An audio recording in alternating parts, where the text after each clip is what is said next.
Hey guys, part 3 is here. If you haven't watched the previous parts yet, head over to the description or the pinned comment to catch up. Make sure to leave your comments and likes. Your support really means a lot to me. Enjoy watching. Honey, Yiling Shuang's face flushed. My parents are home. So what? Jiang Chen responded, recalling how in the capital, even his mother-in-law was eager for them to have kids. We've already been living together in Hangzhou? Yiling Shuang's face turned as red as the evening sky. Right, they were already living together. There shouldn't be anything wrong with spending the night together. With that thought, she shyly held Jiang Chen's hand and whispered, "All right, honey, I'll stay with you tonight." "You really are the best wife." Jiang Chen couldn't help but give her a loving kiss. Yiling Shuang was simply too adorable. Having made their agreement, the two walked home hand in hand. As they opened the door, they saw Jiang Chen's parents watching TV in the living room. Seeing his parents there, Yiling Shuang's face turned even redder. She had thought they were alone, but now Lin Suzu, Jiang Chen's mother, looked a bit embarrassed and quickly shot a glance at Jiang Zentian, Jiang Chen's father. Jiang Zentian stepped forward, smiling. "Shuang or Xiao Chen, you're back?" "Yes, Dad, we just went out for a late-night snack," Yiling Shuang replied. "Oh, well," Jiang Zentian scratched his head awkwardly. "It's getting late now. You two should go rest." Yiling Shuang felt even more embarrassed. They weren't even officially married yet, and with Jiang Chen's parents around, she was too shy to stay with him. Turning to Jiang Chen, she said, "Good night, honey," and quickly left the room. Jiang Chen was left in a daze. They had agreed she would stay with him, so why did she leave? He sighed and looked at Jiang Zentian, wondering where he had been all day. Out saving the world? He was gone all day, came back late at night, and even ruined his plans. As Jiang Chen was about to head to his room, Jiang Zentian spoke up. "Son, I've brought your uncles here. They're staying at a hotel. Tomorrow, you and Shuang should come with me to meet them." Jiang Chen looked at his father curiously. "Dad, I have uncles." Jiang Zentian paused for a moment before answering, "Yes, you do. But we lost contact with them for a while due to some things that happened in the past." He then explained that years ago, Jiang Chen's maternal grandparents had looked down on Jiang Zentian. Lin Susu's family was powerful and influential, which caused constant conflict. Eventually, Jiang Zentian had no choice but to take Lin Susu and flee, cutting off contact with their relatives to avoid further trouble. They ended up in a small city where they used most of their money to buy a house and raise Jiang Chen, while his parents kept a low profile to avoid being found by Lin Susu's family. Although Jiang Zentian didn't share all the details, Jiang Chen could tell that his mother, Lin Susu, had a complicated background. But what puzzled him even more was why there hadn't been any reconciliation, especially since Jiang Zentian now controlled 1/10 of the world's wealth, making him incredibly powerful. One would think that his successes would change things. Curious, Jiang Chen looked into his father's future. Surprisingly, Jiang Zentian still didn't know Lin Susu's true identity. Jiang Chen was shocked. His father had spent all these years on the run with a woman whose real identity he didn't even know. Truly, his parents were an odd pair driven by a deep love for each other. Jiang Chen's thoughts turned to his mother. Just who was she? As it was already past 1 a.m., Jiang Zhen decided not to ask any more questions for now. He went back to his room and checked his phone, finding several messages from Yiling Shuang. "Honey, didn't you say your parents were out all day? How come they came back and embarrassed me?" Jiang Chen felt awkward and quickly apologized, explaining that he had no idea his quirky parents had gone to fetch relatives. They chatted for a while longer until sleepiness overtook them. Early the next morning, Jiang Chen woke up. Since breakfast was being provided by Yiling Shuang's mother, Zhang Yunpei, Jiang Chen's family had no choice but to join them. With Yiling Shuang's family already being large, the addition of Jiang Chen and his parents made the dining area feel quite cramped. Seeing the crowded living room, Jiang Chen said, "Mom, I'll go buy a big villa later.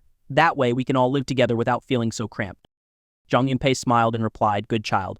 Your father went to claim his prize yesterday and bought a large villa in the suburbs as a wedding gift for Shuang. When you come back to Longcheng, you can live there. Oh, and after you meet your uncles today, we'll take you to see the villa. If you don't like it, we can always buy another one. After all, your father has plenty of money now." Jiang Chen's eyes widened in surprise. So Yu Wujin had already claimed the prize and bought a villa, and now Zhang Yunpei was talking about buying another one if they didn't like this one. What wealth! With in-laws like these, Jiang Chen could only say thank you. Time flew by, and by noon, Jiang Chen found himself in a large private room at Longcheng Grand Hotel. Sitting across from him were 3 well-dressed men, his 2 uncles and 1 uncle by marriage.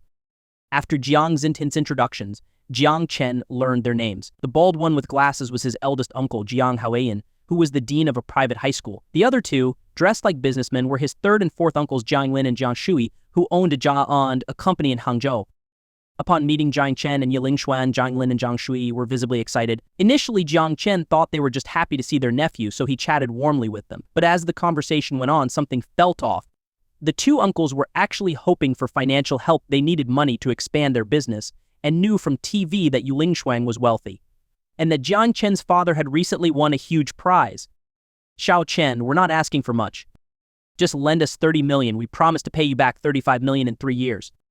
Or if you'd like, you could invest the 30 million in our company and receive a 30% stake. Hearing his third and fourth uncle's words, Jiang Chen frowned. It wasn't that he lacked money, in fact, he could easily give them a few billion. However, the way they casually assumed he would help them made him uncomfortable. Jiang Zhenchen also noticed how his two brothers were taking things for granted. After all, they had only just met Jiang Chen. Talking about money before building any kind of relationship felt too abrupt. Quickly, he raised his glass and said, "Third brother, fourth brother, let's talk about business later. Today is a family gathering, so let's not discuss work. Come on, let's drink." Jiang Lin and Jiang Shui were clearly displeased. To them, family should help each other. Now that their company was facing financial difficulties and Jiang Chen had the means, he should naturally step in. But here was their second brother, unwilling to help. "Second brother, we know our request is abrupt." Jiang Lin began, "But we have no other choice. The bank won't give us a loan, and the interest rates on private loans are too high. Our company just received an order for 300,000 pieces of clothing. We need to rent a factory, buy equipment, and hire workers." Jiang Lin continued, his face full of distress. "I heard Shuang Yi's annual income is in the billions. A few million is just a month's earnings for her. If she helps us complete this order, our company will grow, and our family will gain face in our hometown." Seeing that his uncles were still intent on relying on Yiling Shuang's money and wouldn't let go of the idea, Jiang Chen remained silent for a moment before speaking. "Third uncle, may I ask how your company is currently doing?" Seeing that Jiang Chen was finally engaging, Jiang Lin quickly replied, "We mainly do foreign trade." I see Jiang Chen looked at them thoughtfully and asked, "So how many pieces of clothing can your factory produce annually, and when is this order due?" Jiang Lin and Jiang Shui were stunned. The questions were so professional, far beyond what they expected from an 18-year-old. Nevertheless, they answered truthfully. "We can produce about 250,000 pieces a year," Jiang Lin explained. "This order has a 3-month deadline." Jiang Chen frowned. "Your factory's annual output is under 300,000 pieces, yet you've taken on an order for 300,000 pieces to be completed in 3 months. Are you confident you can meet the deadline?" Jiang Lin and Jiang Shui exchanged confused looks, unsure of what Jiang Chen was getting at. Third uncle, fourth uncle Jiang Chen continued, "I'm not short on money, but I need to point out that this order is beyond your company's current production capacity. Also, this is a new client, meaning there's no guarantee of future orders. You're planning to rent a factory, buy equipment, and hire workers without any assurance of continued business. What will you do if this client doesn't place another order? What about the workers and equipment you've invested in?" There was something else Jiang Chen didn't mention. In foreign trade, it's common to ship the goods first, and the client only pays the balance after inspection. Many clients nitpick minor issues to reduce the payment. In the worst cases, they don't pay the balance at all, which can be devastating for small companies. Moreover, the circumstances surrounding this order seemed suspicious. Such a large order would typically be snatched up by well-established foreign trade companies with long-term partnerships. Why had it been left to a smaller, less-known company? And why was the deadline so tight? To produce 300,000 pieces in 3 months would require at least 1,000 workers working non-stop. Jiang Zhenchen, realizing that Jiang Chen had accurately highlighted the risks, added, "Third brother, fourth brother, Xiao Chen makes some good points. Without a stable client base, expanding your operations isn't advisable." Jiang Lin, unhappy with the response, said, "Second brother, this is an opportunity. You can't expect us to just give this order to someone else, can you? It took us so much effort to secure this. With this 300,000 piece order, we'll make millions in profit. If we show those foreigners our capabilities, future orders will roll in and our earnings will multiply." Jiang Zhenchen shook his head, seeing how desperate his brother was. "Third brother, I'm not asking you to give up the order. There are plenty of processing factories out there. Why not outsource the production? This way, you don't need to invest in new equipment, hire more workers, or rent additional space. You just need a few inspectors to ensure the quality of the goods. Think about it doing nothing but managing the order, and you still make a significant profit. If this cooperation goes well, you can consider expanding later." Jiang Zhengqian's logical analysis and practical solution left Jiang Lin without much to say. Though he wasn't happy, he couldn't argue against such a sound plan. Outsourcing reduced risk and still brought in profits.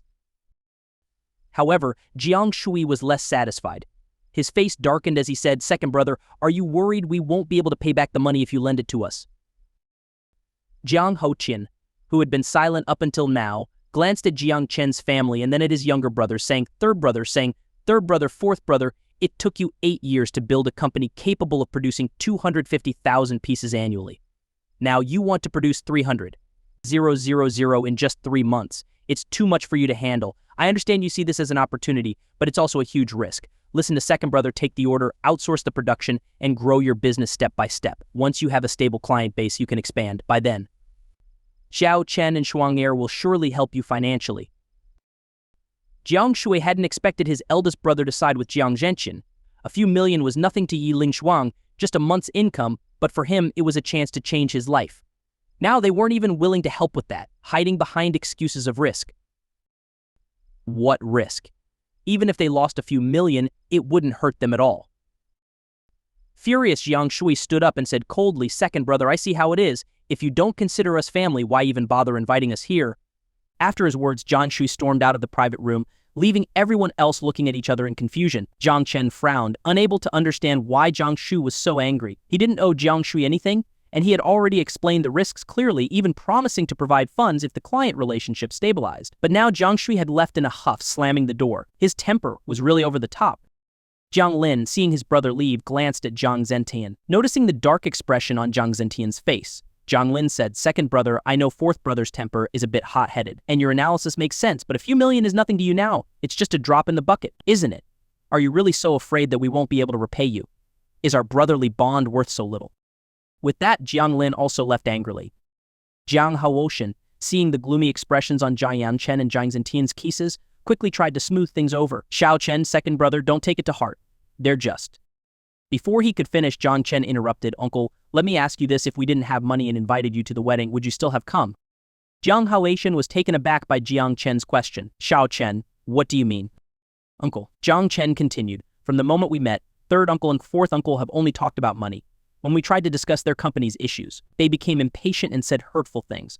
So I'm really curious, if we didn't have money, would you still have come?" Jiang Haoshan was momentarily stunned, staring blankly at Jiang Chen. Then he quickly regained his composure and said firmly, "Of course we would have come. You're my dear nephew. How could we not attend your engagement?"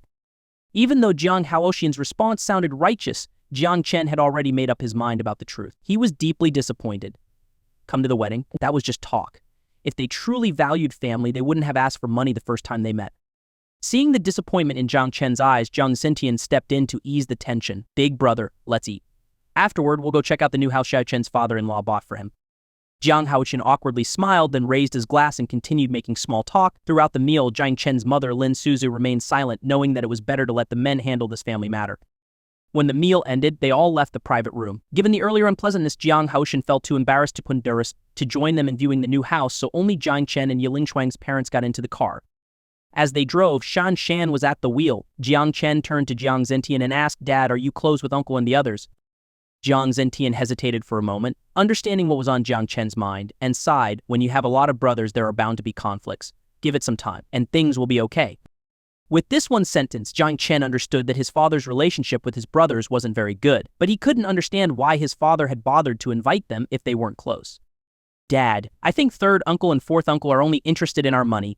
They even said a few million is just 1 month's income for us. Do they think we print money ourselves? And did you notice the way they talked? It's as if they're complete amateurs in business." Jiang Chen couldn't help but vent his frustration. They can't even manage to produce 250,000 garments a year, yet they take on a 300,000 piece order and rush to expand. Didn't they consider what would happen if they got scammed? With that kind of thinking, it's a miracle their company hasn't gone bankrupt already. Jiang Zentian felt embarrassed. He knew all too well that the only reason Jiang Lin and Jiang Shui's company hadn't gone under was because he had been quietly supporting them from behind the scenes. Without his help, their company would have failed long ago due to their reckless and impatient approach. Lin Suzu, hearing the conversation between Jiang Chen and his father, added, "To them, you have a lot of money. If you don't give it to them, that's the real crime. So from now on, you need to learn to be a bit more naive, but also be more discreet. Don't let the whole world know you have money." This incident was just the beginning. Once people know you have money, they will keep coming. After chatting for about 5 minutes, they arrived at a gated community filled with villas. As they approached a 3-story villa of around 300 square meters, Zhang Yunpai said, "Xiao Chen, this is the house your father bought for you." Jiang Chen glanced at the villa, noting its impressive exterior. The neighborhood had been developed 5 years ago, so he was surprised there were still houses for sale. "Mom, this house is pretty nice. How did you find it?" Zhang Yunpai smiled and explained, Your father runs a martial arts school, remember? One of his students told him about this place. We found out that the owner had just finished renovating it 6 months ago but had to sell because their child got sick and needed treatment abroad. They wanted to sell, but the price was too high, so it sat empty. Your father won the lottery and managed to negotiate it down to 5 million. Jiang Chen was shocked. In Longsheng, 4 million could buy a very nice villa. Spending 5 million was well above market value. He looked at Yi Wuxian with gratitude and said, "Dad, thank you." "Xiao Chen, we're all family." "There's no need to thank me," Yi Wuxian replied with a smile as he opened the villa door and let everyone inside. The interior was luxuriously decorated. Just the chandelier in the main hall must have cost at least 100,000 yuan. Jiang Chen was amazed by the extravagance. The furnishings alone must have cost over 500,000 yuan, and the grand piano by the hall, a foreign brand, would easily be worth over 100,000 yuan. Adding up all the expenses, the total renovation cost must have been over 1 million yuan. No wonder the previous owner didn't want to sell for less. With such high-end features, this villa would easily cost over 50 million if it were in Hangzhou. As they toured the villa, Jiang Chen found that the decor in each room perfectly matched his taste. It was clear the previous owner was likely under 30 years old. After the tour, Zhang Yunpei approached Jiang Chen and Yi Lingshuang, asking Xiao Chen Shuang additional. Yi Lingshuang thought for a moment before saying, "Mom, even though the villa is well furnished, I'd like to replace all the furniture and beds." Understanding what she meant, Zhang Yunpei turned to her husband and said, "Dear, could you arrange for some people to come and remove the furniture and beds?" Yi Wudian didn't hesitate. He contacted people from his martial arts school to come and move everything out. Then Jiang Chen and Yi Lingshuang went to the furniture market and bought some high-end pieces for the villa. Once everything was set up, Zhang Yunpei remembered something from the previous night. She knew that Jiang Chen and Yi Lingshuang had secretly gone out on a date, and she felt a little guilty about keeping them apart. After thinking it over, she decided to let them stay in the new house and said, "Xiao Chen, Shuang'er, everything is ready here. You two should start living here and get used to your new home. No need to go back to the old apartment." Jiang Chen and Yi Lingshuang exchanged glances, both understanding how considerate Zhang Yunpei was. But they hadn't expected her to be this thoughtful. She really was an extraordinary mother-in-law.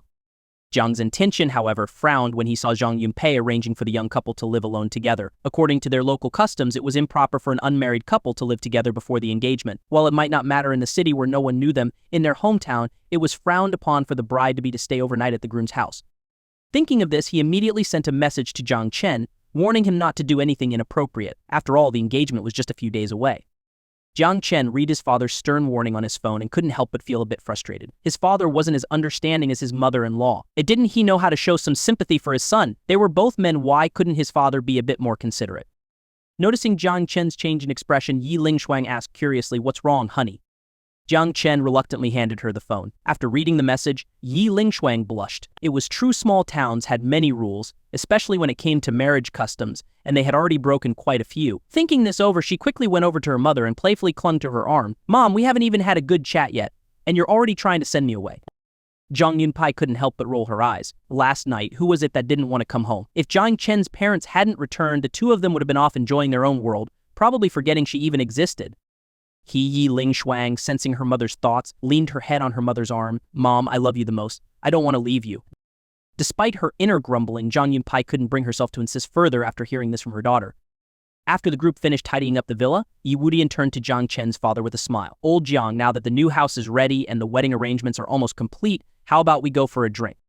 "Absolutely," Jiang Zentian agreed enthusiastically. "Tonight, let's drink until we drop." The two alcohol enthusiasts left arm in arm, heading out the door. Jiang Chen and Yi Lingshuang were left speechless by their antics. Just as they were about to follow, Zhang Yunpei's voice stopped them. "Xiao Chen, Shuang'er, you two go eat on your own. We have some things to discuss." Jiang Chen was so touched he almost cried. Indeed, his mother-in-law was the best, always finding ways to give them time alone. With the four adults gone, only Jiang Chen, Yi Lingshuang, and Xu Shan were left in the villa. Xian, being considerate, drove Jiang Chen and Yi Lingshuang to a restaurant before leaving to have dinner with Yi Peiying. Finally, Jiang Chen and Yi Lingshuang had some time alone. As they walked into the restaurant, they passed by a private room where they overheard familiar voices. "Third brother, fourth brother, you're being too impatient. With a daughter-in-law who earns over $1 billion a year, do you really think second brother won't give you a few million?" Jiang Chen peered through the slightly open door and saw his uncles, his eldest uncle, third uncle, and the fourth and chatting inside. "Big brother, I think second brother has changed," one of them said. "He used to care so much about family. He even took our parents with him so we wouldn't be burdened, sending us money every year. But now, with such a wealthy daughter-in-law, and he won't even lend us 3 million. It feels like he doesn't see us as brothers anymore. If he's so cautious over a few million, it'll be hard to get anything from him in the future. We should ask for more while he still has some feelings for us, otherwise we might not get anything later." Hearing this, Jiang Chen felt a surge of anger. His uncles were treating his family like an ATM. He glanced at Yi Lingshuang, who looked equally upset. She couldn't believe how brazen Jiang Chen's uncles were. They didn't owe these uncles anything, so how could they demand money so shamelessly? Having relatives like this was truly exasperating. Shaking her head, she took Jiang Chen's hand and said, "Honey, don't pay them any mind." Jiang Chen sighed. With relatives like this, it might be better to have none at all, but since they were elders, he couldn't do anything about it. Just then, a waitress approached them. "Excuse me, sir and madam, are you dining for two? If so, we have space in the main dining area." Jiang Chen smiled and replied, "Actually, we're expecting more people later. Could you please arrange a private room with a nice ambience?" The waitress didn't suspect anything and quickly led them to a cozy private room. Jiang Chen and Yi Lingshuang ordered over 10 dishes, and Jiang Chen added, "Please bring them as quickly as possible." Of course, the waitress didn't waste any time. After all, the dishes Jiang Chen ordered totaled over 1,000 yuan, a significant amount in this small city, where the average monthly salary was only 2,000 yuan. A meal costing nearly a month's wages was not to be taken lightly. After the waitress left, Yi Lingshuang stood up and went to the restroom. About 5 minutes later, most of the dishes had been served. The waitress, noticing that only Jiang Chen was in the room and no other guests had arrived, asked thoughtfully, "Sir, would you like us to prepare the remaining dishes now?" Jiang Chen smiled, "No need. Just bring out the dishes that are already ready." "But your guests haven't arrived yet," the waitress said, puzzled. Jiang Chen chuckled, "Actually, there aren't any other guests. It's just me and my wife." And the waitress was stunned. She hadn't expected this. To secure a private room, they had gone through all this trouble. But with so many dishes, could the two of them possibly finish it all? A bit worried, the waitress asked, "Sir, if it's just the two of you, do you still want the rest of the dishes?" Jiang Chen understood her concern and reassured her, "Yes, please bring everything. It's been a long time since I've had hometown food." After the waitress left, Jiang Chen picked up his phone and started browsing short videos. The news of Yi Lingshuang's upcoming engagement had already gone viral. Many people were commenting on how bold Yi Lingshuang was, getting engaged to an 18-year-old boyfriend. It was unprecedented. They couldn't understand why, with all her wealth, she would choose someone from such an ordinary background. To the outside world, Jiang Chen was seen as nothing more than a pretty boy. Even though it was well known that he had written several hit songs, people still viewed him as a pretty boy because his family background didn't match up to Yi Lingshuang's. Yi Lingshuang owned a university in Hangzhou worth billions and a talent agency valued at over 100 billion. As an artist, she personally generated over 1 billion in annual profits, and now that she was the boss, she no longer had to share her earnings with anyone. In contrast, Jiang Chen was just a songwriter, and the gap between them was enormous. To many, it seemed like Jiang Chen was only with Yi Lingshuang for her wealth. As Jiang Chen read through the comments, he felt a bit dizzy. He couldn't tell whether these people were critics or fans. Putting aside the songs he had written in the past, just considering the wealth his parents had shown, winning the lottery, for instance, made his family billionaires. Yet even being a billionaire didn't seem to impress these keyboard warriors. It was truly shocking. Clearly, typing on a keyboard didn't require much thought.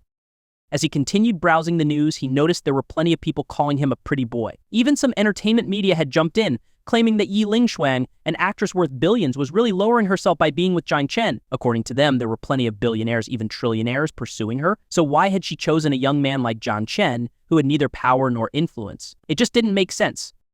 Seeing even legitimate entertainment outlets weighing in on this, Jiang Chen shook his head. It was clear these media outlets had no real background information. Otherwise, they would have known that he was the real boss, the man behind Yi Lingshuang's success. Bored, Jiang Chen continued scrolling through short videos. Since he had previously followed news about Yi Lingshuang, his feed was now filled with more of the same, all talking about how she had married down. Frustrated, he turned off his phone, preferring not to see any more.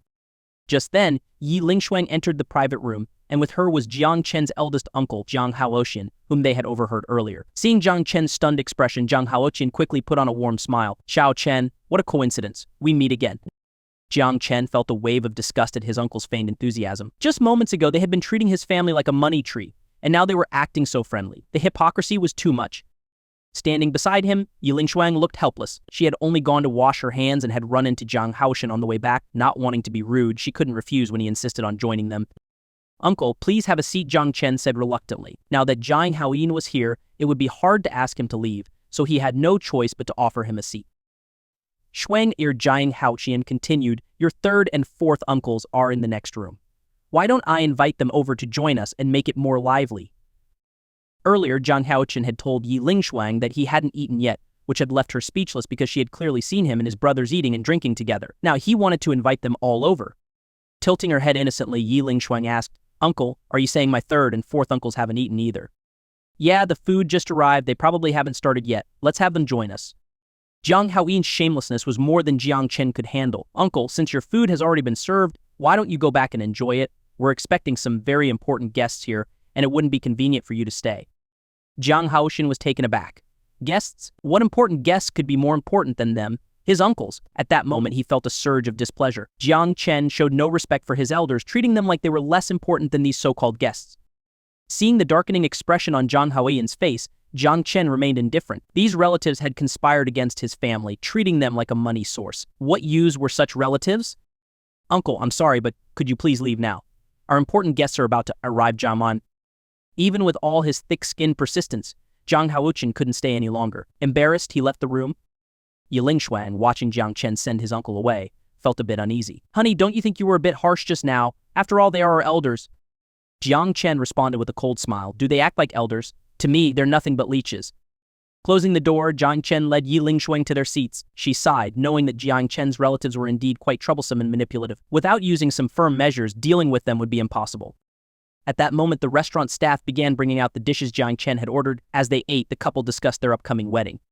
Yes, the news of their engagement had already spread across half the country. Yi Lingshuang had been in the spotlight recently. First, she was blacklisted, then she acquired shares in an agency, and later she became the owner of a prestigious university. Now she was engaged to Jiang Chen. Each of these events was a major headline.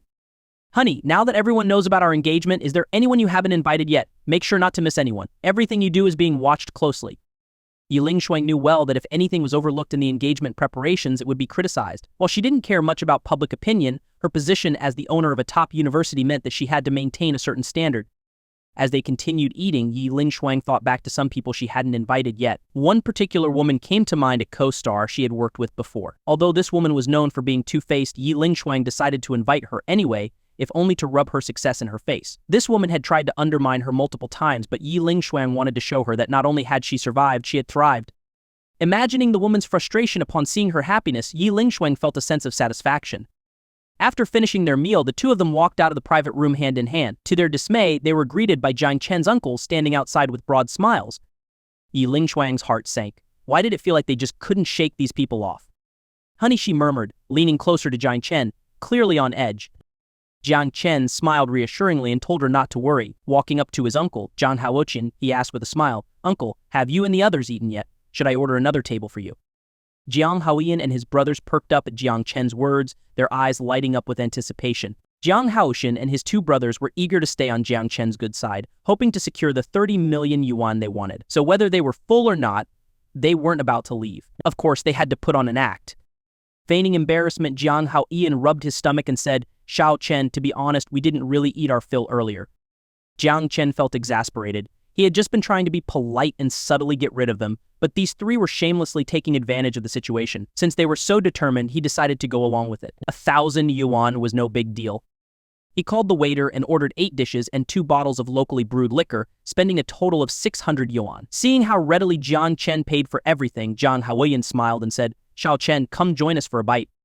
But Jiang Chen politely declined. Uncle, I have some things to take care of, so I won't be able to join you. Let's have a meal together some other time. Jiang Haoxin was stunned. Jiang Chen's excuse that he had other things to do completely shut down whatever else he had planned to say. It was at this moment that he realized, despite Jiang Chen's young age, his intelligence far surpassed theirs. Trying to manipulate Jiang Chen was a lost cause.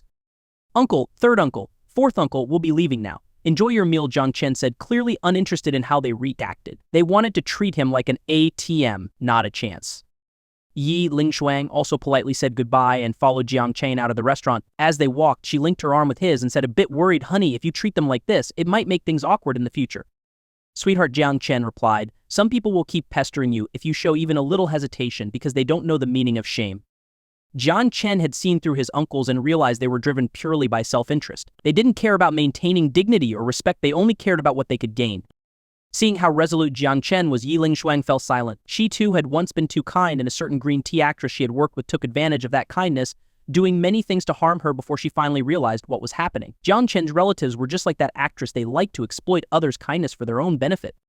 Hand in hand, the couple wandered around the city shopping malls. After they were tired from shopping, they finally bought a few things and headed home. As they approached Jiang Chen's home, they heard his father's voice from inside. Money, Xiao Chen, and I have it, Jiang Zentian was saying. If you told us there was an emergency at home and you needed it urgently, we wouldn't hesitate to give you 30 million, even 100 million. But you're asking for an investment, and that's something we can't give you. Jiang Chen and Yi Lingshuang exchanged a weary look. It seemed Jiang Haoyiden was at their house now, still asking for money. How did they end up with relatives like this? Yi Lingshuang, who had initially planned to go in and greet Jiang Chen's parents, now had second thoughts. With those uncles around, she wasn't in the mood. "Honey, I think I'll skip going in," she said. Jiang Chen nodded in agreement. After seeing her safely into her own house, he opened the door to his. Inside, he noticed several gift boxes apparently brought by Jiang Haoyin and his brothers. As soon as the three saw Jiang Chen enter, they quickly stood up. "Xiao Chen, you're back. Where's Shuanger? Didn't she come in with you?" Jiang Haoyin asked, his tone overly friendly. To someone who didn't know better, it might have seemed like they were close. Jiang Chen, smiling, asked, "Uncle, have you had supper? If not, I can whip something up for you." The three brothers were taken aback. What was Jiang Chen up to now? Earlier at the restaurant, he had said he'd treat them to a meal, only to use it as an excuse to leave. So now the mention of food put them on edge. "No need for that, Xiao Chen. We're good," Jiang Haoshan quickly replied, his instincts telling him to be cautious. Jiang Chen looked thoughtfully at them, then glanced out the window. It was pitch black outside, with the lights off in the apartments across the way. "So are you planning to stay here tonight?" Jiang Haoshan hesitated. He finally understood what Jiang Chen was implying. It was late, and if they weren't planning to stay the night, they should leave. Jiang Chen was politely telling them to go, but the three brothers were caught between embarrassment and frustration. They needed something from Jiang Chen, so they had to endure the situation. Looking apologetic, Jiang Haoshan said, "Xiao Chen, I'm really sorry to trouble you so late." Jiang Chen just smiled back as if to say, "If you know it's late, why aren't you leaving?" Pretending not to catch on, Jiang Haoshan continued, "Xiao Chen, you know your third and fourth uncle's company is looking to expand." The client called again, urging them to deliver the goods. They're hoping you can lend them some money to buy the equipment and get production started as soon as possible. Jiang Chen was speechless. He had never seen anyone with such thick skin. "Uncle, didn't my father suggest you outsource the production? Why not do that? Why insist on producing it yourself? Isn't it better to make easy money while lying down?" Internally, Jiang Haoshan felt a sense of pride. He had anticipated this response and had already prepared a counter-argument. Putting on a pained expression, he said, "Xiao Chen, if we outsource the work, we're just helping our competitors. If this client decides to bypass us and work directly with those small factories, we'll be left with nothing." Jiang Chen couldn't help but laugh. "Uncle, are you seriously worried about small factories stealing your business? You're treating them as competitors? With such a narrow mindset, how can you ask for 30 million to expand?" Jiang Haoshan's face turned pale at Jiang Chen's words. He realized that while the reasoning had seemed solid at first, it was fundamentally flawed. As a businessman, their focus should be on competing with large foreign trade companies, not small-time factories. Their thinking was completely off. As he tried to come up with an explanation, Jiang Chen interrupted, "Uncle, we may have money, but since you're asking for assessment, we have to assess it from an investor's perspective. From what you've said, it's clear you don't have the vision or capability to make big money." Jiang Chen's firm stance left the three brothers stunned. They had thought they were on the verge of success, only to realize they had been completely outmaneuvered. After a long silence, Jiang Haoshan, looking desperate, said, "Xiao Chen, can't you help us out just because we're family? It's only 30 million. That's just a month's income for you. But for your uncles, it's a chance to turn things around. Isn't our family bond worth at least that much? Uncle, are you saying that if I don't give you this 30 million, you'll cut ties with me? Is our relationship really dependent on that money?" Jiang Chen shot the question back at Jiang Haoshan, whose face turned pale. The question was sharp, especially because it touched on family ties. As a school administrator, Jiang Haoshan was usually quick to respond, but facing Jiang Chen, he was at a loss. Jiang Chen was equally sharp, always ready to seize on any flaw in his argument. Seeing the tense situation, Jiang Zentian quickly stepped in. "Big brother, third brother, fourth brother, we are family. As I mentioned earlier, if your company were on the brink of bankruptcy, we'd be the first to help. But right now, you're just looking to expand. And we've already discussed the pros and cons with you many times. There's no need to expand when your client base isn't stable. The risks are too high. Outsourcing to a processing factory is the wisest choice." Jiang Lin, however, was furious. "Second brother, all this talk just shows you're unwilling to part with the 30 million. I can't believe that now you're rich, a billionaire even, and you're not willing to help your own family. You're so selfish. In other places, when one brother becomes wealthy, they help the others succeed too. But you only care about your own wealth and don't care if we live or die."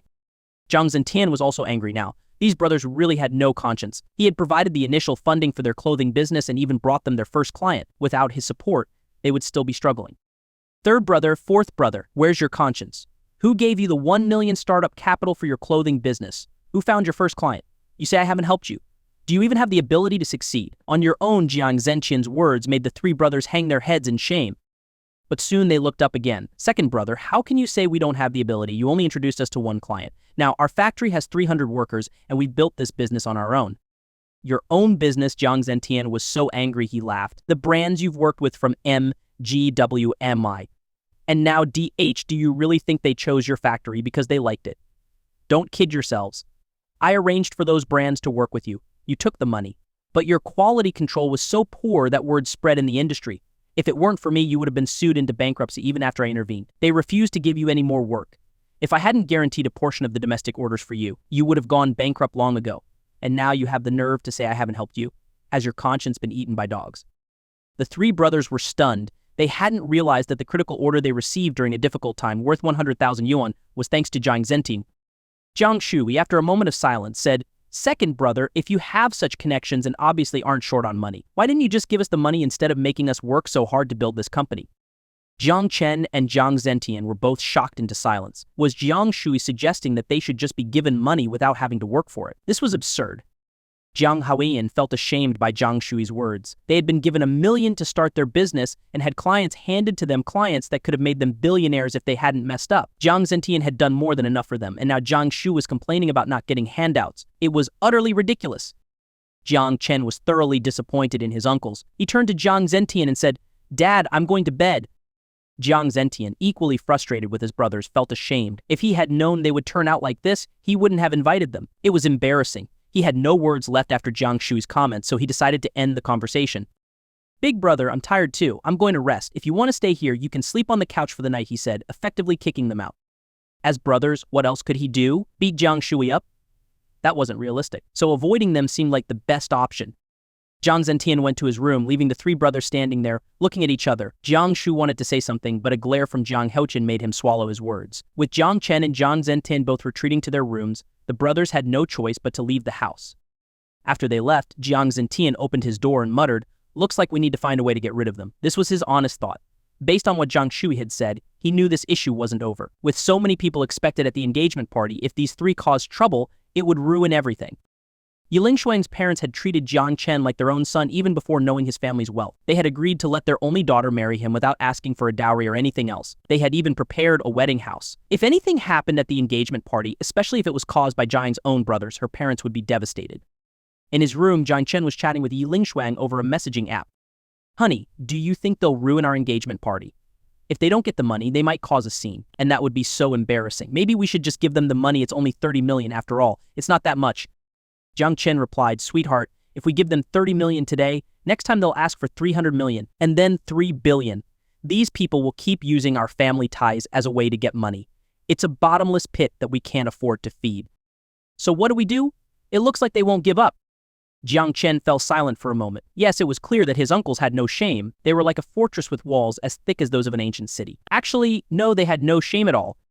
Thinking it over, Jiang Chen muttered to himself, "To deal with people like this, it seems we'll need to take more drastic measures." Having made up his mind, Jiang Chen immediately sent a text to Yiling Shuang, "Honey, leave this to me. I won't let them cause any trouble at our engagement ceremony." In her room, Yiling Shuang felt puzzled as she read Jiang Chen's message. She couldn't imagine what method Jiang Chen could use to make these troublesome relatives back off without giving them money. After chatting for a while, their conversation ended when Yiling Shuang's mother came to see her. Early the next morning, Jiang Chen got up, skipped breakfast, and went straight downstairs to combat Jiang Haoyan and his two brothers. If he wanted to change their fate, he needed to meet them face to face. When Jiang Haoyan and his brothers, who were staying at a hotel, received Jiang Chen's call, they were overjoyed. They assumed Jiang Chen had finally caved in. After all, they had said everything they could, both the reasonable and the unreasonable, the day before. Given Yiling Shuang's fame as a major celebrity, they figured Jiang Chen must be worried about any disruptions at the engagement ceremony and had decided to negotiate and agree to their demands. With this thought in mind, Jiang Shui and Jiang Lin couldn't help but smile. "Big brother, I think our relationship with them is over. Second brother clearly finds us bothersome now, so let's ask for a big sum. If he refuses, we'll threaten to cause a scene at the engagement. They have so much money, they'll definitely give in. We can take a large sum and forget about the clothing business. Each of us will get millions to enjoy for the rest of our lives," Jiang Shui said. Since discovering that Jiang Zentian was well connected and respected by major clients, Jiang Shui decided it was worth squeezing out as much as they could. This might be their last chance. After a brief moment of silence, Jiang Haoyan didn't object. As Jiang Shui said, now that Jiang Zentian had a daughter-in-law like Yiling Shuang, who made millions daily and had won billions in the lottery, money wasn't a lottery, yet he was reluctant to give them 30 million. This clearly showed that they were no longer on the same path. It was their last opportunity to take what they could, as opportunities like this don't come around often. With their plan agreed upon, they got ready and headed to the breakfast place Jiang Chen had chosen. When they arrived, they saw Jiang Chen calmly eating soup dumplings inside. They hurried over and sat down across from him. "Xiao Chen, why did you ask us to meet so early?" Is there something important? Jiang Haoshan, being the eldest, spoke up. Uncle, sit down and have breakfast first, Jiang Chen replied with a smile, gesturing to the owner. Boss, 3 more baskets of dumplings, please. The brothers exchanged glances but obediently sat down. Unable to hold back any longer, Jiang Shui asked, Xiao Chen, have you decided to give us the money? Give you money? Jiang Chen looked puzzled. Why would I give you money? Jiang Shui frowned. You haven't thought about giving us the money. Uncle, I just wanted to treat you to breakfast, Jiang Chen said, genuinely confused by their line of thinking. Seeing the brothers exchange angry glances, Jiang Chen quickly activated his fate modifier to check Jiang Shui's information. Jiang Shui, 35 years old, 33 years left to live.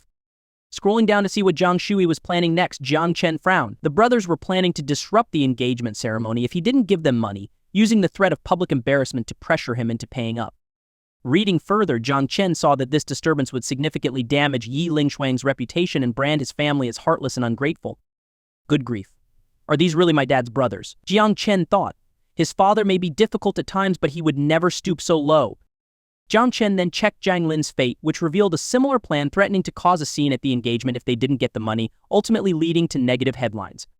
These brothers are ruthless, Jiang Chen thought. Meanwhile, the 3 brothers had no idea their fates were being scrutinized. Jiang Haoshan, noticing Jiang Chen's silence on the matter of money, felt a rising sense of irritation. However, being a cultured man, he wouldn't directly demand money. Instead, he smiled and said, Xiao Chen, your engagement ceremony with Lingshuang is just a few days away, right? Yes, just a few days, Jiang Chen replied absently. Satisfied, Jiang Haoshan continued, Xiao Chen, you might not know, but we have a lot of relatives back home. Your father told them all about the engagement and even bought their plane tickets. They'll be arriving soon. Once they're here and learn about your wealth, they'll probably ask you for money to buy new houses or cars. As he spoke, he glanced at Jiang Chen's expression, noticing no change. Thinking Jiang Chen might be getting upset, he added, Xiao Chen, if you don't give them money, they might cause trouble at the ceremony. Lingshuang is a big star. Imagine the chaos if your relatives start making a scene. Jiang Chen couldn't help but smile at Jiang Haoshan's brazen attempt to leverage this as an excuse for money. So, uncle, what do you suggest we do? Xiao Chen, if you give them a small amount, they'll likely cause trouble, so it's better to give a bit more. But you can give the money to me and I'll handle it. Distribute the money and make sure they don't disrupt the ceremony. You know, if they start anything, it could ruin the event and damage your reputation. So give the money to me and I'll make sure they behave. Jiang Chen was stunned. So Uncle Haoshan is the most cunning of them all, he thought. His way of asking for money was far more sophisticated than his 2 rough-around-the-edges brothers. Education really does make a difference. Seeing Jiang Chen remain silent, Jiang Shui and Jiang Lin, thinking they had succeeded, quickly chimed in. Xiao Chen, your uncle is right.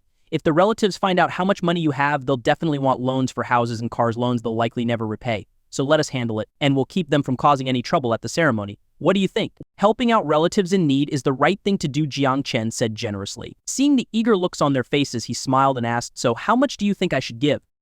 Jiang Haoyan and his brothers felt a surge of joy but also a slight discomfort. They shared the same blood as Jiang Chen, yet he refused to give them the 30 million they asked for, while he seemed ready to hand out money to distant relatives just to avoid trouble. This realization stirred a sense of resentment in them. They exchanged glances and quickly understood each other. They would ask for more money. If Jiang Chen was willing to give so much to others, then they as close family deserved even more.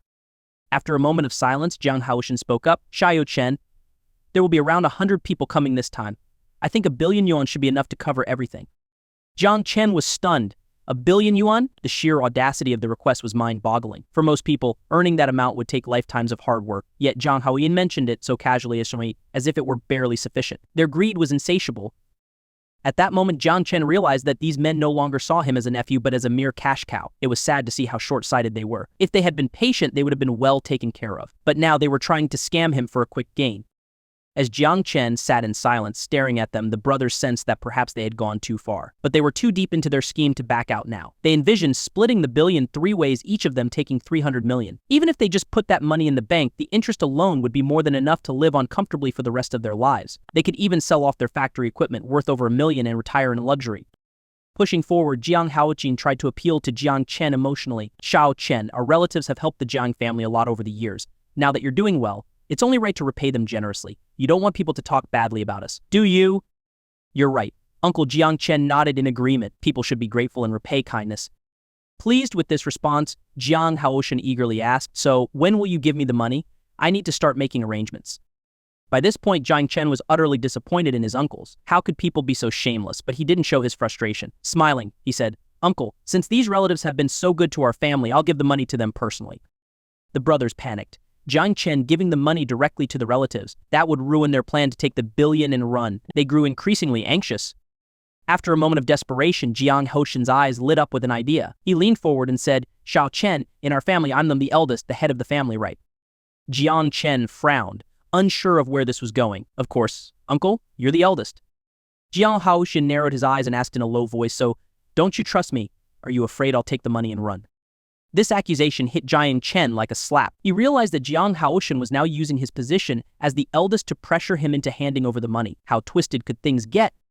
Jiang Chen looked at his uncle, feeling a mixture of disgust and disbelief. What kind of elder resorts to extorting money from his younger relatives? And not just any amount of billion yuan. Shaking off his thoughts, he replied calmly, "Uncle, since I'm getting married in a few days, wouldn't it be better if I gave out the big red envelopes myself? That way, everyone can share in the joy." The brothers were stunned. Jiang Chen was clearly not going to give them the money. Anger and frustration welled up inside them, but they exchanged another glance, silently communicating their next move.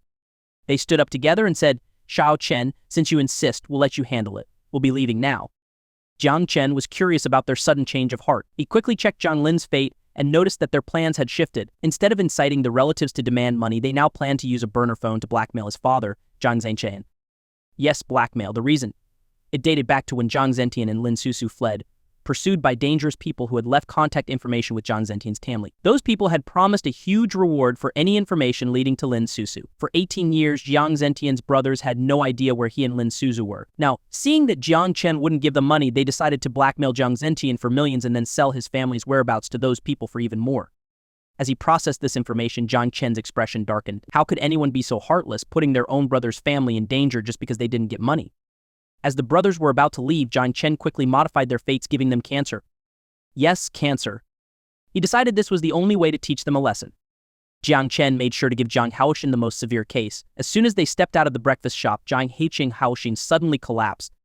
Big brother Jiang Shui and Jiang Lin panicked, dropping to their knees to check on him, but there was no sign of life. Terrified, they scrambled away, too shocked to even think about calling for help. A crowd quickly gathered around the scene, but no one dared approach. They just whispered among themselves, unsure of what to do. Seeing that a crowd had formed, Jiang Chen calmly walked over, knelt down, and performed CPR on Jiang Haoshin. After about 30 compressions, Jiang Haoshin gasped and regained consciousness, looking around in confusion. Just then, an ambulance arrived. Jiang Chen insisted they take Jiang Haoyin to the hospital for a full checkup.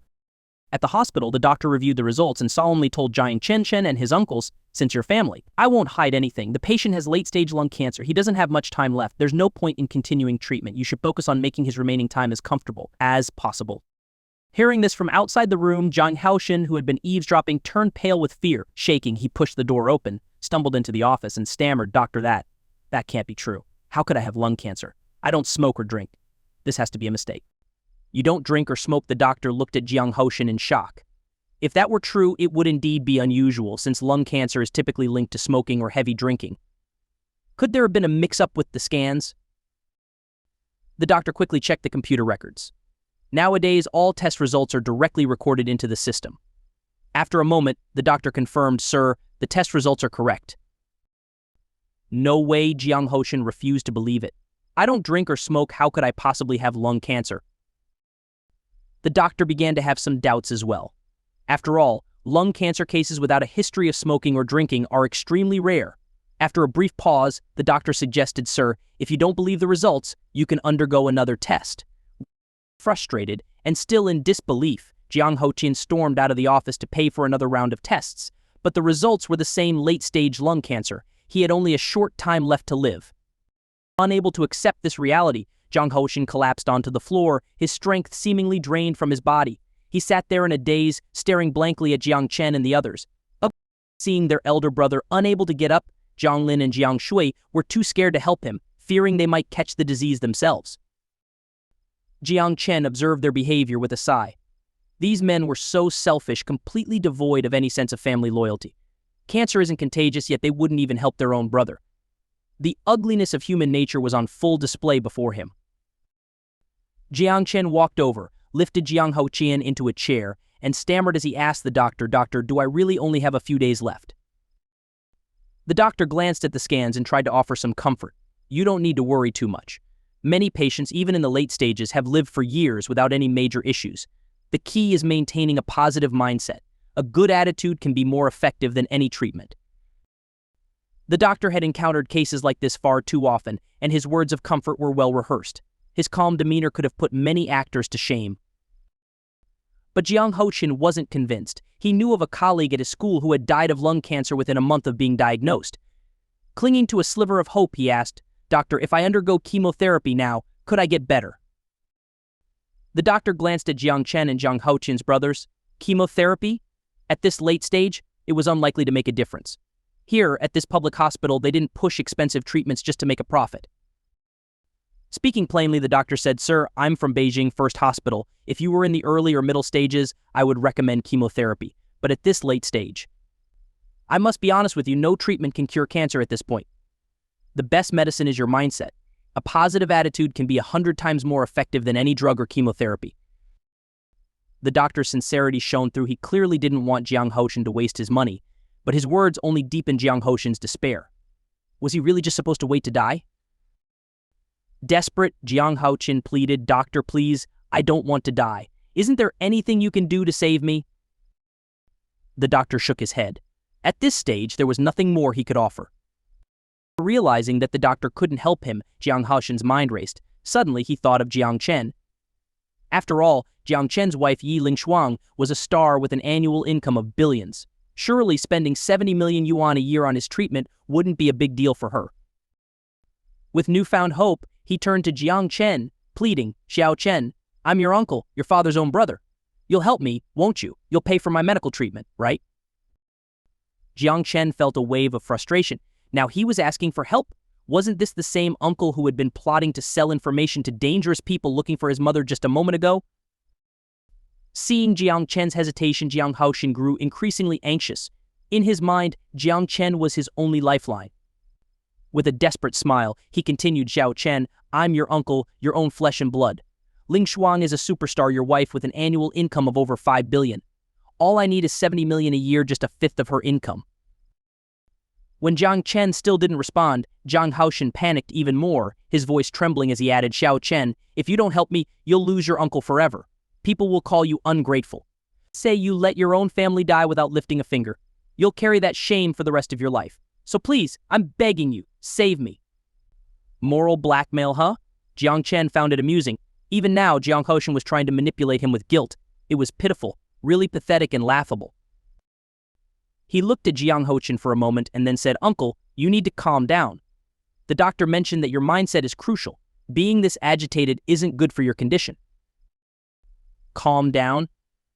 How can I possibly calm down?" Jiang Hochin shouted angrily. "This is late-stage cancer we're talking about. One wrong move and I could close my eyes for good. I have so much left to do." Realizing he was losing control and that the doctor was giving him a strange look, Jiang Hochin quickly understood his situation. He had no choice but to rely on Jiang Chen. If Jiang Chen didn't help him, he was as good as dead. The idea of selling Jiang Chen's family's whereabouts to those dangerous people wasn't practical. How much could they possibly offer? 1 million? Maybe 2? That wouldn't even cover 2 months of treatment. Desperate, he softened his tone and said, "Xiao Chen, I'm sorry, I got too worked up. Please forgive me." Jiang Chen smiled slightly, so now he was trying to be nice. How quickly people can change. But Jiang Chen had no intention of letting him off so easily. "Uncle, I understand how you feel. But you must keep a positive attitude. Getting worked up like this isn't good for your health."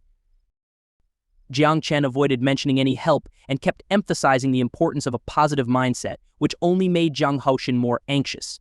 He wanted to scream, "How can I stay calm when I'm facing late-stage cancer?" But he didn't dare say it out loud, knowing that Jiang Chen was his only hope. Seeing Jiang Hochin's frustrated but submissive expression, Jiang Chen felt satisfied. This was exactly what he wanted, to keep his uncle living in fear, unsure if he would wake up the next day. But, as a dutiful nephew, Jiang Chen decided to inquire further. "Doctor, there's something I don't understand. My uncle doesn't smoke or drink. How did he end up with late-stage lung cancer?" The doctor responded honestly, "This is something I can't fully explain either. This is the first case like this that I've encountered." Jiang Hochin, hearing Jiang Chen's question, couldn't hold back his tears. He felt incredibly wronged. He didn't smoke, didn't drink, and yet here he was with late-stage lung cancer, a situation more tragic than anything he could have imagined. The strange case made Jiang Shui and Jiang Lin, who were standing by, start to worry as well. Both of them smoked and drank. If Jiang Haoshan, who avoided those vices, ended up with lung cancer, what about them? They were terrified. Jiang Chen noticed their unease and asked, "Uncle, do you and my eldest uncle spend a lot of time together?" Jiang Lin and Jiang Shui exchanged nervous glances. Was Jiang Chen implying they might be cursed with cancer too? They quickly reassured him, "Your eldest uncle works at a school, and we run our own businesses, so we only meet on holidays or special occasions." "Oh, I see." Jiang Chen tilted his head, his eyes narrowing as he looked at them. "But do you smoke and drink?" That was enough to push Jiang Lin and Jiang Shui to the edge. Furious, they demanded, "Are you cursing us to get cancer too?" "Uncles, please, calm down," Jiang Chen said with a smile. "I'm just saying that smoking and drinking are risky behaviors. Since you're all from the same family, maybe it's worth getting checked out." But the suggestion to get checked out left the two brothers glancing at each other nervously. Perhaps it wasn't a bad idea they hadn't had a thorough checkup in a long time. "Uncles, you should go get examined. I'll wait here for you." Without further hesitation, Jiang Shui and Jiang Lin hurried off to get their tests done. They were genuinely scared if they ended up with the same diagnosis as Jiang Haoshan, it would be a nightmare. It didn't take long for them to return with their scans, rushing to hand them over to the doctor. The doctor, amused at their urgency, thought to himself, "Cancer doesn't happen that easily." He lazily took Jiang Shui's scan and gave it a quick glance. "Ha!"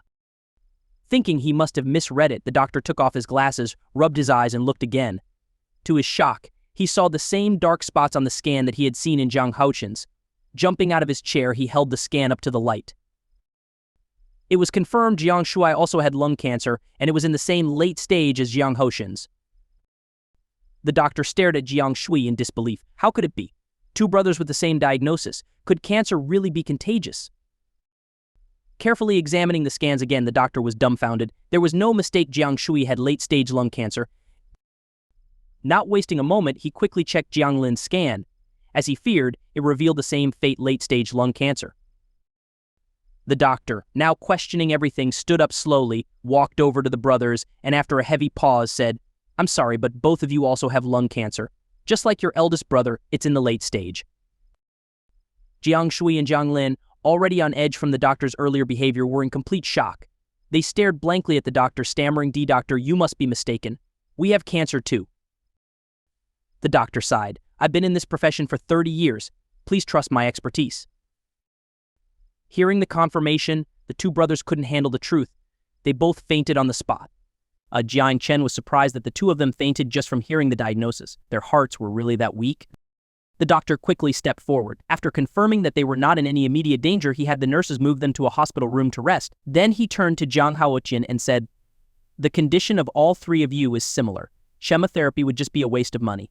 However, there is a newly developed drug that could potentially slow down the spread of the cancer cells, but I wouldn't recommend it either. It's extremely expensive and unaffordable for most people." Jiang Haoshan looked at Jiang Chen with a pleading expression. At this point, Jiang Chen was his only hope. "Xiao Chen, you can't just let us die. If the three of us were to undergo treatment, it would only cost $2 billion a year. Your wife makes $5 or $6 billion annually. She can easily afford it." Jiang Chen couldn't believe it. Jiang Haoshan was actually expecting him to cover all three of their medical expenses. How could he even ask for that? They had only met a few times and each encounter had been unpleasant. And now, instead of asking politely, he was practically ordering him as if it were his right. Unbelievable. Seeing Jiang Chen just staring at him without responding, Jiang Haoshan grew impatient. He felt that Jiang Chen was being ungrateful. Shouldn't he be assuring them that he would do whatever it takes to save them, even if it meant going bankrupt? After a moment of silence, Jiang Haoshan decided to play his trump card. "Xiao Chen, come with me." Noticing the harsh tone in Jiang Haoshan's voice, Jiang Chen wondered what he had done to provoke him. Despite his suspicions, he followed him. As Jiang Chen trailed behind, a cold chill ran down his spine, sensing that something was off. He quickly checked Jiang Haoshan's fate and saw what was about to happen. Jiang Haoshan was planning to use Jiang Chen's mother, Lin Susu, to blackmail him. If Jiang Chen refused to pay for the treatment, Haoshan would expose their family's address, ensuring that they could never live peacefully again. Jiang Chen knew his mother's background was significant. If her whereabouts were exposed, the consequences could be disastrous. After all, even now, Jiang Zentian and Lin Suzu were still hiding from her family. The fact that Haoshan, even in his condition, was still plotting to use such leverage infuriated Jiang Chen. They reached the rooftop of the hospital. Haoshan looked down at Jiang Chen with a cold, calculating expression. "Kid, do you know why your parents left their hometown and haven't contacted anyone for over a decade?" Jiang Chen remained silent. He wanted to see what Haoshan would do next. Haoshan didn't care whether Jiang Chen responded. He continued, "Let me tell you, your father is a thief. He stole your mother away from her family, which is why they've been hiding ever since. Even now, they're still running from her family. What do you think will happen if I give those people your address? Do you think your family will stay together?" After saying this, Haoshin stared intently at Jiang Chen, knowing that this was his make-or-break moment. Sure, he could sell the information about Jiang Chen's family, but it wouldn't fetch much. However, he could use this threat to extort money from Jiang Chen. If Jiang Chen didn't want his family torn apart, he would have no choice but to pay up. Jiang Chen took a deep breath, his gaze icy as he looked at Haoyin. "Uncle, do we really share the same blood? How can you be so despicable?" Haoshin laughed coldly. "Kid, it's every man for himself. Family ties are worth nothing compared to money and life." Seeing Jiang Chen's eyes redden with anger, Haoshin pressed on. "Listen, kid, you have only one choice. Pay for all my medical expenses, and your family can live peacefully. Refuse, and I'll make sure you never see your mother again." Just as Haoshin was about to leave, Jiang Chen's voice stopped him. "Uncle, so if I cover your medical expenses, I don't have to worry about my other two uncles." Haoshin's heart skipped a beat. That's right, his two brothers were also in the late stages of lung cancer. After a moment's thought, his eyes gleamed with greed. "I don't worry about them. Just give me the money that would have been for them." Jiang Chen was shocked by Haoyin's response. He didn't care if his own brothers lived or died, he just wanted their share of the money. The sheer selfishness was staggering. What had these people gone through to become so twisted, even willing to betray their own flesh and blood? "Uncle, they're your brothers," Jiang Chen exclaimed. "Brothers? What brothers? Your father gave us $1 million to start our business, and those two idiots squandered tens of thousands. Then, every year, they pocketed half the profits, leaving me with scraps. Such brothers are better off dead." Jiang Chen saw the hatred in Haoshin's eyes and instinctively took a step back. This was no ordinary man, he was ruthless. All three brothers were. At that moment, Jiang Chen thought his father, Jiang Zentian, was like a lotus blooming in the mud, unstained by its surroundings. Seeing Jiang Chen retreat, Haoshin smirked coldly. He pulled out a bank card, quickly typed the account number into his phone, and sent it to Jiang Chen. "Kid, if you don't want your family torn apart, transfer $2 billion to this account by 2 p.m. If the money isn't there by then, I'll make sure those people come and take your mother away, and your family will be destroyed." Looking at the text on his phone, Jiang Chen knew that Haoshin had lost his mind, but Jiang Chen quickly modified Haoshin's fate. Haoshin was about to leave, confident that Jiang Chen would send the money, but suddenly he found that he couldn't move his legs. When he tried to squat down, he lost his balance and fell to the ground. Jiang Chen walked over, squatted beside him, and coldly whispered, "Uncle, if you're so determined to destroy my family, don't blame me for what happens next." Haoshin's face turned pale. He wasn't stupid, he quickly realized that Jiang Chen had done something to him. "Kid, what did you do to me?" Haoyin demanded. "Uncle, of course, it was me," Jiang Chen replied calmly. "If I don't stop you, my family will be ruined, so I've made sure you can't move. It's the only way to keep my family safe." Hearing Jiang Chen's cold, emotionless tone, Haoshin was terrified, but then he remembered something and sneered. "I still have my mouth, I've memorized their numbers. Do you think tying me up makes you safe?" Jiang Chen frowned but then relaxed. "You're right, I almost forgot you still have your mouth." Haoshin's face twisted in fear. Had he just reminded Jiang Chen? As he tried to beg for mercy, he suddenly realized he couldn't speak. No words came out, even though Jiang Chen hadn't touched him. At that moment, Haoshin's fear of Jiang Chen reached a new level. Jiang Chen didn't care about Haoshin's terrified expression. Smiling, he asked, "Uncle, now that you can't move, can't speak, and can barely open your mouth, how exactly do you plan on contacting those people?" Jiang Haoshin wanted to beg for mercy, but he couldn't make a sound. He couldn't even open his mouth properly. He was terrified. What kind of monster was Jiang Chen? He hadn't even touched him, yet he was turned into a vegetable. Seeing the fear on Jiang Haoshin's face, Jiang Chen coldly said, "Uncle, I know you must have a lot of questions right now. Don't worry, I'll explain everything to you so that you can leave this world with a clear understanding." Jiang Haoshin listened silently. He wanted to know how Jiang Chen had done this. Without wasting time, Jiang Chen calmly explained, "I can see into people's thoughts. Today you all planned to extort money from me by using our relatives and then run away. When that didn't work, you intended to blackmail my father for money, and even thought of selling our information to those mysterious people. You wanted to destroy my family. Now tell me, given how malicious your intentions were, could I really let you go?" Jiang Haoshin was filled with dread. How could Jiang Chen possibly know their plans? Jiang Chen wasn't surprised by Haoshin's fear. He knew that his uncle wasn't stupid, just extremely selfish. So he continued, "You might have guessed it by now, I'm the one who gave you and your brothers cancer. Originally, I only intended to teach you a lesson. But you didn't learn, and instead you doubled down. Now you want to destroy my entire family. Tell me, do you really think I would let you live?" Hearing Jiang Chen's words, tears began to flow uncontrollably down Jiang Haoshin's face. These were tears of regret. If only he had known that Jiang Chen was like a god, capable of controlling their fates, he would never have harbored such thoughts. He would have done everything he could to please Jiang Chen's family, hoping for some crumbs from their table. But now he was a paralyzed, mute vegetable suffering from a terminal illness. This was a fate worse than death. His eyes darted around desperately, hoping Jiang Chen might show him some mercy. But Jiang Chen had no intention of letting him off the hook. He wouldn't kill him, of course. The real punishment wasn't in taking a life, but in leaving someone to live in a state of helplessness and despair. Satisfied with the outcome, Jiang Chen called the doctor and nurse to take Jiang Hoqin back downstairs. Then, he headed to the room where Jiang Shui and Jiang Lin were resting and altered their fates as well. They too would become conscious yet immobile, unable to speak, a living nightmare.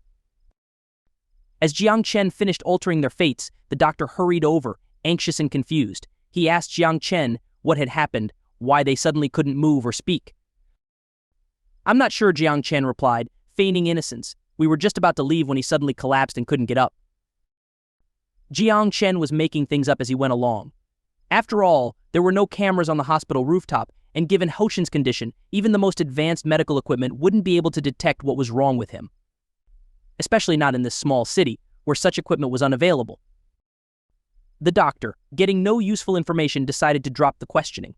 But as he was about to leave, Jiang Chen's voice stopped him. "Doctor, my third and fourth uncles haven't woken up yet. Could something be wrong?" The doctor glanced at the two men, realizing it had indeed been a while. He quickly called for a nurse to administer an injection. After the shot, their eyes slowly opened, but when they tried to speak, they found they couldn't, and their bodies wouldn't move. Panic set in. The doctor, noticing something was wrong, asked, "Is there anything you're feeling uncomfortable with?" But Jiang Shui and Jiang Lin could only move their eyes, unable to speak.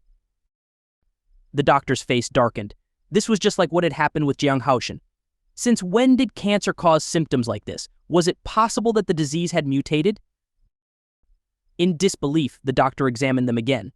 Seeing no change, he turned to Jiang Chen and said, "Come with me for a moment." Jiang Chen complied, and the doctor began asking about the three brothers' diet and lifestyle. Jiang Chen wasn't familiar with their daily lives, but he knew they were all unmarried. So he said, "Doctor, you might find this hard to believe, but I've only known them for 2 days." "Aren't you their biological nephew?" the doctor asked, surprised. "Yes, I am, but I had never met them before now. If I weren't getting married, I wouldn't have even known I had 2 uncles and an uncle-in-law." The doctor, connecting the dots, suggested that Jiang Chen contact his father, thinking this might be a hereditary condition. Otherwise, how could all 3 brothers develop cancer and become paralyzed on the same day? Jiang Chen immediately called Jiang Zhenqin. Within 30 minutes, Jiang Zhenqin and Lin Susu arrived at the hospital. Seeing the condition of the 3 brothers, Jiang Zhenqin frowned.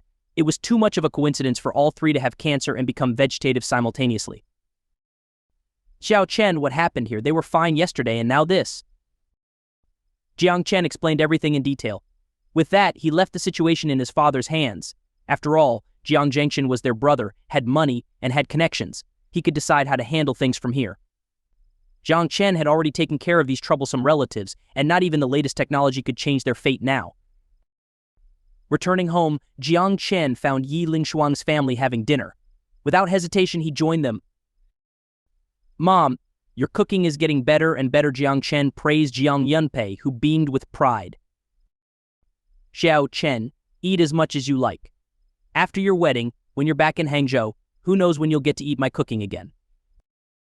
Jiang Chen smiled. "Mom, you and Dad could come with us to Hangzhou. The air there is great, just as good as Longchang's." "We're not going," Jiang Yunpei replied. "Your dad still has work here in Longchang, and I'm not used to living elsewhere." As Jiang Chen ate, he chatted with the family. After the meal, Yi Lingshuang pulled Jiang Chen aside, pouting playfully. "Honey, where did you go so early this morning? I couldn't find you when I wanted to have breakfast with you." Coughing awkwardly, Jiang Chen scratched the back of his head. "Just had some things to take care of." Seeing that Yi Lingshuang was about to press for more details, he quickly changed the subject, grinning mischievously. "By the way, honey, since no one's going to bother us today, where should we go to enjoy some time alone?" Yi Lingshuang's face immediately darkened. She knew Jiang Chen was using his classic diversion tactic. She had fallen for it many times when she was younger, but being a smart woman, she decided not to press the issue further. Watching Xia Li and Zhang Yuding happily laughing while watching cartoons in the living room, she said, "Honey, didn't we agree that you'd find a way to keep Yuding and Xia Li here? We can't let them go back to their miserable lives.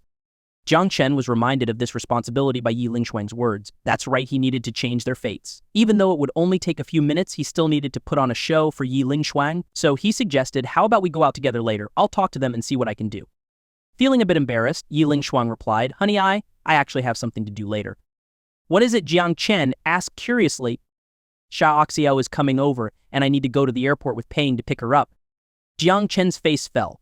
The timing couldn't have been worse. Since they had returned to his hometown, he hadn't had any alone time with Yi Lingshuang.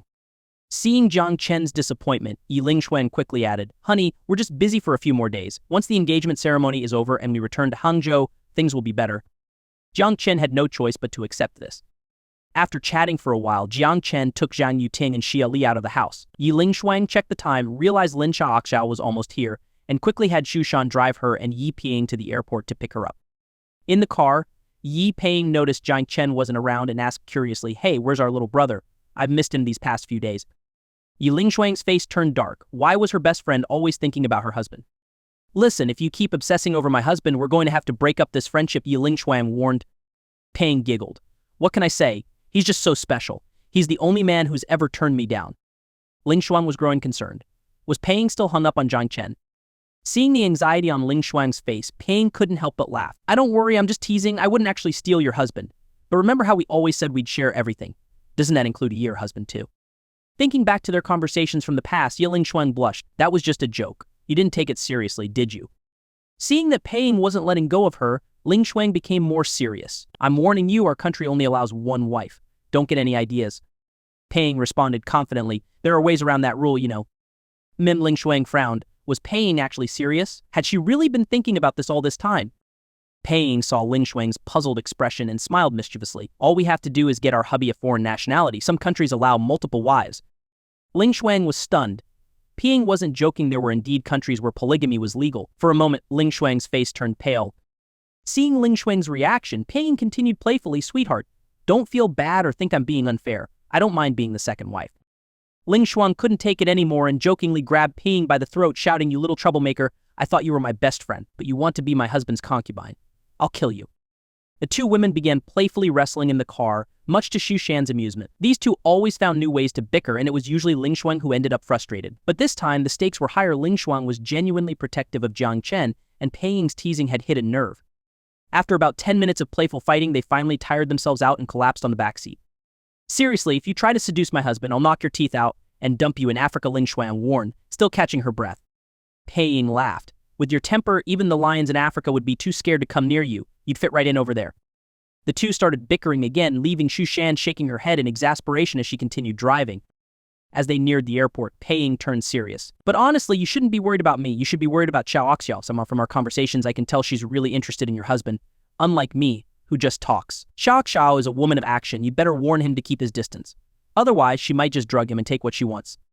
Lingshuang's face twitched. Xiao Xiao was indeed someone who followed through on her desires. She had once said that if she found someone she liked, she'd stop at nothing to have him. With two such troublesome friends around, Lingshuang was starting to get a headache. Was it true what they said about keeping an eye on your friends? Xu Shan, overhearing the conversation, also became thoughtful. She agreed that Lin Xiaoxiao was the bigger threat. Xiaoxiao was known for quietly going after what she wanted, while Paying was more talk than action. Sis, I also think Xiaoxiao is interested in brother-in-law. Remember how she looked at him back in the Kyoto villa? Her eyes were definitely different. Hearing this from Xu Shan, who was usually so quiet, Lingshuang made up her mind. She needed to keep Jiang Chen and Lin Xiaoxiao apart. Maybe she'd delete Xiaoxiao and Paying's contact info from Jiang Chen's phone when they got back, just to be safe. And she'd definitely make sure he didn't play any more games with them. When they arrived at the airport, they waited for about 10 minutes before Lin Xiaoxiao appeared with her luggage. Xu Shan, ever considerate, quickly helped load the suitcase into the car. Xiaoxiao looked around expectantly and, disappointed, asked, Hey, where's your husband? Why didn't he come to pick me up? Already feeling tense, Lingshuang's face darkened further. Isn't it enough that I'm here to pick you up? Are you here to see my husband or to celebrate my engagement? Lin Xiaoxiao was taken aback. What was going on? Why did her friend's tone have such a sharp edge? Yi Paying couldn't help but burst into laughter at the situation. Lin Xiaoxiao looked around, confused. Sister, did I do something wrong? Yi Lingshuang, her face still dark, asked, You came here asking about my husband first thing. Do you have any plans for him? Lin Xiaoxiao was even more bewildered. What had happened to Lingshuang? Why was she acting so strange? She glanced at the others and noticed Paying stifling a laugh, quickly realizing what was going on. Over the past few days, she had chatted with Paying online and knew about the time Paying had tried to flirt with Jiang Chen and had been scolded by Ling Shuang. Thinking back to the jokes they had made in Beijing about Jiang Chen, she understood everything in an instant. Jiang Chen was clearly everything to Ling Shuang now, and Paying must have turned her into a nervous wreck. With a slightly annoyed expression, Lin Xiaoxiao asked, "Sister, did this troublemaker tell you that I'm trying to steal your husband?" Yi Ling Shuang felt embarrassed. How did Lin Xiaoxiao figure it out so quickly? She hadn't even said much. Seeing Ling Shuang's awkward expression, Lin Xiaoxiao knew Paying had been stirring the pot again. She walked over to Paying, put an arm around her neck and scolded, "You little fox, haven't you caused enough trouble?" "Xiaoxiao, come on," Paying replied with a playful grin. "You know exactly who you are. Don't act innocent." "I'll show you innocent," Lin Xiaoxiao retorted, playfully grabbing at Paying as they started to tussle. Noticing that passers-by were beginning to stare, Yi Ling Shuang stepped in, her face stern. "Okay, that's enough. Let's get in the car." The two women reluctantly stopped their antics and got into the car. Inside, they started bickering again, much to Ling Shuang's exasperation. These two were always at each other's throats every single time they met. After about 10 minutes, they finally calmed down.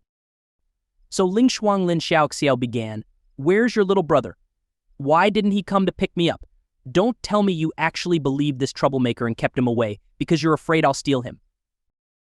Her words were like a rapid-fire machine gun, and after reflecting on the conversation they had just had, Ling Shuang decided to lay it all out.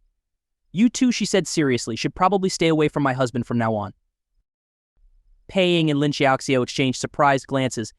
Then, they both burst out laughing. "Ling Shuang, my sweet little sister, you're too adorable," Paying said, wiping away a tear from laughing so hard. "Do you really think we'd steal your husband?" Ling Shuang looked at them seriously for a moment before replying, "I didn't used to think so, but now, I'm not so sure." "Sister, don't be like that," Lin Xiaoxiao said, pouting and taking Ling Shuang's hand. "Even if every man on earth disappeared, I wouldn't try to take your husband." Paying chimed in, "She's right. Even if all the men in the world were gone, I'd only borrow him for a few days. I'd never try to steal him." Her words sparked another round of playful chaos in the car. "You little fox, you really want to die, don't you?" Ling Shuang shouted. "Come here, let me teach you a lesson." Paying quickly scrambled away, looking pitiful as she retreated to the back seat. "Sister, don't be so selfish. I've gone over 20 years without knowing what it's like to be in love. If every man on earth vanished except for your husband, would you really let me die without ever knowing what love is like?" Lin Xiaoxiao rolled her eyes at Paying. This girl really was something else, but as she thought about it, she realized that if the situation were reversed, she might feel the same way. They'd never experienced the sweetness of love, and if Jiang Chen were the last man on earth, she might be tempted to borrow him for a few days herself just to see what it was like. The car soon arrived at the hotel. Since Paying had already booked a large suite, Lin Xiaoxiao decided to stay with her instead of getting her own room. Lying on the bed, Paying sighed dramatically. "It's such a big bed, but it's so sad to sleep here without a man to hold." Lin Xiaoxiao rolled her eyes again. "You've got men lining up from one end of the city to the other, and now you're complaining about not having one. If you're so desperate, just find someone on a dating app and invite him over. I'll find another room, and you won't be disturbed," she added. Paying sat up, looking at Lin Xiaoxiao with mock disdain. "Xiaoxiao, you're already 21. You're in the prime of your life, just like me. Stop pretending to be so innocent." Lin Xiaoxiao shrugged. "I'm not like you. I'm always so busy with work that I just fall into bed and sleep." Paying reached out mischievously toward Lin Xiaoxiao, causing her to jump and shriek, "What are you doing, you little pervert?" Paying grinned. "And you say you're not interested. In just a month, you've gone up a size." Blushing furiously, Lin Xiaoxiao retorted, "It grew on its own." Paying wasn't buying it. "Come on. We're adults. We all know that at our age, nothing grows without a little help. If you didn't have a boyfriend massaging them or if you weren't doing some self-care, then I'll take your last name." As she spoke, Paying's suspicion grew, and she lunged to pull off Lin Xiaoxiao's shirt. Panicked, Lin Xiaoxiao dashed out of the room, her eyes wide as Paying advanced. "You crazy woman, stay away from me. If you come any closer, I'll scream for help." "Scream all you want," Let's see if anyone comes to your rescue, Paying taunted as she grabbed Lin Xiaoxiao and tried to drag her back to the room. Overwhelmed, Lin Xiaoxiao called out to Yi Lingshuang and Xu Shan, who were watching TV on the couch. Lingshuang, Shan, help me. Don't let this crazy woman take my innocence. Yi Lingshuang just rolled her eyes. Go on, you two weirdos. I'm not getting involved. Lin Xiaoxiao feigned despair. You've changed since you got married. You're abandoning me in my time of need.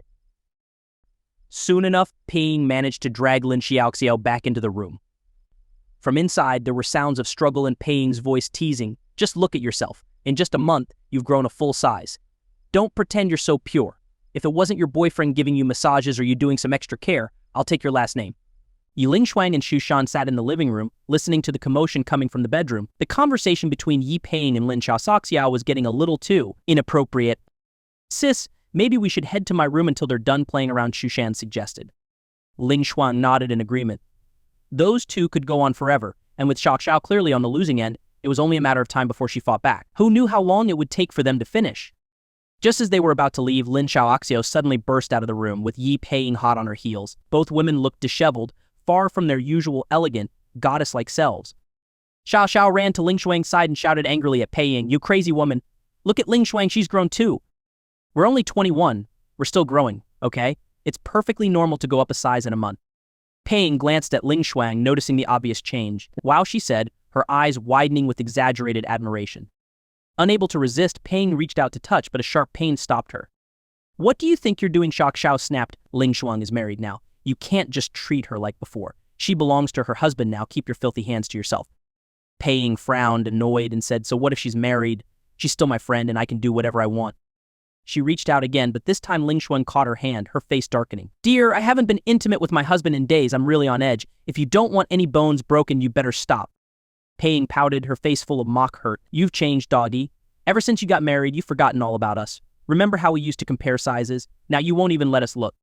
Tears began to well up in her eyes as she added, "It's like you've replaced us with someone new." Xiaoxiao, watching from the side, couldn't help but think, what an actress. Ping could cry on demand, what a talent. But Lingshuang wasn't swayed.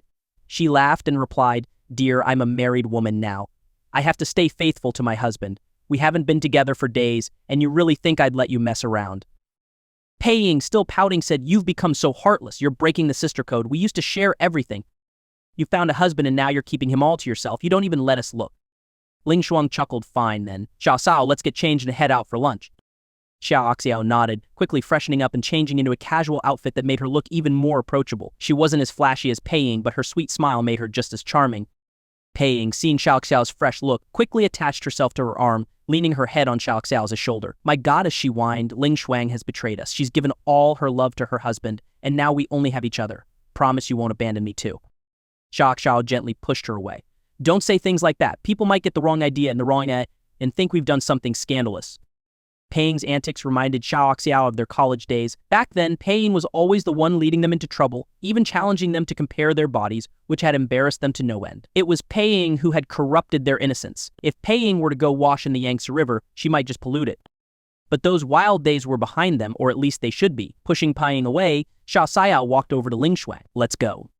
Ping made a sad face. "You're really leaving me behind? I haven't even finished getting ready." Xiaoxiao shook her head, amused. "Weren't you just saying you were going to ignore Lingshuang for an hour? We'll go eat and come back in an hour. By then, you'll be over it." Ping scratched her head sheepishly and giggled. "All right, I'll let her off the hook this time. Next time she refuses me, I'll drum in foul, talking to her." She quickly went back to the room, fixed her hair, put on some light makeup, and emerged ready to go. Linking her arm with Lingshuang's, she chirped, "Let's go, dear. You have to show us a good time and make sure we don't leave hungry." Lingshuang shook her head, smiling. "This girl is always so full of energy." The three of them left the hotel, chatting and laughing as they went. This time, they decided not to drive since the restaurant was close by. Xiaoxiao, being new to town, wanted to try the local specialty dishes, so they headed to the same restaurant Zhang Chen had taken Ping to before. Ping's mouth was already watering at the thought. She had loved the food there so much that she had wanted to go back several times, but since it was tucked away in an alley, she had been too nervous to go alone. But now that she had Lingshuang with her, she felt safe and excited. When they finally reached the restaurant, they found it packed. There were no seats left. Ping peered inside, hoping to spot someone about to leave, when she suddenly noticed Zhang Chen sitting in the main hall laughing and chatting with two women who were dressed in expensive clothes. Her face darkened immediately. That jerk? He's about to get married, and here he is flirting with other women. And after everything Lingshuang's done for him, Paying was furious. She wanted to march in there and give Jiang Chen a piece of her mind. But then she remembered how deeply Ling Shuang loved him and how their wedding was just around the corner, and making a scene would only hurt her friend. But letting him off the hook wasn't an option either. After thinking it over, she decided to handle the situation herself without dragging Ling Shuang and Xiao Axiao into it. Returning to where the others were waiting, she said, "Dear, why don't you take Xiao Axiao and Shushan to get some nice wine and drinks? I'll hold our place in line." Ling Shuang looked puzzled, but the restaurant has everything we need. "Yeah, but I want some good red wine. You know I'm picky about my drinks," Paying insisted. Ling Shuang didn't think much of it. It was true that Paying had a taste for fine wine. As she was about to leave, Paying added, "You should take Xiao Xiao and Shushan with you. It's better to have company in case anything happens." Ling Shuang found Paying's sudden thoughtfulness a bit strange, but she shrugged it off. Having extra hands to carry the drinks wasn't a bad idea. As Ling Shuang, Xiao Axiao, and Shushan walked away, Paying steeled herself and strode into the restaurant.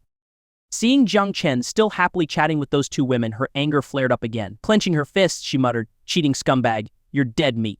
Jiang Chen, who was in the middle of eating, suddenly felt uneasy, as if he was being targeted by a venomous snake. It was a feeling he hadn't experienced since he was a child back when he was heading home with a female classmate and ran into Ling Shuang, who gave him a severe beating.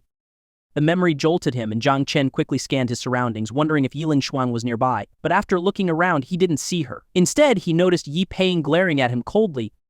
Jiang Chen was puzzled. What's with this girl? Did someone bully her? At that moment, Yi Paying walked up to Jiang Chen, giving Xia Li and Zhang Yuting a glance. Both women were stunning, easily scoring a 9 out of 10. Furious, she snapped at Jiang Chen, come out here. Jiang Chen was even more confused. What's she so angry about? Paying, what's wrong, he asked.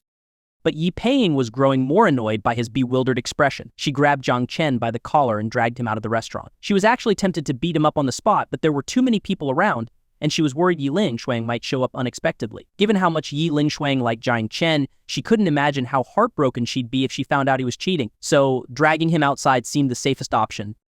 As Jiang Chen looked at the fuming Yi Paying, he quickly checked her fate. When he realized why she was mad, he was speechless. She actually thought he was cheating and was dragging him out to teach him a lesson. Where did she get that idea?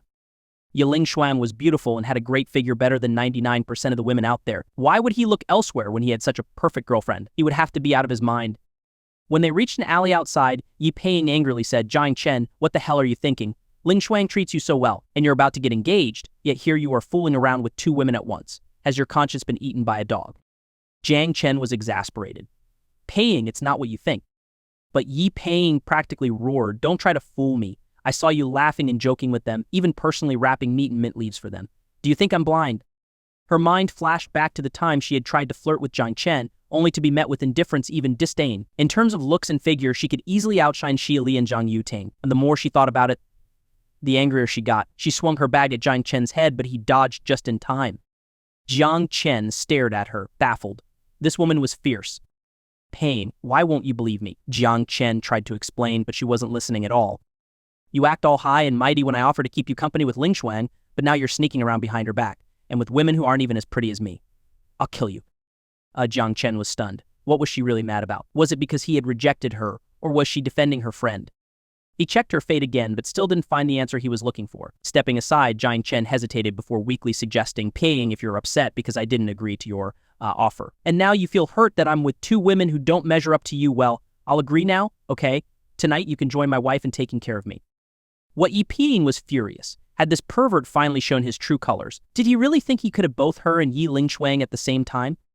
She glared at him, then swung her bag at him again. "I'll kill you, you pervert." Jiang Chen dodged quickly, but she chased after him, shouting, "You think Ling Shuang and I will both serve you? You sick freak, I'll kill you."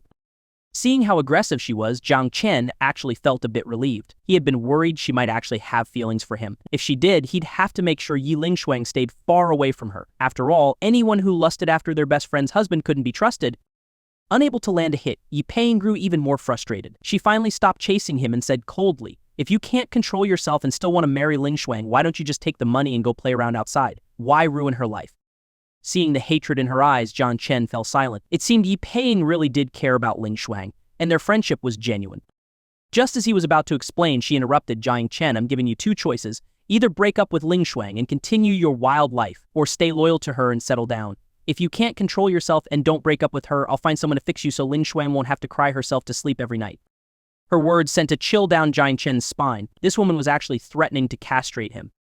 He stood there silently staring at her, Yi-paying, unsatisfied with his response. Snap, are you doubting my ability? Let me tell you, I once had a friend who was tricked by a scumbag, and I castrated him myself. Then I had him drawn and quartered. Do you want to experience that? Seeing his silence, she thought he didn't believe her. She quickly pulled out her phone, opened a hidden browser, and after some fiddling, handed it to him. Curious, Jiang Chen took the phone and looked at the webpage. It was clearly on the dark web, showing news of a bloody crime scene, limbs severed, blood everywhere. The graphic images made Jiang Chen feel like he was going to vomit. He stared at Yi-paying in shock. Was this woman really this ruthless? She quickly took back her phone, closed the webpage, and said coldly, you've been warned. Think carefully about your choice. After a minute of silence, Jiang Chen picked up his phone and called Yi Lingshuang. The call went through quickly, and Jiang Chen, feigning tears, said, honey, help. Your best friend wants to have me drawn and quartered. Yi-paying was stunned. What was this move? On the other end of the call, Yi Lingshuang was equally confused. What's going on? And she says I'm cheating and wants to chop me up and feed me to the fish. Honey, please save me. If you're too late, you won't get to see your precious hubby at Shu. Jiang Chen's unexpected move left Yi-paying completely bewildered. He actually dared to call Yi Lingshuang, and even admitted to cheating. Are people these days really this straightforward, or could it be that Yi Lingshuang was aware of Jiang Chen's cheating and didn't mind? As she was trying to make sense of this, she suddenly heard Jiang Chen's voice. Honey, you're so good to me, how could I possibly cheat on you? Paying saw me having lunch with Xiaoli and the others and let her imagination run wild. She wouldn't believe my explanation and now insists I betrayed you, even threatening to have me drawn and quartered. Please come quickly, or you really might not see your beloved husband again. Hearing the frustration in Jiang Chen's voice, Yi-paying started to doubt herself. Could this really be a misunderstanding? But then she recalled how close Jiang Chen had looked with Zhang Yuding and Jie Lai while wrapping meat in mint leaves for them. It seemed way too intimate. Just as she was about to snatch Jiang Chen's phone, she realized he had already hung up. Paying, if you really plan to have me drawn and quartered, you'll need to wait a bit. My wife is on her way. Yi-paying didn't say a word. Jiang Chen seemed so calm that she began to feel she might have acted too hastily. How were they supposed to get along after this, now that she had made such a serious accusation and it turned out to be a misunderstanding? After thinking it over, she decided to use a skill she was good at. She stepped forward, hooked her arm around Jiang Chen's, and with a playful smile said, hey, big brother, I was just kidding earlier. Don't take it to heart. I don't have any powerful connections. How could I possibly have you drawn and quartered? Jiang Chen, who had already looked into Yi-paying's background, knew better than to underestimate her. Despite her playful demeanor, he knew she was not someone to be taken lightly. She was the daughter of a hidden foreign family and had come to China because of her passion for acting, eventually obtaining citizenship. The news story she had shown him earlier wasn't a bluff either. 2 years ago, one of her close friends had been deceived by a scumbag. After becoming pregnant, the man vanished, and her friend, in despair, took her own life. Enraged, Yi-paying used her connections to track the man down. Due to restrictions within the country, she lured him overseas under the guise of an online relationship. Once he crossed the border, he was captured by her family, taken to a remote area, and the part of him responsible for impregnating her friend was fed to wolves. Despite his agonizing screams, she showed no mercy, eventually having him drawn and quartered. Now, this fierce woman was playing the coquettish role of a charming maiden. Jiang Chen wasn't about to let his guard down. Seeing Jiang Chen remain silent, just staring at her, Yi-paying coyly said, big brother, don't look at me like that. You're making me blush. Jiang Chen, unable to handle her flirtatious act, quickly removed her hand from his arm. Paying, let's go back to the restaurant. They should be here soon. But Yi-paying, still holding onto his arm, pouted, what's the rush, big brother? I still have so much to say to you. Jiang Chen sighed, feeling more exasperated than ever. What do you want to say? You mentioned earlier that you wanted Lingshuang and me to spend the night with you. I've been thinking about it, and I think it's a great idea. After all, Lingshuang told me that we're supposed to share everything from now on, so that makes you my husband too. Jiang Chen nearly fell over in shock. Paying, that's not funny at all. He shook off her hand and hurried back toward the restaurant, thinking this woman was truly terrifying. As Jiang Chen fled as if running for his life, Yi-paying watched with a smirk, though there was a hint of sadness in her eyes. Jiang Chen, this oddball, wasn't interested in her at all, even though she was a princess both abroad and here, admired by countless men who would love nothing more than to marry her and enjoy life to the fullest. Yet Jiang Chen ran at the mere sight of her. Sigh. Lingshuang really found herself a rare treasure. Shaking her head in frustration, she slowly made her way back to the restaurant. By this time, Yi Lingshuang and Lin Xiaoxiao hadn't returned yet, and Jiang Chen was still eating with Xia Li and Zhang Yuding. Even though she now knew it was probably a misunderstanding, seeing Jiang Chen dining with two beautiful women still made her uncomfortable. After thinking for a moment, she decided to get a better sense of the situation. She walked over to Jiang Chen, pulled up a chair, and sat beside him with a bright smile. "Big brother, there aren't any seats left. Why don't we join you for a meal?" Jiang Chen, seeing that Yi Peiing wasn't about to leave him alone, smiled and said, "We're just about done. You can take over our table when we finish." Yi Peiing pouted, clearly unhappy, but said nothing more to Jiang Chen. Instead, she turned her gaze to Xie Li and Zhang Yuding. "You two are so pretty. What are your names?" Xie Li and Zhang Yuding exchanged a glance, realizing that this woman was not to be trifled with. Nonetheless, they politely responded. "My name is Zhang Yuding, and I'm Xie Li." Yi Peiing smiled and introduced herself. "I'm Yi Peiing," she pointed at Xie Li and Zhang Yuding, then at Jiang Chen, and asked with a sly smile, "You seem to be getting along well with Big Brother. May I ask how you know him?" Though she didn't finish her question, Xie Li and Zhang Yuding, while from the countryside, were far from naive. They immediately sensed that Yi Peiing might have feelings for Jiang Chen, who was, after all, Yi Lingshuang's fiancé and their sister's husband. How could they let anyone else covet him? Zhang Yuding turned to Jiang Chen with a smile. "Brother-in-law, does Sister Yi like you? Is she treating us as rivals?" Yi Peiing was taken aback. She hadn't expected Xie Li and Zhang Yuding to be so blunt. Not only were they protecting Yi Lingshuang, but they were also indirectly reminding her that Jiang Chen already had a wife, so she should stop thinking about him. At that moment, she realized she had underestimated them. Xie Li then smiled sweetly and asked, "Sister, would you like to join us for a bite? There's not much food left, though." Yi Peiing felt like she had taken a serious blow. These two plain-looking, slightly tanned girls weren't as easy to deal with as they seemed, and Xie Li's offer wasn't an invitation, it was clearly a polite way of telling her to leave and not get in the way. Feeling both embarrassed and frustrated, Yi Peiing was about to find an excuse to leave when she noticed Yi Lingshuang and Lin Xiaoxiao approaching. Seeing them felt like spotting a lifeline, and she immediately ran over to Yi Lingshuang, hugging her tightly. "Sweetie, you're finally here?" Yi Lingshuang was confused. What was this vixen up to now? "Sweetie, your husband bullied me. And those two little sisters of yours bullied me too." "Wah, ah!" Yi Lingshuang's eyes widened in surprise. Bullied by those two. She paused. Then, as she looked at Yi Peiing's pitiful expression, a thought crossed her mind and she couldn't help but laugh. Despite their rural upbringing, those two sisters weren't lacking in intelligence. Clearly, Yi Peiing had done something annoying, and now she was paying the price. Laughing even harder, Yi Lingshuang patted Yi Peiing's back and said, "You little vixen, someone finally managed to put you in your place. It's a rare occasion indeed." With a dark expression, Yi Peiing grumbled, "Hey, I'm your best friend. How can you be so happy when I'm being bullied?" Lin Xiaoxiao, who rarely saw Yi Peiing in such a flustered state, joined in the laughter. "If I had a suona, I'd play it to celebrate your misfortune." You all Yi Peiing wanted to curse, but they were in a restaurant, so she held back, hopping mad instead. "You all are really heartless. I'm breaking off our friendship."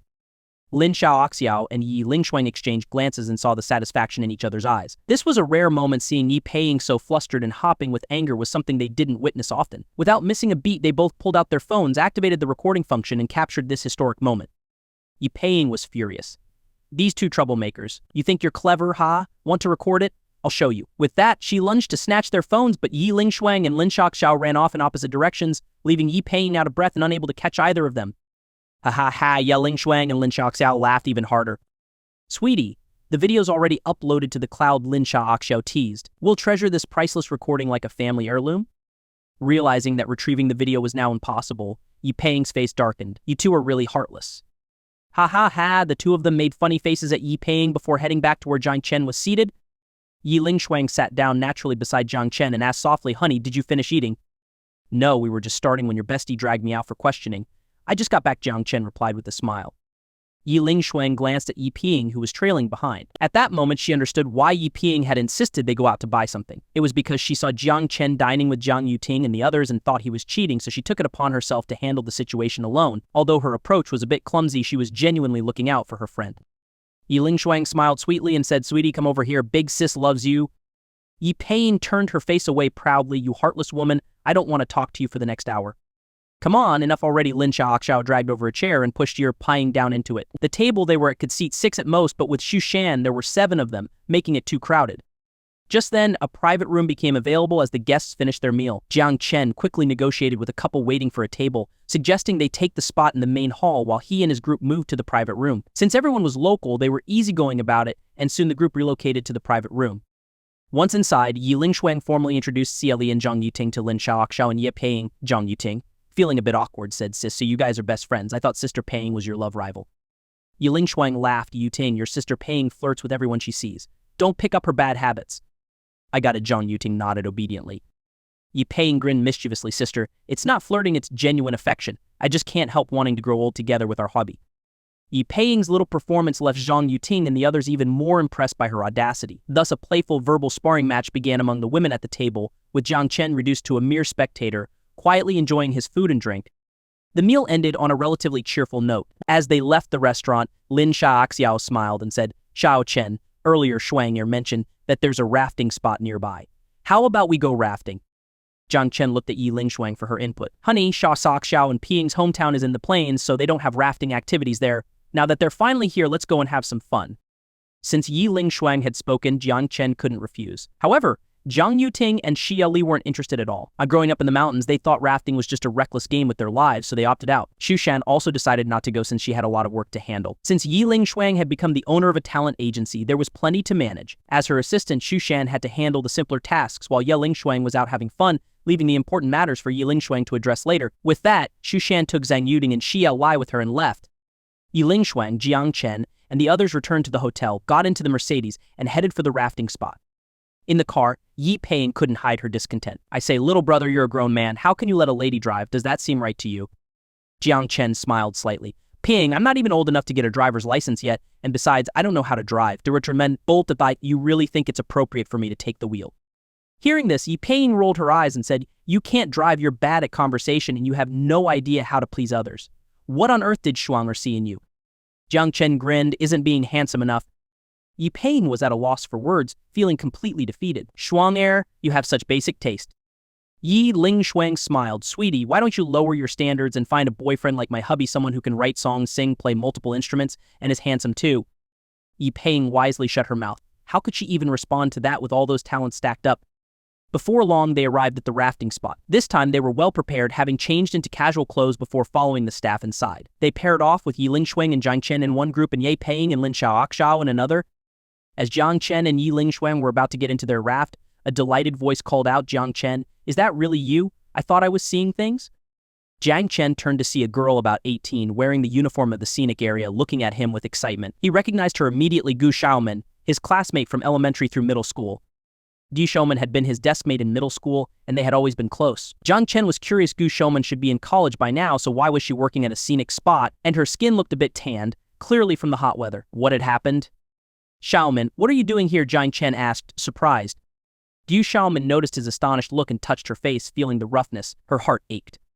2 years ago, her father's business had been thriving. He tried to expand his market by partnering with 3 out-of-town businessmen only to be swindled. Her father ended up deep in debt, and the men disappeared. Overwhelmed by debt, her mother divorced him. Though her mother offered to take her along, Gu Xiaoman chose to stay behind to care for her grandmother and 8-year-old brother.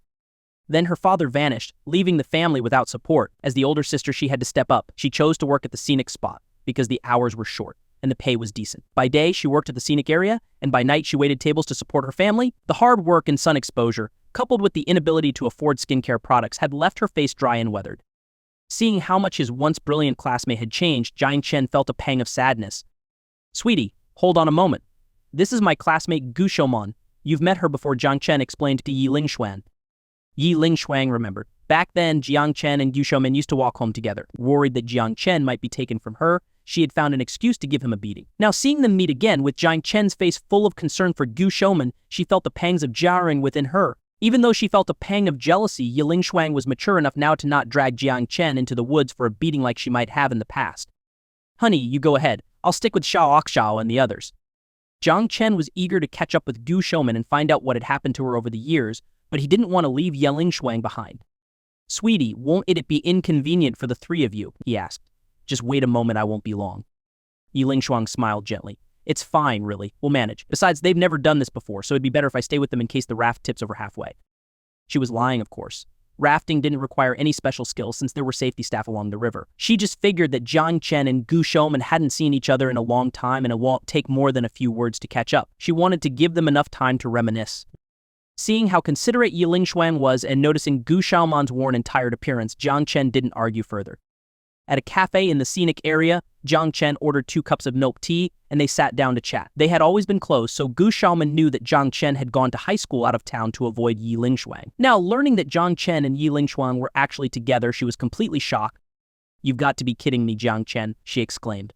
"I thought you'd never see her again. I can't believe you two ended up together." Jiang Chen felt a bit awkward and puzzled at the same time. His relationship with Yi Lingshuang had made headlines everywhere, yet Gu Xiaoman, a young person, seemed unaware of it. That was quite surprising.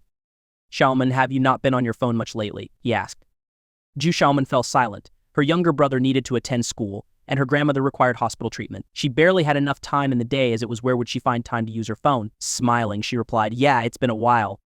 Seeing the bitter smile on Gu Xiaoman's face and the hardship written all over it, Jiang Chen felt deeply saddened. This girl had gone through so much. Even though his own parents had been irresponsible and never gave him money, his grandparents had treated him well, and Yi Lingshuang's parents had supported him too. He also had time to work as a tutor and earn some money, so the pressure hadn't been overwhelming, but it seemed that Gu Xiaoman's situation was even worse than his had been. As they continued to talk, Gu Xiaoman learned that Jiang Chen was about to get engaged to Yi Lingshuang. Smiling, she said, "Congratulations, Jiang Chen." Jiang Chen accepted her congratulations with a smile and said, "You should come to the engagement party. The more, the merrier." Gu Xiaoman was happy for him, but she knew she couldn't afford to take time off work. She worked at the scenic area from 10 a.m. to 4 p.m. each day, earning 70 yuan a day. In the evenings, she worked at a restaurant for 10 yuan an hour. 4 hours there earned her 40 yuan, making her daily total 110 yuan. Early each morning, she secretly made and sold buns at a construction site. If she wasn't chased off by thugs or caught, she could earn 100 yuan in the morning after deducting the cost of materials. With her breakfast earnings, her job at the scenic area, and her restaurant part-time job, she made a little over 6,000 yuan a month. Although it seemed like a decent amount, her grandmother's medical expenses were 100 yuan per day, leaving her with just over 3,000 yuan after a month. After paying 600 yuan in rent and over 1,000 yuan for living expenses, not to mention buying new shoes, clothes, and extra classes for her brother, she was barely scraping by. Any school expenses would leave her with nothing to save. She was also on a break from school, working so hard in hopes of curing her grandmother and returning to finish high school, then attending a good university. After struggling at the bottom of society for years, she had realized that knowledge was the only way to change her fate. So even though she wanted to attend Jiang Chen's engagement party, her financial situation simply wouldn't allow it. Missing a day of work could cost her both her jobs, leaving her family without support. So she said, "Jiang Chen, I'm really sorry. I don't think I'll have time to come to your engagement party." Hearing this and seeing her difficult fate, Jiang Chen felt a deep sense of pity. Gu Xiaoman was only 18, the prime of her youth, yet she was burdened with the responsibility of supporting her entire family, sacrificing her own future. After a moment of silence, Jiang Chen asked, "Xiaoman, what's your dream now?" "My dream," Gu Xiaoman thought for a moment, and then smiled. "I hope my grandmother gets better and can walk again. Then I can go back to school." As she finished speaking, her expression darkened. Get better. Her grandmother's illness was chronic. It was difficult to cure. But she still held on to hope. Having lost her parents, she couldn't bear to lose her grandmother too. So she was determined to earn enough money to provide her grandmother with the best medical care. Jiang Chen, hearing this, fell silent again. He checked her fate once more, and the more he saw, the worse he felt. He could see that her grandmother's condition never improved, and she remained bedridden. This situation held Gu Xiaoman back, and her dream of attending university never came true. Burdened by her ailing grandmother and an irresponsible brother, her life turned out miserable. Such a kind-hearted girl couldn't be allowed to suffer like this. Jiang Chen decided he would change both Gu Xiaoman's fate and her grandmother's. He couldn't let such a good person be destroyed by hardship. Changing the subject, he said, "Xiaoman, it's been a long time since I've seen Grandma Wang. When do you get off work? Take me to visit her." Gu Xiaoman looked at Jiang Chen with deep gratitude. All her acquaintances who knew about her family's troubles had distanced themselves from her. Even her closest friends spoke ill of her behind her back. But Jiang Chen, being stared at like that made Jiang Chen feel a bit uncomfortable. Gu Xiaoman realized she was acting out of character, so she took a sip of her drink to hide her awkwardness. "Jiang Chen, I get off work at 4 in the afternoon," she said, "but after that, I have to go to the restaurant for my part-time job, so I might not have time." Jiang Chen sighed.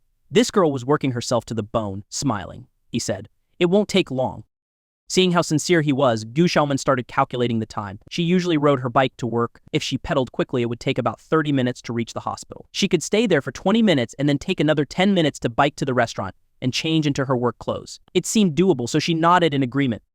Just then, the manager of the scenic area came over to find Gu Xiaoman. He told her to stop chatting and get back to serving tourists, so the two of them had to part ways. Jiang Chen stepped outside and noticed that Yi Ling Shuang wasn't around. Figuring she had gone off with Lin Xiaoxiao, he decided to skip the rafting and sat down nearby to play a game on his phone.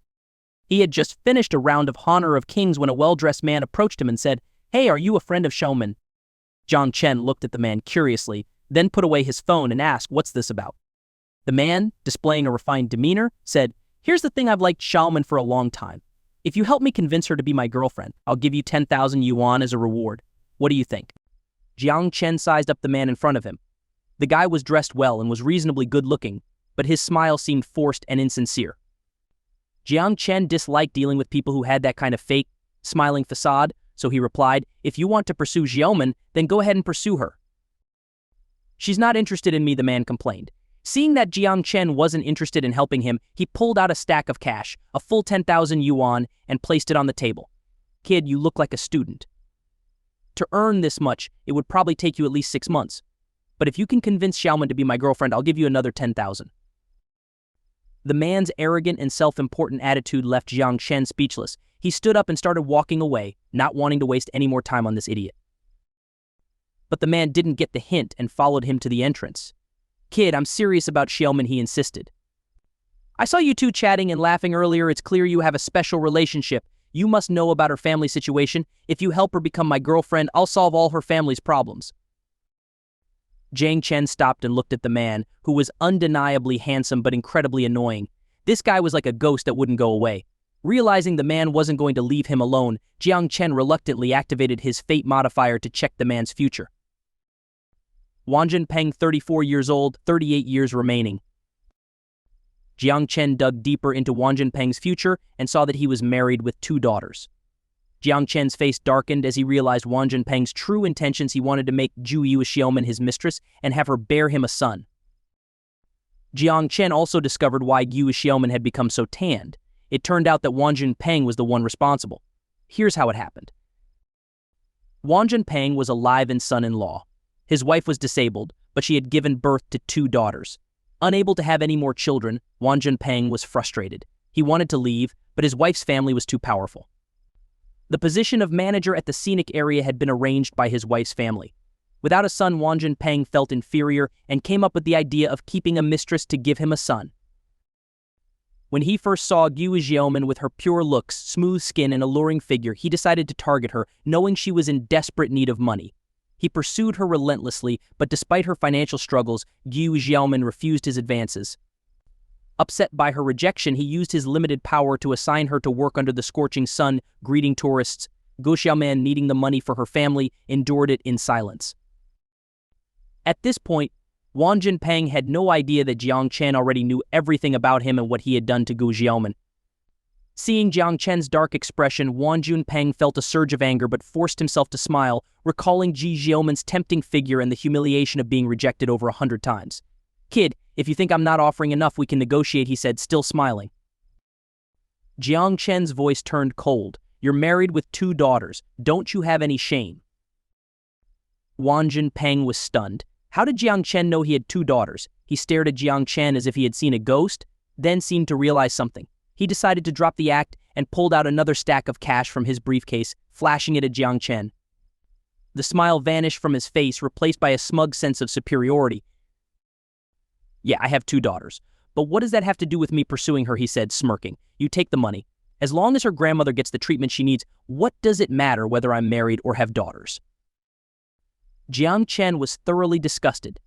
This man had 2 daughters of his own and still wanted to use a young girl's body to have a son. Absolutely revolting.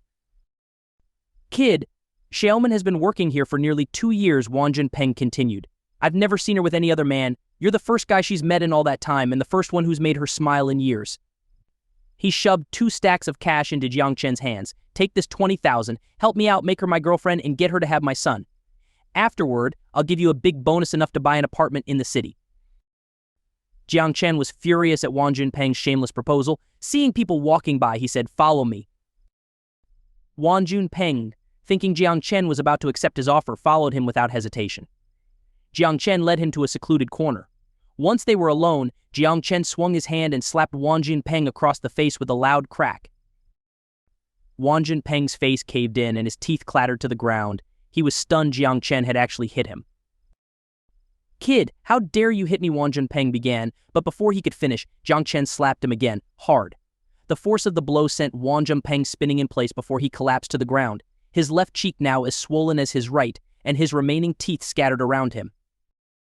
Jiang Chen, still seething from Wang Jinpeng's repulsive attitude, wasn't satisfied. He crouched down and began pummeling Wang Jinpeng's head and face with his fists. He only stopped when Wang Jinpeng was too battered to speak, his face covered in blood. "You've made Xiaomen's life miserable enough," Jiang Chen spat, "and you think you can just use your power to ruin her even more. You've pushed her this far, and I still don't feel like I've beaten you enough." Jiang Chen paused, an idea forming in his mind. He stood up slowly, lifted his foot, and stomped on Wang Jinpeng's groin.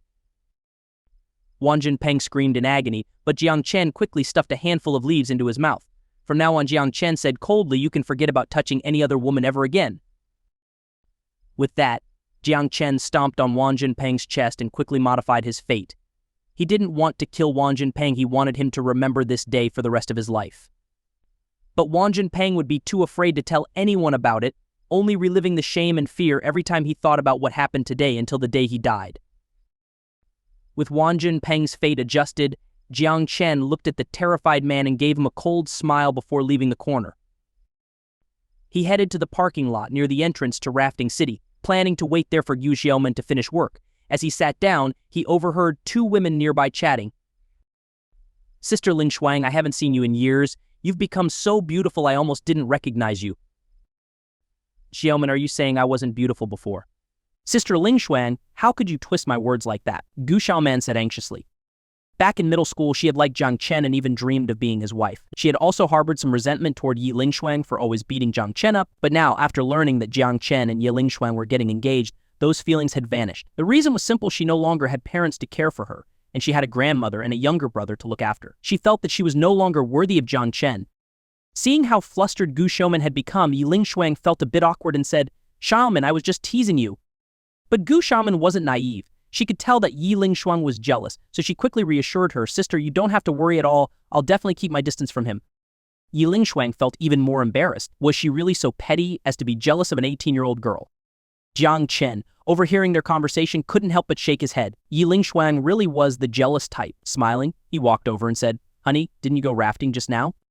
At Jiang Chen's words, Yi Lingshuang felt a surge of frustration. She had intended to go, but those two mischievous friends of hers had gone off on their own. When she came back, she saw Jiang Chen and Gu Xiaomen chatting animatedly at the cafe and didn't want to interrupt, so she went back to the car to play games and blow off steam. She lost several rounds in a row. When she rolled down the window for some fresh air, she saw Jiang Chen, but when she called out to him, he didn't respond. By the time she had hurriedly put on her shoes and got out of the car, he was nowhere to be seen. After searching for a while, she bumped into Gu Xiaomen. Once Jiang Chen understood the situation, he felt a bit awkward. So that's what happened. After some comforting words, he checked the time and realized they had about 2 hours before Gu Xiaoman's shift ended. He suggested, "Honey, why don't we go rafting now?" Yi Lingshuang's eyes lit up. "Right now?" Yeah. Yi Lingshuang was thrilled. She had thought she wouldn't get to have any fun today, but this unexpected turn of events was a pleasant surprise. She eagerly linked arms with Jiang Chen and turned to Gu Xiaomen, saying, "Xiaomen, we're off to play. You take care." "Have fun, Sister Lingshuang," Gu Xiaoman replied with an uneasy smile, making Yi Lingshuang feel even more embarrassed. It seemed she had been worrying over nothing.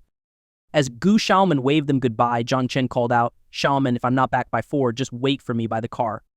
Hearing this, Yi Lingshuang's heart tightened, and she shot Jiang Chen a sharp look. "What have you two been planning behind my back?" Jiang Chen didn't want to upset her, so he explained everything about Gu Xiaoman's family situation, except for the part about the system and the fate modifications.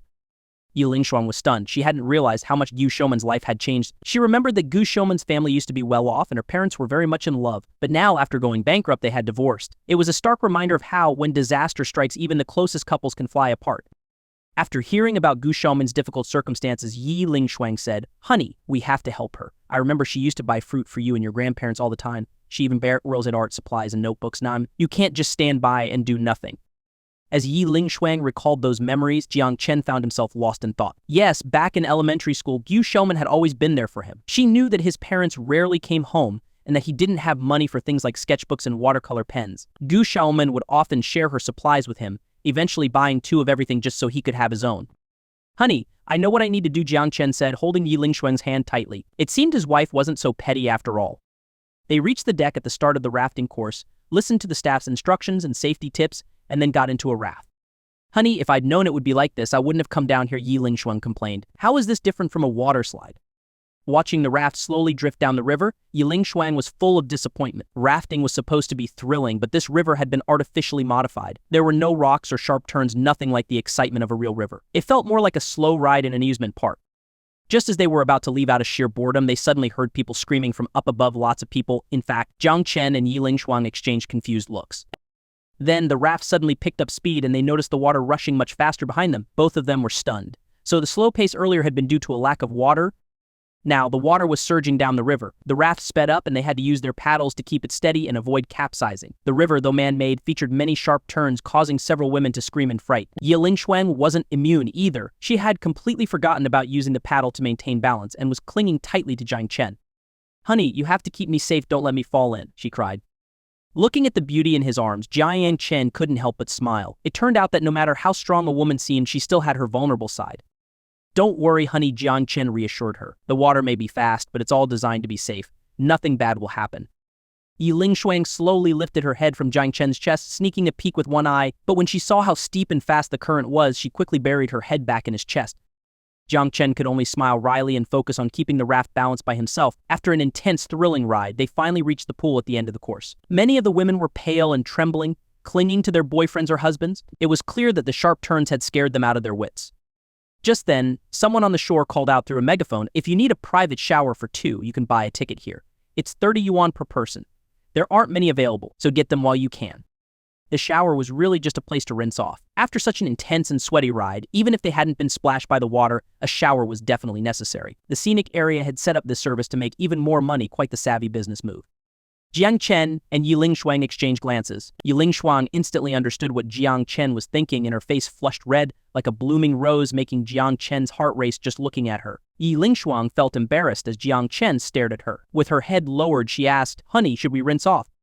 "What do you think?" Jiang Chen replied with a mischievous grin. This was a rare opportunity. How could he just let it pass? Yi Lingshuang felt uneasy. There were so many people around. What if someone recognized her? Nervously, she whispered, "There are too many people here."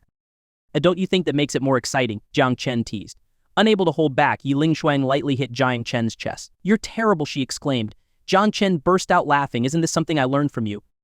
After spending time together, Jiang Chen had come to know that Yi Lingshuang was quite open to new experiences and even enjoyed a bit of thrill. So this little matter wasn't a big deal at all.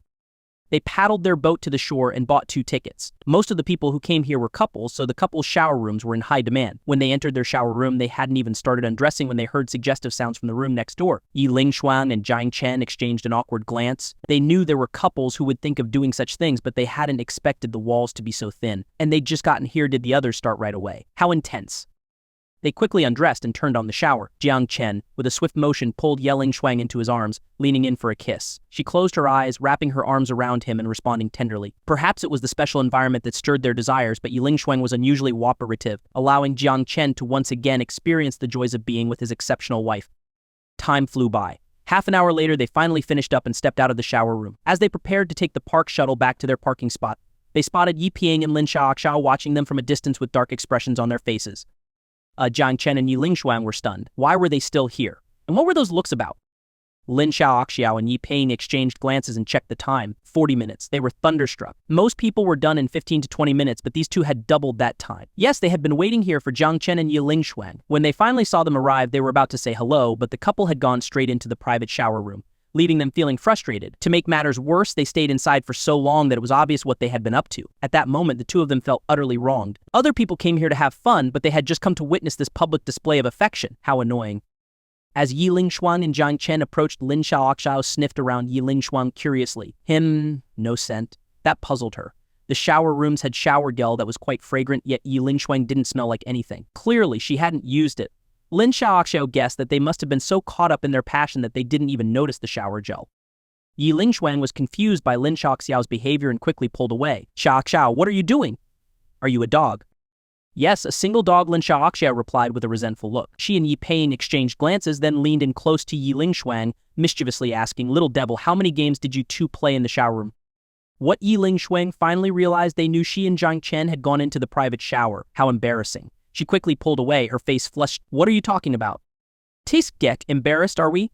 40 minutes. That's enough time for several rounds, right? You're something else. Yiling Shuang was mortified. You two are so indecent. How could you think such dirty thoughts?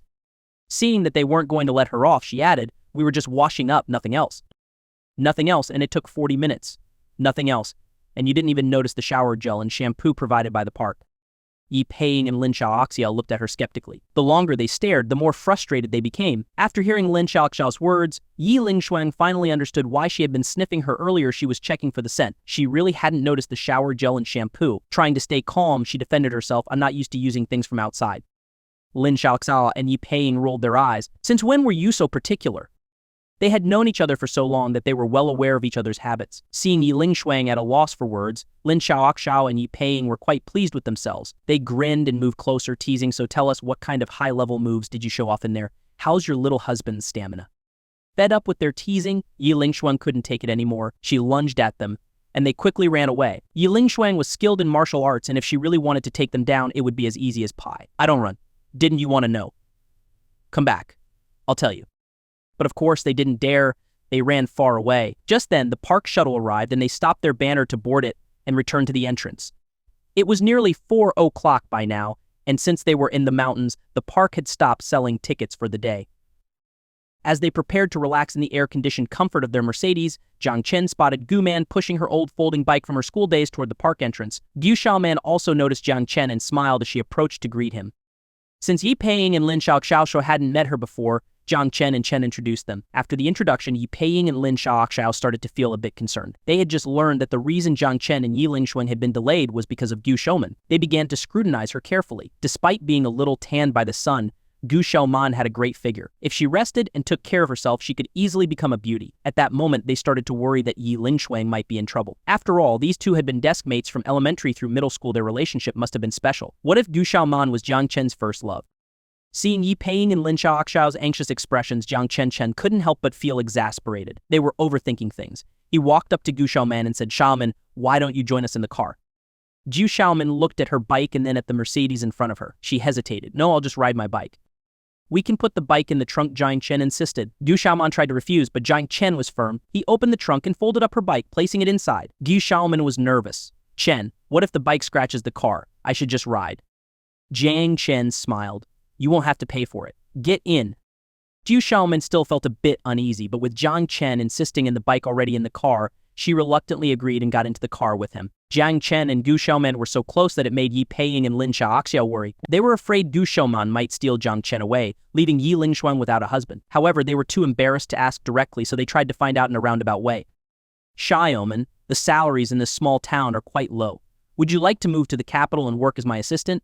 I can offer you 50,000 yuan a month, and it could increase in the future, Yi Peiying suggested. Gu Xiaoman was originally from a wealthy family and was quite intelligent. Although Yi Peiying and Lin Xiaoxiao didn't ask about her relationship with Jiang Chen directly and even invited her to work in the capital, as a smart person, she immediately understood their intentions. She replied, Sister Peiying, Sister Xiaoxiao, thank you for thinking so highly of me, but my grandmother is in the hospital, and my younger brother is still small. They need me here. This simple statement eased Yi Peiying and Lin Xiaoxiao's worries. She was clearly saying that she wouldn't leave Longcheng and certainly wouldn't become Yiling Shuang's rival. They could rest easy. After Gu Xiaoman's response, both Yi Peiying and Lin Xiaoxiao felt a bit ashamed for having been overly concerned. They had really worried for nothing. As they drove, the group chatted intermittently. About 10 minutes later, they arrived at a suburban hospital. Yiling Shuang initially wanted to go in with them but decided against it, realizing she didn't know Gu Xiaoman's grandmother. Plus, if she went along, it might make it difficult for Jiang Chen and Gu Xiaoman to talk freely, so she found an excuse to leave. Gu Xiaoman was surprised by how considerate Yiling Shuang had become. In the past, if she saw Gu Xiaoman with Jiang Chen, she would have definitely given Jiang Chen a hard time. But now, after a brief silence, Gu Xiaoman said, Chen, Sister Ling Shuang has really changed a lot. Jiang Chen just smiled. They then stopped at a fruit shop near the hospital to buy some fruit before heading inside with Gu Xiaoman. When the doctor saw Gu Xiaoman, he quickly updated her on the results of today's examination. Her grandmother's condition was worsening. Given the limited medical equipment in the suburban hospital, he suggested transferring her to a city hospital. Hearing this, Gu Xiaoman's face darkened. Moving her grandmother to the city hospital meant she couldn't continue working in Drift City. Moreover, the cost of treatment would double, and renting an apartment in the city would add a few hundred yuan to her monthly expenses. This would significantly increase her financial burden. Jiang Chen had already seen Gu Shouman's future earlier. Transferring to the city hospital would cost 150 yuan per day. Even so, Gu Shouman would make the move, enrolling her younger brother in a city school as well. Life in the city would become more stressful, forcing Gu Shouman to take on multiple jobs, leaving her with only 5 or 6 hours of sleep each day. Despite her hard work, there would be times when she couldn't pay the medical bills, leading to unkind treatment from doctors and nurses. Reflecting on this, Jiang Chen said, "Xiaoman, let's go see your grandmother first." Jiu Xiaoman nodded. They walked to the entrance of the hospital ward, a large room that could accommodate 10 patients. Before they even opened the door, they could hear the elderly patients inside chatting. "Sai, I'm just an old bag of bones and I'm still burdening my granddaughter. I've tried to die several times, but she keeps saving me. My granddaughter has had such a hard life. If I had a granddaughter like yours, I'd live to be 100. My ungrateful sons haven't visited me in a month. They don't even pay the medical bills. If I don't contact them, they'd probably forget I even exist. It really makes me angry." Hearing these conversations from the elderly patients, Jiang Chen shook his head. As the saying goes, a long illness tests filial piety. Jiu Xiaoman felt a bit speechless hearing the older patients complain about ungrateful children. It wasn't always that the children were unfilial sometimes, the elderly were just too unreasonable. If the children talked back even a little, they would be accused of being ungrateful, of being unwilling to spend money, and of hoping for their parents' death, getting scolded harshly. There was also an elderly person who was particularly biased. He gave his pension to his eldest daughter, eldest son, and second son, but left the third child with nothing and still expected the third child to take care of him. Despite not receiving a penny, the third child was still very dutiful, providing care diligently. But because all the medical bills were covered by the third child, who also had several children to raise, it became overwhelming. The elder siblings didn't contribute a dime and even accused the third child of being stingy. Feeling unappreciated and resentful, the third child eventually left to work elsewhere and never returned. The elderly person then contacted the other 2 children, but they were busy with work and couldn't visit immediately. The daughter and son-in-law only came every 2 or 3 months, but each time they brought something, the elderly person would be overjoyed, praising them highly. And the 2 brothers who visited regularly and cared for their mother never received a single word of praise. Now, when the sister brought just some fruit, she was praised to the skies, making the older brothers feel resentful, and eventually they too stopped visiting. Realizing they couldn't wait any longer, Gu Shouman and Jiang Chen entered the ward, where Du Xiaoman politely greeted everyone with a smile. Jiang Chen followed her, carrying the fruit, and the elderly patients in the ward couldn't help but feel envious. Ju Xiaoman really was exceptional. She came to the hospital every day to take care of her grandmother without a single complaint, and now she even brought along the tall, handsome boyfriend. Someone couldn't hold back and ask Gu Xiaoman, "Is this young man your boyfriend?" "Grandma Zong, he's just a classmate. He recently returned from another city, and we happened to meet, so he came along," Gu Xiaoman explained with a smile, then handed Jiang Chen a chair to sit down. Looking at the elderly woman lying in bed with her head full of white hair, Jiang Chen felt a mix of emotions. 3 years ago, this woman was full of energy, running every morning like a young person. Now, her hair was completely white, her eyes dull, and she seemed frail and sickly. Jiang Chen reached out and gently held the elderly woman's withered hand, asking softly, "Grandma, do you still remember me?" The old woman looked at Jiang Chen for a moment, as if recalling something from deep in her memory. "Aren't you the boy who came home with Xiaoman for her birthday? I think your name was Jiang something." Although she couldn't remember Jiang Chen's full name, she recognized that he had once accompanied Gu Xiaoman home. "Yes, Grandma, that's me. My name is Jiang Chen," he replied with a smile. The elderly woman brightened up. Despite being a bit muddled, she still remembered some things. She had a good impression of Jiang Chen from back then. After chatting for a while, she suddenly said, "Xiao Chen, can you please convince Xiaoman to stop bringing me to the hospital? I'm almost 70 years old and can't handle all these treatments anymore. There's no point wasting money." Jiu Xiaoman quickly stepped forward, pretending to be angry. "Grandma, please don't say such things. If you really care about me, then cooperate with the doctors. When you get better, my brother and I will work hard to earn money and buy back our old house." Listening to their conversation, Jiang Chen felt a pang of sadness. The old feared for the young suffering, and the young feared for the old suffering. What a situation. Since Gu Xiaoman was chatting with her grandmother, this was the perfect time for Jiang Chen to alter her fate. When he looked into Gu Xiaoman's future, he was surprised to find that her grandmother would live for another 18 years, although not in good health, which would burden Gu Xiaoman. Jiang Chen quickly made some changes to the elderly woman's destiny. Given that her illness had been ongoing for a long time, if she suddenly recovered, people might get suspicious and possibly even want to study her. So Jiang Chen devised a flawless plan. He would personally prepare a traditional Chinese medicine prescription for Gu Xiaoman to brew for her grandmother. Once she took the medicine, she would start to recover. This approach would avoid raising any suspicions. With the fate adjustment complete and Gu Xiaoman needing to get to work, the two of them left the hospital. As they walked downstairs, Jiang Chen turned to Gu Xiaoman and said, "Xiaoman and son, I got a prescription from a traditional Chinese medicine doctor. I'll go buy the herbs, and you can brew them for your grandmother to see if it helps." Gu Xiaoman completely trusted Jiang Chen's words. After leaving the hospital, Gu Xiaoman didn't ride her bike instead. They walked side by side, reminiscing about funny stories from their childhood. When they passed by a lottery shop, Jiang Chen stopped and playfully asked, Xiaoman, do you want to get rich overnight? Gu Xiaoman looked at Jiang Chen, puzzled. Get rich overnight? What do you mean? Lottery tickets, you could win 5 million with just 2 yuan, Jiang Chen explained. Gu Xiaoman stared at him in disbelief. Jiang Chen had never been interested in something as trivial as the lottery before. Now, after being with Yi Lingshuang, a billionaire celebrity, why was he suddenly into this? Chen, wouldn't it be better to spend those 2 yuan on a couple of sausages instead? Gu Xiaoman retorted.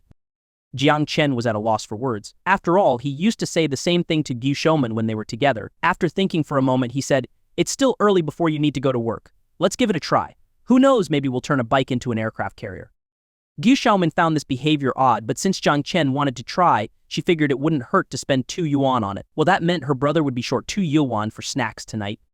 So they went into a lottery shop, despite lottery tickets being considered a tax on stupidity. And there were quite a few people inside, and many were spending a lot, some even 100 or 200 yuan at a time. Jiang Chen shook his head.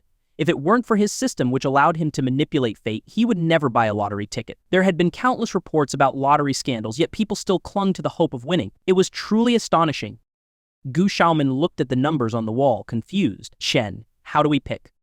Jiang Chen shook his head. Let's start with scratch-off tickets. You can cash those in right away. Gu Xiaoman, who was tight on money, nodded in agreement. To her, the 2 yuan was already a sunk cost, so it didn't matter how they spent it. The important thing was that Jiang Chen was happy. Do you have any 2 yuan scratch-off tickets? Jiang Chen asked the shop owner. The owner was taken aback. 2 yuan scratch-off tickets, the profit margin on those was so low she didn't bother selling them anymore. Nowadays, the lowest denomination was 5 or 10 yuan, with some even costing 20 or 50. The higher the price, the more commission she earned. You're kidding, right? 2 hours ago, all the stations got a fresh supply. Each one got 102 yuan scratch-off tickets. There's no way you sold out that fast. Jiang Chen said with a bright smile, having already used his fate-altering ability to know everything about the owner. The owner cursed internally, but couldn't deny what Jiang Chen said. Indeed, 2 yuan tickets had been forced upon them by certain institutions trying to squeeze money from the poor who still hoped to get rich quick. Though these tickets offered no profit for the shop owners, they were pure profit for the institutions. Reluctantly, she bent down and pulled out about a dozen tickets, muttering, "This is all I've got." Jiang Chen smiled, knowing she was hiding most of them. Still, it didn't matter. With Gu Xiaoman's fate altered, any ticket she picked would be a winner. Xiaoman, give her the 2 yuan and pick one, Jiang Chen said. Gu Xiaoman nervously approached, selecting a ticket at random. Boss, can these scratch-off tickets be redeemed on the spot? What's the maximum amount you can pay out here? Jiang Chen asked with a confident grin. The owner found Jiang Chen's confidence amusing, as if he was sure to win. She replied smugly, I've got 200,000 yuan in the safe. So you can redeem up to 200,000 here, Jiang Chen asked. That's right, she confirmed. Jiang Chen was reassured and encouraged Gu Xiaoman to scratch the ticket. She hesitated. Chen, aren't you going to buy one? Jiang Chen coughed awkwardly. He could alter others' fates, but not his own, so if he bought a ticket, it really would be a waste of money. I've had bad luck lately, so I'm not buying. Oh, okay, Gu Xiaoman replied, not doubting him for a second as she carefully scratched the ticket. 2 stars appeared on the card. According to the instructions, that meant she had won 120,000 yuan. Unsure, she handed the ticket to Jiang Chen. Chen, can you check if I won?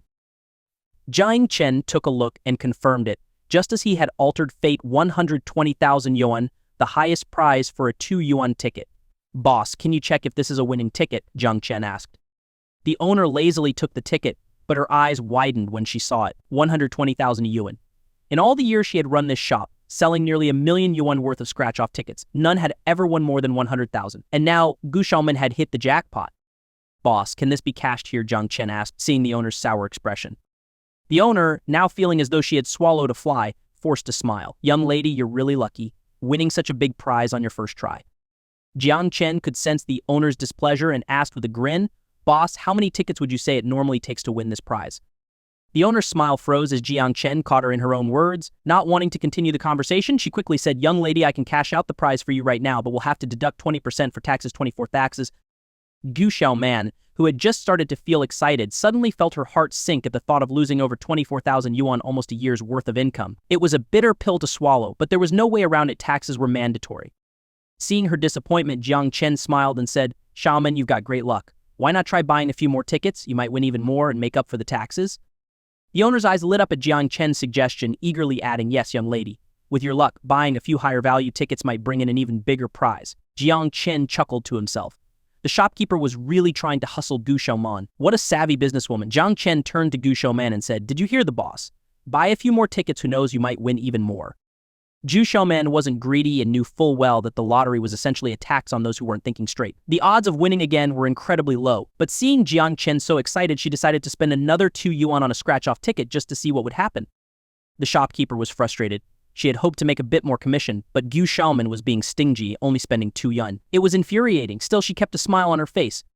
Zhu Xiaoman picked out a ticket and handed it to Jiang Chen. "Chen, you scratch this one." Jiang Chen shook his head. "My luck isn't great, better if you do it yourself." Gu Xiaoman found this odd. He was the one who had suggested buying the tickets in the first place, so she assumed he wanted to join in the fun. But it turned out he just wanted to watch her play. Fine, if Jiang Chen didn't want to scratch, she would do it herself. When she scratched the ticket and saw the result, she was stunned. It was identical to the last one. "Chen, check this, did I win again?" Jiang Chen glanced at it and nodded. "Yep, another 120,000 yuan. He handed the ticket to the shopkeeper with a smile. "Looks like we hit the jackpot again." The shopkeeper, curious, took the ticket. When she saw the result, she was dumbfounded. It was exactly like the first 120,000 yuan. Such luck was unbelievable. At that moment, the shopkeeper started to suspect that Jiang Chen and Gu Xiaoman might be cheating. She scanned the ticket's serial number with her machine, but it confirmed that the ticket was legitimate. Now, the shopkeeper was green with envy. In a single day, Gu Xiaoman had won more than she earned in a year from her shop. "Young lady, your luck is incredible." Zhu Xiaoman couldn't believe it either. She had won the lottery not just once but twice. Even after taxes, she would take home 192,000 yuan. 3 years ago, this amount of money wouldn't have mattered much to her. But now it was life-changing. She could afford better treatment for her grandmother, return to school, and even live in a nicer place. She was overwhelmed with joy, something she hadn't felt since her family's misfortune. Others in the shop, seeing Gu Xiaoman win 2 big prizes in a row, were filled with envy. Some assumed that this batch of tickets was lucky and rushed to buy the remaining 2 yuan scratch-offs. The shopkeeper regretted not putting out more tickets earlier. While the commission on the 2 yuan tickets was low, selling all 100 would still have been worthwhile. Now, she had to stick to her claim that only a dozen tickets were available, as bringing out more would have been awkward. The remaining tickets were quickly snatched up, but no one won anything. Disappointed, everyone realized that winning was purely a matter of luck. Gu Xiaoman had already claimed the big prizes, so the odds of anyone else winning were slim. After all, these institutions weren't in the business of losing money. With that in mind, the other customers decided not to buy any more scratch-off tickets. They all knew it was a fool's game, but they held on to the hope that someday they might be the lucky ones. Now that Gu Xiaoman had won, they saw no point in trying their luck again. Sensing the shift, the shopkeeper tried to upsell them. "There are no more 2 yuan tickets, but we have 5 and 10 yuans. This batch seems to have a high win rate. If 2 yuan can win 120,000. Who knows what 10 or 20 yuan could win? Maybe millions." But the customers weren't interested. One man joked, "The bait's already been taken, boss." The shopkeeper was left embarrassed. Jiang Chen, observing the situation, couldn't help but sigh. Everyone knew it was a fool's game, yet they still clung to the hope of hitting the jackpot. After some small talk, Jiang Chen turned to the shopkeeper and said, "So, can we cash in our prize?" The shopkeeper looked sour. She was used to taking money from others, not handing out large sums. The thought of giving away 192,000 yuan made her heart ache, even though she knew she could reclaim it from the lottery center the next day. Sensing her reluctance, Jiang Chen smiled and asked, "You're not thinking of withholding our winnings, are you?" The shopkeeper, though unhappy, knew she had to stay in business. If she refused to pay out, she would lose customers. Reluctantly, she opened the safe and placed 192,000 yuan on the counter. "I've already deducted the tax. Here's 192,000 yuan. Please count it." Jiang Chen glanced at the shopkeeper's fate and, seeing that the money was legitimate, didn't bother counting it. "Could you give us a bag?" The shopkeeper, now eager to get rid of them, handed over a large black bag for the money. Jiang Chen passed the bag to Gu Xiaoman. "Xiaoman, the banks are still open. Let's deposit this money right away." Gu Xiaoman nodded and carefully left the lottery shop. After they deposited the money at the bank, she turned to Jiang Chen, full of gratitude. "Chen, I can't thank you enough. Without you, I never would have won this money." Jiang Chen smiled. "If you want to thank me, just give me a big red envelope on my wedding day." Absolutely, Gu Xiaoman promised. As they walked, they passed another lottery shop. Jiang Chen thought about letting Gu Xiaoman win 1,000,000 yuan this time. With that amount, her life would be truly transformed. "Xiaoman, you've been so lucky today. Why not go big and try for 1,000,000? You could become a millionaire." Gu Xiaoman thought for a moment and decided it was worth a try. Turning a small amount into something big, that was the dream. She followed Jiang Chen into the shop and bought 2 tickets. Gu Xiaoman didn't usually play the lottery, but she knew that buying too many tickets was just throwing money away. So she only bought 2. "Chen, if we win, let's split it 50-50, Gu Xiaoman said seriously. Jiang Chen looked at her in amazement. She was still the same as ever. After a moment, he smiled and said, "You know, I'm not short on money. If you win, use it to build a better life for yourself. And make sure to keep an eye on your brother. Don't let him go down the wrong path." Jiang Chen had seen in Gu Xiaoman's fate that her brother was a bit of a troublemaker. Even though her fate had been altered and her life was improving, there was no telling how her brother might turn out. Since he couldn't check on her brother right now, he could only offer this advice. Gu Xiaoman looked worried. My brother has been so quiet and withdrawn since everything happened. But now that we have this money, I won't have to work so hard. I'll spend more time helping him. As they continued walking and chatting, they passed by a traditional medicine shop. Jiang Chen bought the herbs and handed them to Gu Xiaoman. Since Gu Xiaoman was running late, Jiang Chen decided not to accompany her any further. He was about to hail a cab back to the city when he heard a teasing voice behind him. "Little brother, already missing your sweetheart." Jiang Chen turned around to find Yi Peiing staring at him with a dark expression. Confused, he asked, "Sister Peiing, what are you doing here?" What do you think? Yi Peiing's tone was harsh, as if Jiang Chen owed her money, leaving him baffled. Yi Peiing didn't care about Jiang Chen's confusion. She looked him up and down, her anger apparent. "You're really something, aren't you? Accompanying your old classmate to the hospital, buying her medicine, and even taking her to buy lottery tickets for fun. You two seem so close, why not find a cozy spot to have a nice, long chat?" Jiang Chen was stunned, completely at a loss. What had gotten into Yi Peiing? Why was she so upset? He stared blankly for a moment, unable to figure out what had triggered her anger. He didn't bother to use his fate-altering ability to check this kind of baseless fury wasn't worth his attention. Instead, he looked around and asked, "Sister Peiing, where's my wife? Isn't she here?" "Now you remember you have a wife." Yi Peiing's tone was sarcastic, clearly irritated, which annoyed Jiang Chen. He decided not to ask any more questions and simply pulled out his phone to call Yi Lingshuang. The call connected quickly. "Honey, I'm done here. Where are you?" Jiang Chen asked. "I'm at the square with Shao Xiao, eating skewers." Yi Lingshuang's gentle voice came through. "Do you want some honey? I can have the vendor make a few more." "Sure, I'll be there soon," Jiang Chen replied. Meanwhile, Yi Peiing stood there feeling frustrated. Why did Jiang Chen always ignore her? "Hey, why are you so warm and caring with your old classmate but so cold to me?" she complained. After ending the call, Jiang Chen remained silent for a moment before saying, "Sister Peiing, I just don't think we have much to talk about." Yi Peiing felt even more upset. Was Jiang Chen really that blunt? Didn't he realize how offensive that was? She thought back to how easily he had chatted and laughed with Gu Xiaoman, how they had even gone to buy lottery tickets together. They seemed so comfortable with Jiang Chen often initiating the conversation. Why was it so different with her? Conversations are supposed to be a two-way street, right? She stared at him for a while, realizing that it wasn't that he was socially awkward, he just didn't want to talk to her. It was like how she had shut down her own suitors in the past, making it clear that they didn't have a chance. In that moment, Yi Peiing couldn't understand what she had done to make Jiang Chen dislike her so much. As she stood there, puzzled, Jiang Chen's voice broke the silence. "Sister Peiing, let's go. Shao Xiao and my wife are at the square." The square wasn't far, and Jiang Chen knew exactly where it was since he had passed by it earlier with Gu Xiaoman. Yi Peiing watched him walk off, not even glancing back to check if she was following, which only deepened her resentment. Muttering under her breath, she thought, "This guy's really infuriating." She hurried to catch up with him, still fuming. "What did I do to make you so uncomfortable? Why would you say we have nothing to talk about? You hadn't seen your old classmate in 3 years, yet you had plenty to talk about with her." Jiang Chen paused, then replied seriously, "Sister Peiing, I have things to talk about with my old classmate because we're already close. Besides, she speaks gently and doesn't have any ulterior motives, but with you, your tone always makes it seem like I owe you something. It's not just the tone, I also get the feeling that you're after something from me." Yi Peiing had thought she must have done something terribly wrong to upset Jiang Chen, but hearing this, she realized it was all because of her attitude and what he called ulterior motives. She had only been stern because she felt Jiang Chen was too attractive and was drawing too much attention from other women, putting her friend at risk. As for the idea that she had ulterior motives, that made her burst out laughing. "You think I'm after your body or something? Have I lost my mind? You're my best friend's husband, why would I have any designs on you?" Jiang Chen smiled slightly. "Well, as long as that's clear." With that, he resumed walking, leaving Yi Peiing stewing in frustration. She quickly caught up, still irritated. "Listen, little brother, there's a line of guys waiting to pursue me that stretches from one side of the planet to the other. So don't flatter yourself into thinking I'd fall for you. And by the way, being self-centered is a sickness, you should get that checked out." With those words, she stormed ahead, her high heels clicking on the pavement. Jiang Chen just shook his head, deciding to keep his distance from her in the future. She was even more overbearing than his own wife. When they arrived at the square, they found Lin Xiao and Yi Peiing sitting at a small stall chatting over drinks. Yi Lingshuang spotted Jiang Chen and jumped up excitedly, waving at him. "Honey, are you thirsty? I'll get you an iced milk tea." Before Jiang Chen could respond, she was already rushing to a nearby shop, returning quickly with the drink in hand. Jiang Chen couldn't help but pull her into his arms. "You're the best, sweetheart." Yi Lingshuang giggled happily. Suddenly, she pointed to the table where skewers of squid and other meats were laid out. "Let's eat first. After that, we'll head back to the city. My mom called earlier, some of your uncles are in the hospital, and we should visit them." Jiang Chen fell silent. He was well aware of their fate and knew that visiting them wouldn't change anything. "I already visited them this morning, you don't need to go." Honey, even if they're a bit strange, they're still our elders. We should at least pay our respects. My mom said we need to observe the proper etiquette, Yi Lingshuang insisted. Jiang Chen sighed. Zhang Yunpai, who came from a scholarly family, placed great importance on proper etiquette, and it looked like he had no choice but to make another trip to the hospital. But for now, he decided to focus on the skewers in front of him.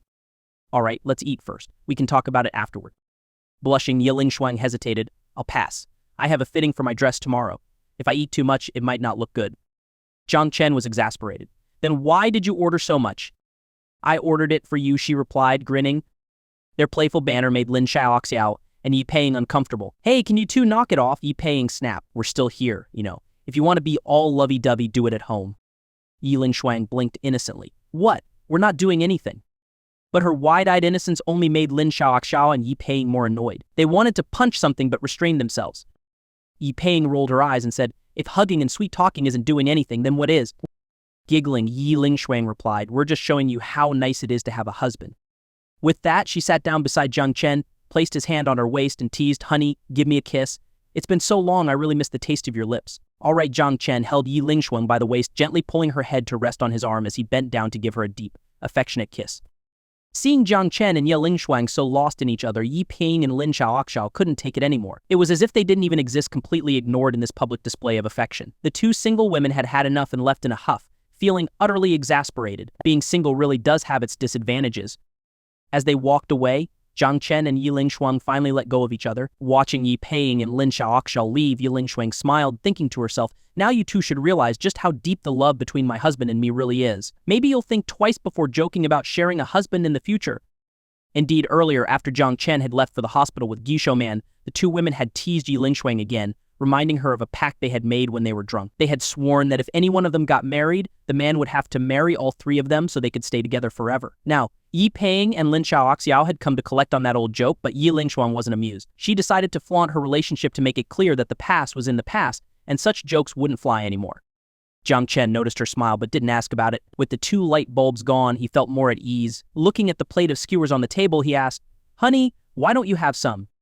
No way, Yi Lingshuang shook her head. There are only a few days left until the wedding. Don't tempt me. I want to look my best for you and capture it all in the photos for your future kids to see. Jiang Chen stared at her, a bit stunned. She was really thinking far ahead. If it were up to him, he wouldn't have thought that far. But since she didn't want to eat, he didn't push it and started eating the skewers himself. He had to admit, the skewers with the local seasoning were really tasty. As he devoured one squid skewer after another, savoring the flavor, Yi Lingshuang couldn't help but swallow a couple of times. She loved these skewers too, but was trying to resist the temptation because they were so easy to gain weight from. Noticing her hesitation, Jiang Chen offered her a skewer. Honey, you've got such a great figure you could eat these every day for a month and still look the same. Go on, have one. We don't get to come here often. Yi Lingshuang looked at the delicious skewer in Jiang Chen's expectant gaze. Licking her lips, she timidly accepted the skewer and said, well, just one then. And Jiang Chen grinned. This silly woman, one meal wouldn't make her gain weight. Sigh, being a celebrity and trying to stay beautiful really is tough. Yi Lingshuang took a small bite of the squid. The aroma of the various spices hit her immediately, and it tasted incredible. After finishing the skewer, she still craved more. Seeing this, Jiang Chen handed her another one. Darling, just eat it, the flavor is really great. Who knows when we'll have the chance to enjoy these again. Unable to resist the temptation of the squid, Yi Lingshuang began eating again. Seeing the happiness on her face, Jiang Chen couldn't help but smile. This must be what happiness feels like. Seeing the person you love smile makes you smile too. As they enjoyed the skewers and chatted, their conversation naturally drifted to their upcoming wedding. Honey, the big day is getting closer. You should reach out to your middle school and high school classmates. See if they're for sale. We can cover their plane tickets so they can join in the celebration. Jiang Chen thought about it. He had stayed in touch with a few high school friends, but most had gone abroad to study, and only a few were still in the yeshu. As for his middle school classmates, he hadn't kept in touch and didn't have their contact information. Honey, I don't have any contact info for my middle school classmates, and most of my high school friends are studying overseas, so they probably wouldn't be able to make it. Jiang Chen explained, then added, besides, this is just the engagement, not the wedding. We can invite everyone when it's time for the actual wedding. Before he could finish, Yi Lingshuang interrupted him. Honey, Mom and Dad aren't talking about an engagement. They're planning to caution the wedding once you reach the legal age. We'll go get the marriage certificate. Jiang Chen was stunned. Wedding? He distinctly remembered that Jiang Zentian and Lin Susu had said this trip was just for the engagement. Honey, I'm pretty sure my parents said it's an engagement. They're here to hold an engagement banquet. Seeing Jiang Chen's bewildered expression, Yi Lingshuang couldn't help but laugh. Had you ever heard of an engagement banquet being held in a stadium? Or one that cost tens of millions? Her words made Jiang Chen realize how naive he had been. She was right. An engagement banquet usually just involved the parents meeting and having a meal. But now, his father was spending millions on a stadium and even more on custom outfits. How could this be just an engagement? At that moment, Jiang Chen realized just how inexperienced he was. "So, my parents tricked me," he muttered. Yi Lingshuang laughed again. "You big dummy. With everything going on, how could it just be an engagement?" Jiang Chen scratched his head, embarrassed. "I just thought they wanted to give you something special to make you feel important." Yi Lingshuang laughed even more. At that moment, she found her husband incredibly adorable. Suddenly, a thought crossed her mind, and she nervously asked, "Honey, did you only want to get engaged and not actually get married?" Jiang Chen was taken aback. "Honey, what are you talking about?" "Then why did you look so shocked when you found out it was a wedding and not just an engagement? You looked like you were scared." "I don't overthink it," Jiang Chen quickly reassured her. "I was just surprised because my parents haven't even registered their marriage yet, and now they're planning for us to get married without the paperwork. I don't get what they're up to." Hearing this, Yi Lingshuang blushed and softly said, "What do you think? They just want to have grandkids soon." She reached out and took Jiang Chen's hand, speaking gently, "Honey, once we're married, however many kids you want, I'll have them for you. I'll be a good mother, teaching them, caring for them, and making sure they grow up healthy and happy." Yi Peiying and Lin Xiaoxiao returned to find Jiang Chen and Yi Lingshuang cuddling again, their faces darkening with frustration. How could these two be like this? Was it really necessary to rub their happiness in the faces of single people? Annoyed, Yi Peiying asked, "Do you two ever get tired of being glued to each other?" "How could we get tired?" Yi Lingshuang replied with a playful smile. "You wouldn't understand the joy of having a boyfriend since you've never had one." Yi Peiying was left speechless. She was, indeed, single and had never been in a relationship. Seeing her friend at a loss for words, Lin Xiaoxiao interjected, "All right, it's getting late. We should head back to the city. We still have to get on the highway, and driving at night can be dangerous." With Lin Xiaoxiao's reminder, the group decided to stop teasing and started walking toward the parking area. Although they were in the suburbs, it was still a good 30 kilometers to the city, and driving on the highway at night wasn't safe, especially since Ye Paying wasn't the best driver. Once they reached the car and started heading back to the city, Ye Paying, still curious, asked, "By the way, since you're getting married, have you sent out the invitations?" "I've already asked Xiao Shan to handle it," Yi Lingshuang replied. "She should be almost done by now." Although Xiao Shan was young, she had studied abroad and was quite reliable. If she took something seriously, there wasn't much she couldn't handle, especially something as straightforward as sending out wedding invitations. Even though Xiao Shan seems dependable, you should still keep an eye on the important people. You don't want important people. You don't want a repeat of last time when you got blacklisted for no reason, you paying caution. The entertainment industry was all about connections, and the big shots cared a lot about face. Offend them and you're in big trouble. Jiang Chen chuckled to himself. Those so-called big shots were merely managers under his father, Jiang Zentian. If his father ever found out they were giving his daughter-in-law a hard time, a simple cough would send them running. So, there was no need to worry about being blacklisted. If anything, his father might just clean up the entertainment industry instead. As the women continued their conversation, Jiang Chen, having nothing to contribute, picked up his phone to check the news. He saw that there were rumors circulating about his and Yi Lingshuang's wedding taking place in their hometown, with reports that they had even rented out a stadium for the event. The article mentioned that the stadium was currently being decorated in a luxurious manner. There were even rumors that the event was being planned by one of the country's top event planning companies, with the owner personally overseeing the arrangements. This news had the internet buzzing. People speculated that Jiang Chen and Yi Lingshuang must have offered an astronomical sum to get such a high-profile planner involved, someone who usually only worked for foreign royalty. The consensus online was that the money was simply too tempting to refuse. Jiang Chen couldn't help but shake his head at the gossip. The owner of a planning company wasn't that important, yet the media was blowing everything out of proportion just to attract attention. Amused, he scrolled to the next article. He noticed that some accounts which had previously criticized Yi Lingshuang harshly were now praising her for her charitable donations to schools in mountainous regions, calling her actions worthy of admiration. Curious, Jiang Chen clicked on the article. It described how a volunteer teacher in a rural area had learned from the school principal that the entire construction of the school was funded by Yi Lingshuang. Additionally, since the teachers in those areas earned very little, Yi Lingshuang had been providing them with substantial bonuses out of her own pocket each month. She also sent money regularly to improve the food quality for both the students and teachers. These were things Yi Lingshuang had done quietly, without seeking recognition. And if not for the volunteer teacher's revelation, no one would have known. Surprised, Jiang Chen glanced at Yi Lingshuang, who noticed him looking at her and asked curiously, "Honey, what's up?" Jiang Chen handed her the phone. Yi Lingshuang took it, her expression turning to one of shock as she saw the news article. She had gone to great lengths to keep her charity work private, so how had it leaked out now? For 4 years, she had been quietly supporting not just one but over a dozen schools. The principal who had guaranteed confidentiality must have let it slip. Seeing the distressed look on her face, Jiang Chen tilted his head and asked, "Is it true, honey?" Feeling a bit awkward, Yi Lingshuang nodded. Since it was already out in the open and Jiang Chen had seen it, there was no point in denying it.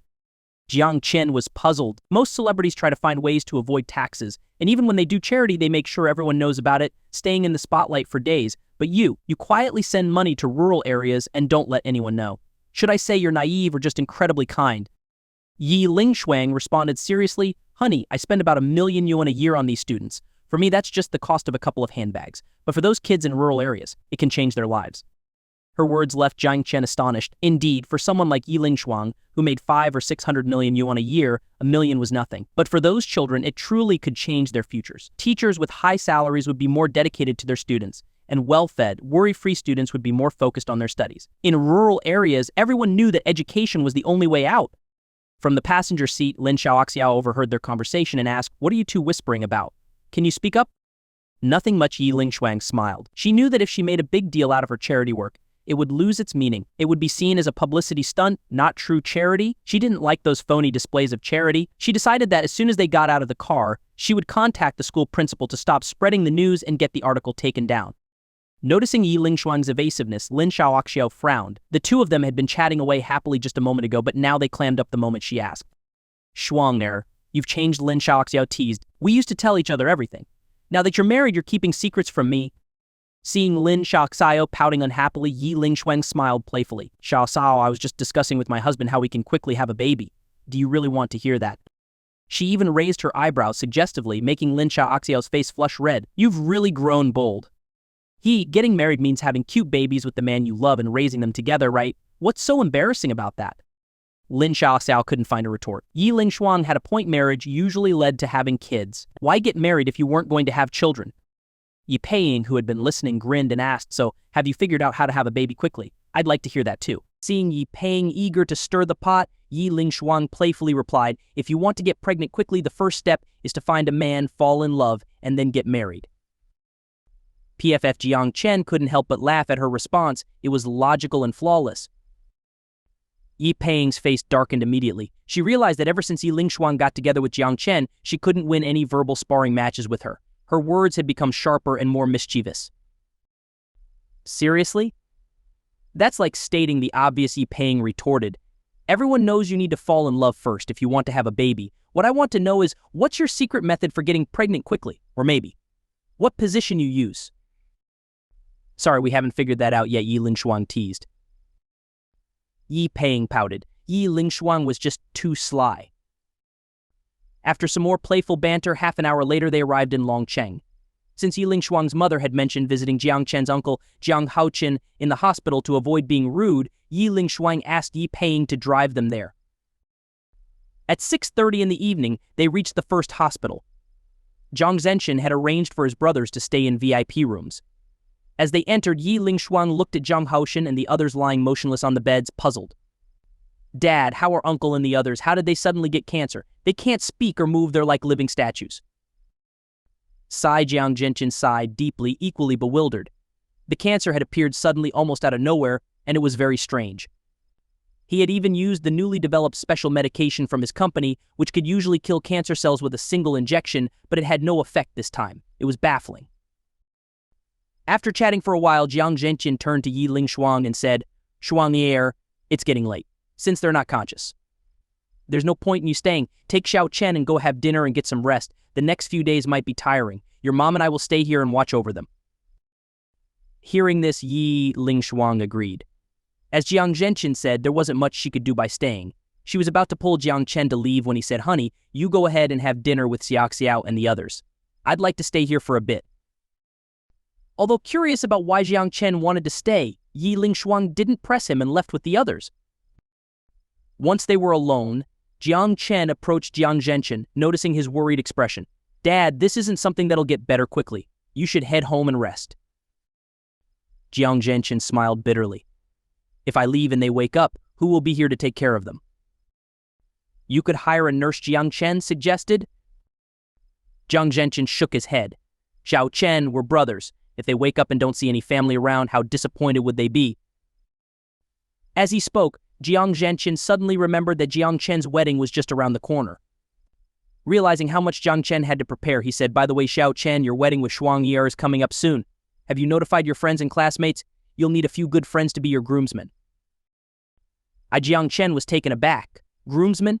Where was he supposed to find groomsmen on such short notice? At that moment, Jiang Chen felt a wave of frustration. Dad, you originally told me this was just an engagement, so I didn't contact anyone. Now, all of a sudden, it's a wedding. How am I supposed to find groomsmen on such short notice? Jiang Zhenchen looked a bit embarrassed. What about your classmates? Most of my high school friends are studying abroad, and I haven't kept in touch with my middle school classmates. As for university, I didn't even attend a single day of class, so I don't really have any friends. Who would want to be my groomsmen? Jiang Chen's rapid-fire complaints left Jiang Zhenchen scratching his head awkwardly. Son, I figured with such a big wedding venue, you'd know it was for the wedding. After all, who has such a grand setup for an engagement? Jiang Chen was getting increasingly annoyed. I've never been married before, so how would I know the difference between an engagement and a wedding? Jiang Zhenchen was at a loss for words. He realized that Jiang Chen was still young and inexperienced when it came to such matters. After a moment of silence, he added, well, now that you know, you should hurry up and contact your close friends. If you can't find any good friends to be your groomsmen, I'll be disappointed in you, living this long without any close buddies. Jiang Zhenqian's words left Jiang Chen dumbfounded. The way his father was shifting the blame was truly impressive. Jiang Zhenqian also felt a bit awkward, realizing he had made a mistake, but instead of admitting it, he decided to pass the responsibility onto Jiang Chen, turning the situation around. What's wrong? Do you really not have any close friends? That's pretty sad. When I was your age, I could summon 100 groomsmen with one phone call, but you're a real disappointment. Jiang Zhenqian's dramatic sighing and head shaking left Jiang Chen fuming. How shameless can you get? But his father's words did remind him that not having groomsmen at the wedding would indeed be awkward. Realizing he had the important task of finding groomsmen ahead of him, Jiang Chen decided not to argue further.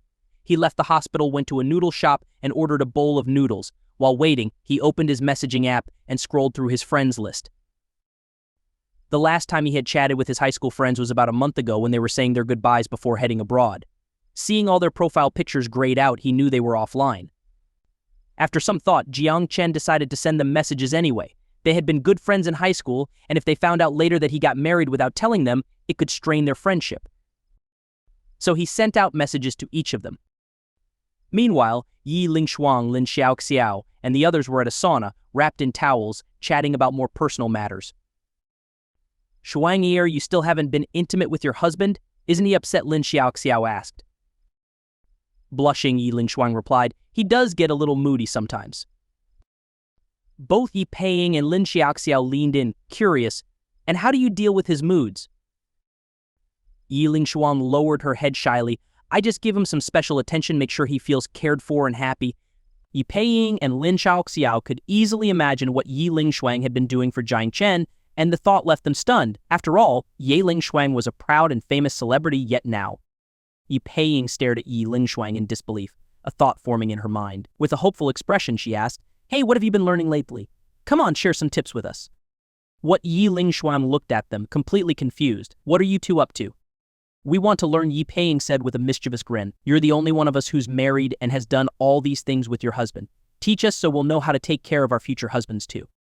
Yi Lingshuang's face darkened immediately. What were these two even thinking? Teach them? She stepped back, shaking her head in disbelief, and said, Don't ask me, I don't know anything. Come on, be nice. Yi Peiying quickly wrapped her arms around Yi Lingshuang's waist and pleaded, Don't be so heartless. Teach us so our future husbands won't cheat on us. Yi Lingshuang closed her eyes, choosing to ignore them as they continued to pester her with playful whining. But when she realized they weren't about to let go, she couldn't take it anymore. Standing up, she said, Wait until you find boyfriends, then we'll talk. These things are best learned naturally. With that, she headed toward the shower, leaving Yi Peiying and Lin Xiaoxiao exchanging confused glances.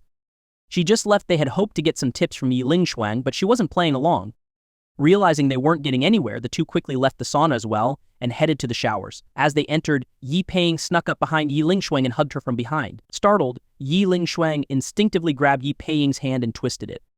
Ow, ow, ow, Yi Peiying cried out in pain, her voice full of mock hurt. Are you trying to kill me? Seeing it was just her friend, Yi Lingshuang let go, turning around to see Yi Peiying looking at her with a pout. Sighing, she said, Since when did you get so annoying? Yi Peiying pretended to be offended. I just wanted to see how much you've changed since getting a husband.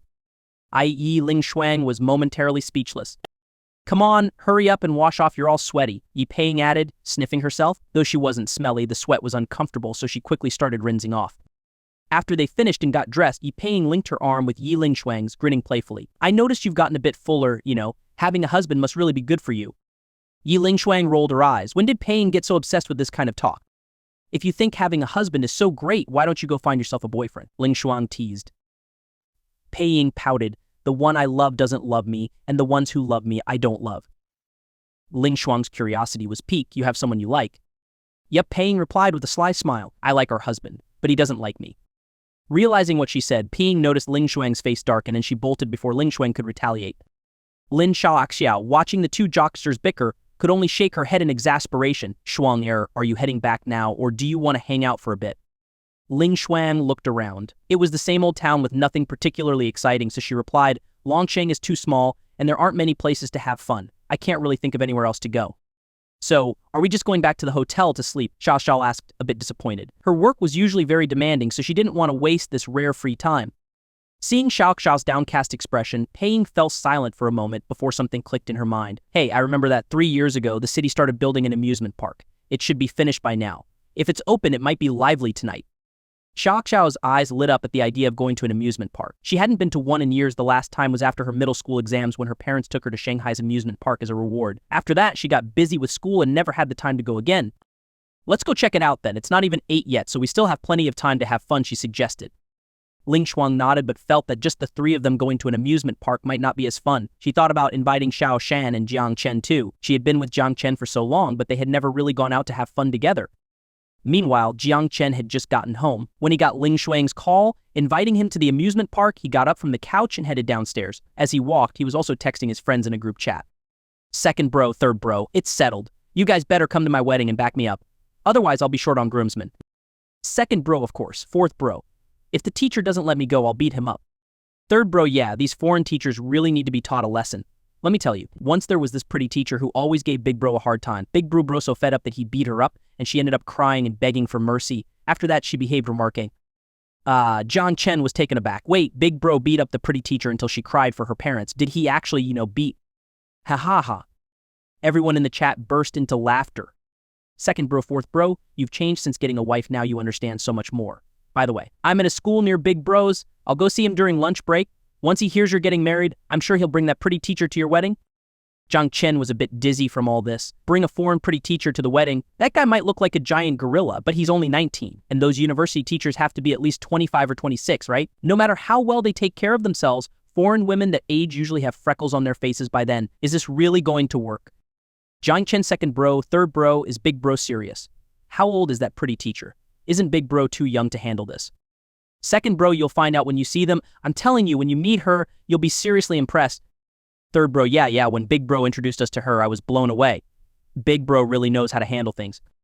As second bro and third bro continued hyping up Big Bro in the chat, Jiang Chen grew more curious. What kind of girlfriend did that tough guy manage to find? At this moment, it was already past 8 p.m. in the country, while abroad it was 9 a.m. Jiang Chen's friends were still in class, so he didn't want to disturb them. He went downstairs, hailed a taxi, and headed to the amusement park. The driver informed him that the park closes at 11 p.m., meaning he still had 2.5 hours left.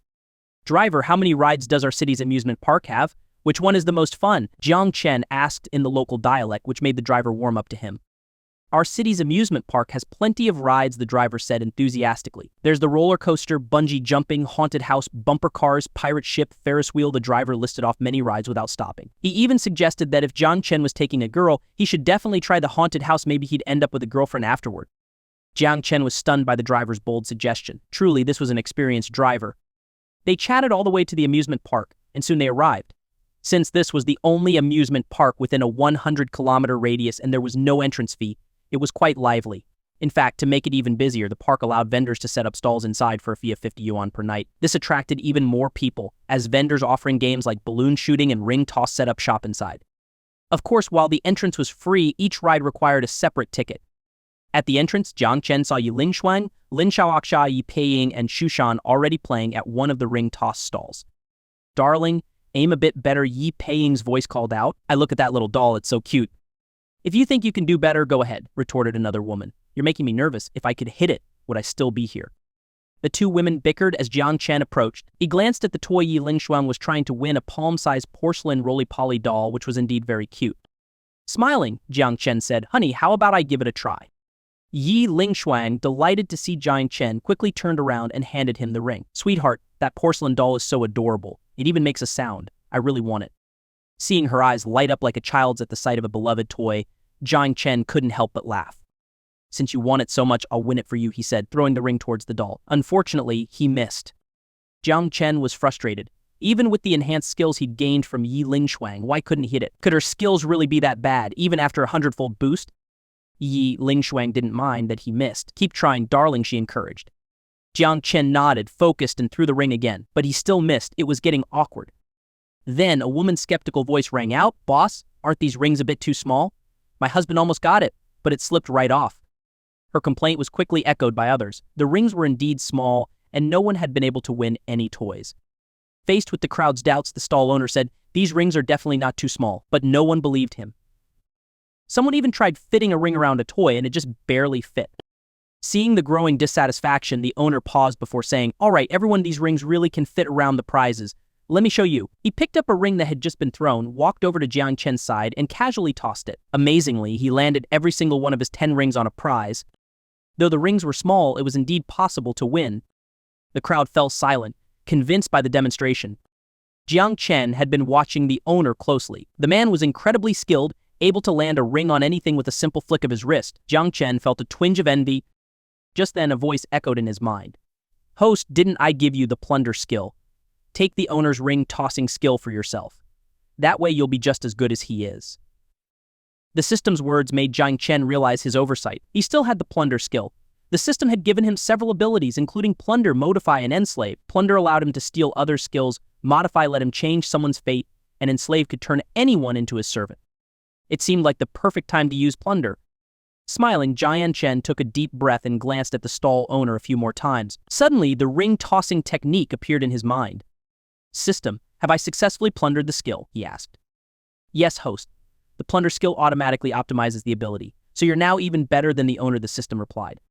Overjoyed, Jiang Chen looked at the ring in his hand and casually tossed it. It landed perfectly on the porcelain roly-poly doll with a crisp clang. Yi Lingshuang and the others hadn't noticed Jiang Chen's success yet. They were still processing the owner's earlier demonstration. Just as they were about to ask Jiang Chen for the ring to try again, the owner stood up, holding the doll. He walked over to Jiang Chen and said, "Young man, you're pretty sharp. I only showed you once, and you already nailed it." Jiang Chen smiled modestly. "Just luck, pure luck." "Luck is also a form of skill," the owner said before turning back to the crowd and promoting his stall even more. With Jiang Chen's success, everyone regained their confidence and rushed to buy more rings. Jiang Chen handed the porcelain doll to Yi Lingshuang and asked, "Honey, what else would you like? I'll win it for you." Yi Lingshuang was a bit skeptical. Just a moment ago, Jiang Chen wasn't doing well at all. He must have gotten lucky with this one, so how could he possibly win another?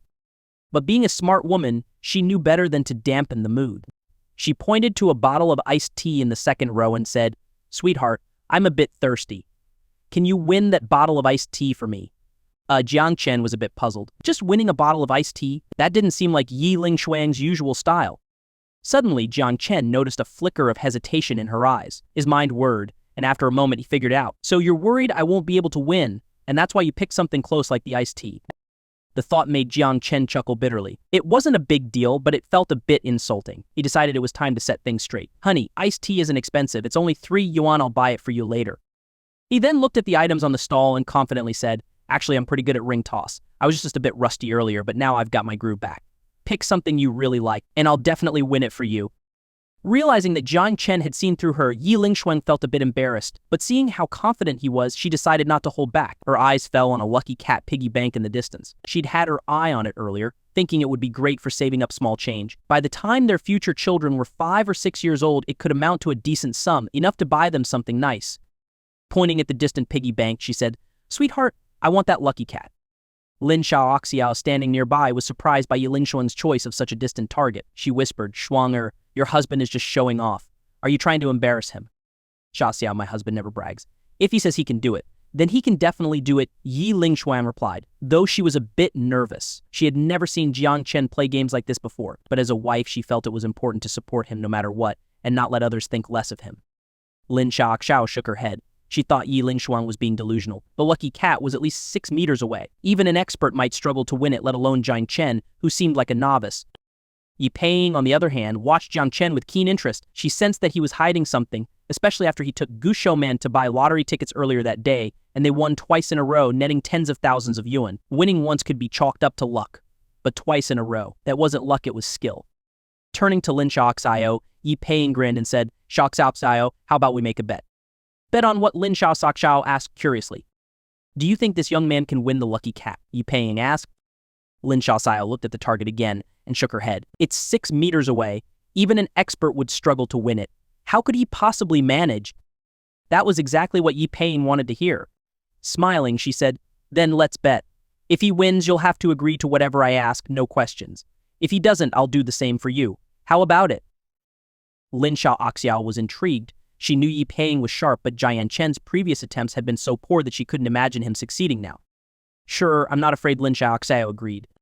As the two women placed their bets, Jiang Chen remained unfazed. Although he had plundered the stall owner's ring tossing skills and even upgraded them, the distance was considerable, so he had to be careful. After calculating the speed and angle, he swiftly tossed the ring. With a clear clang, the ring landed on the lucky cat's ear. It wasn't that Jiang Chen's aim was off. The cat's head was simply too big for the ring to fit over, so it caught on the ear and said.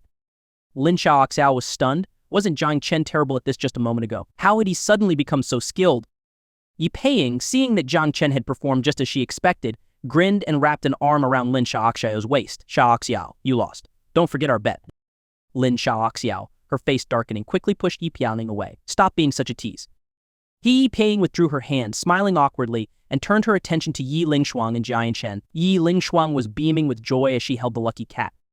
Walking over, Yi Peiing teased, wow, your husband's really something. Yi Lingshuang lifted her head proudly, her smile bright. Of course he's my husband. There's no one else like him in the world. Yi Peiing covered her face with her hand. Honey, everyone's husband is one of a kind. It's different, my husband is especially outstanding, Yi Lingshuang insisted.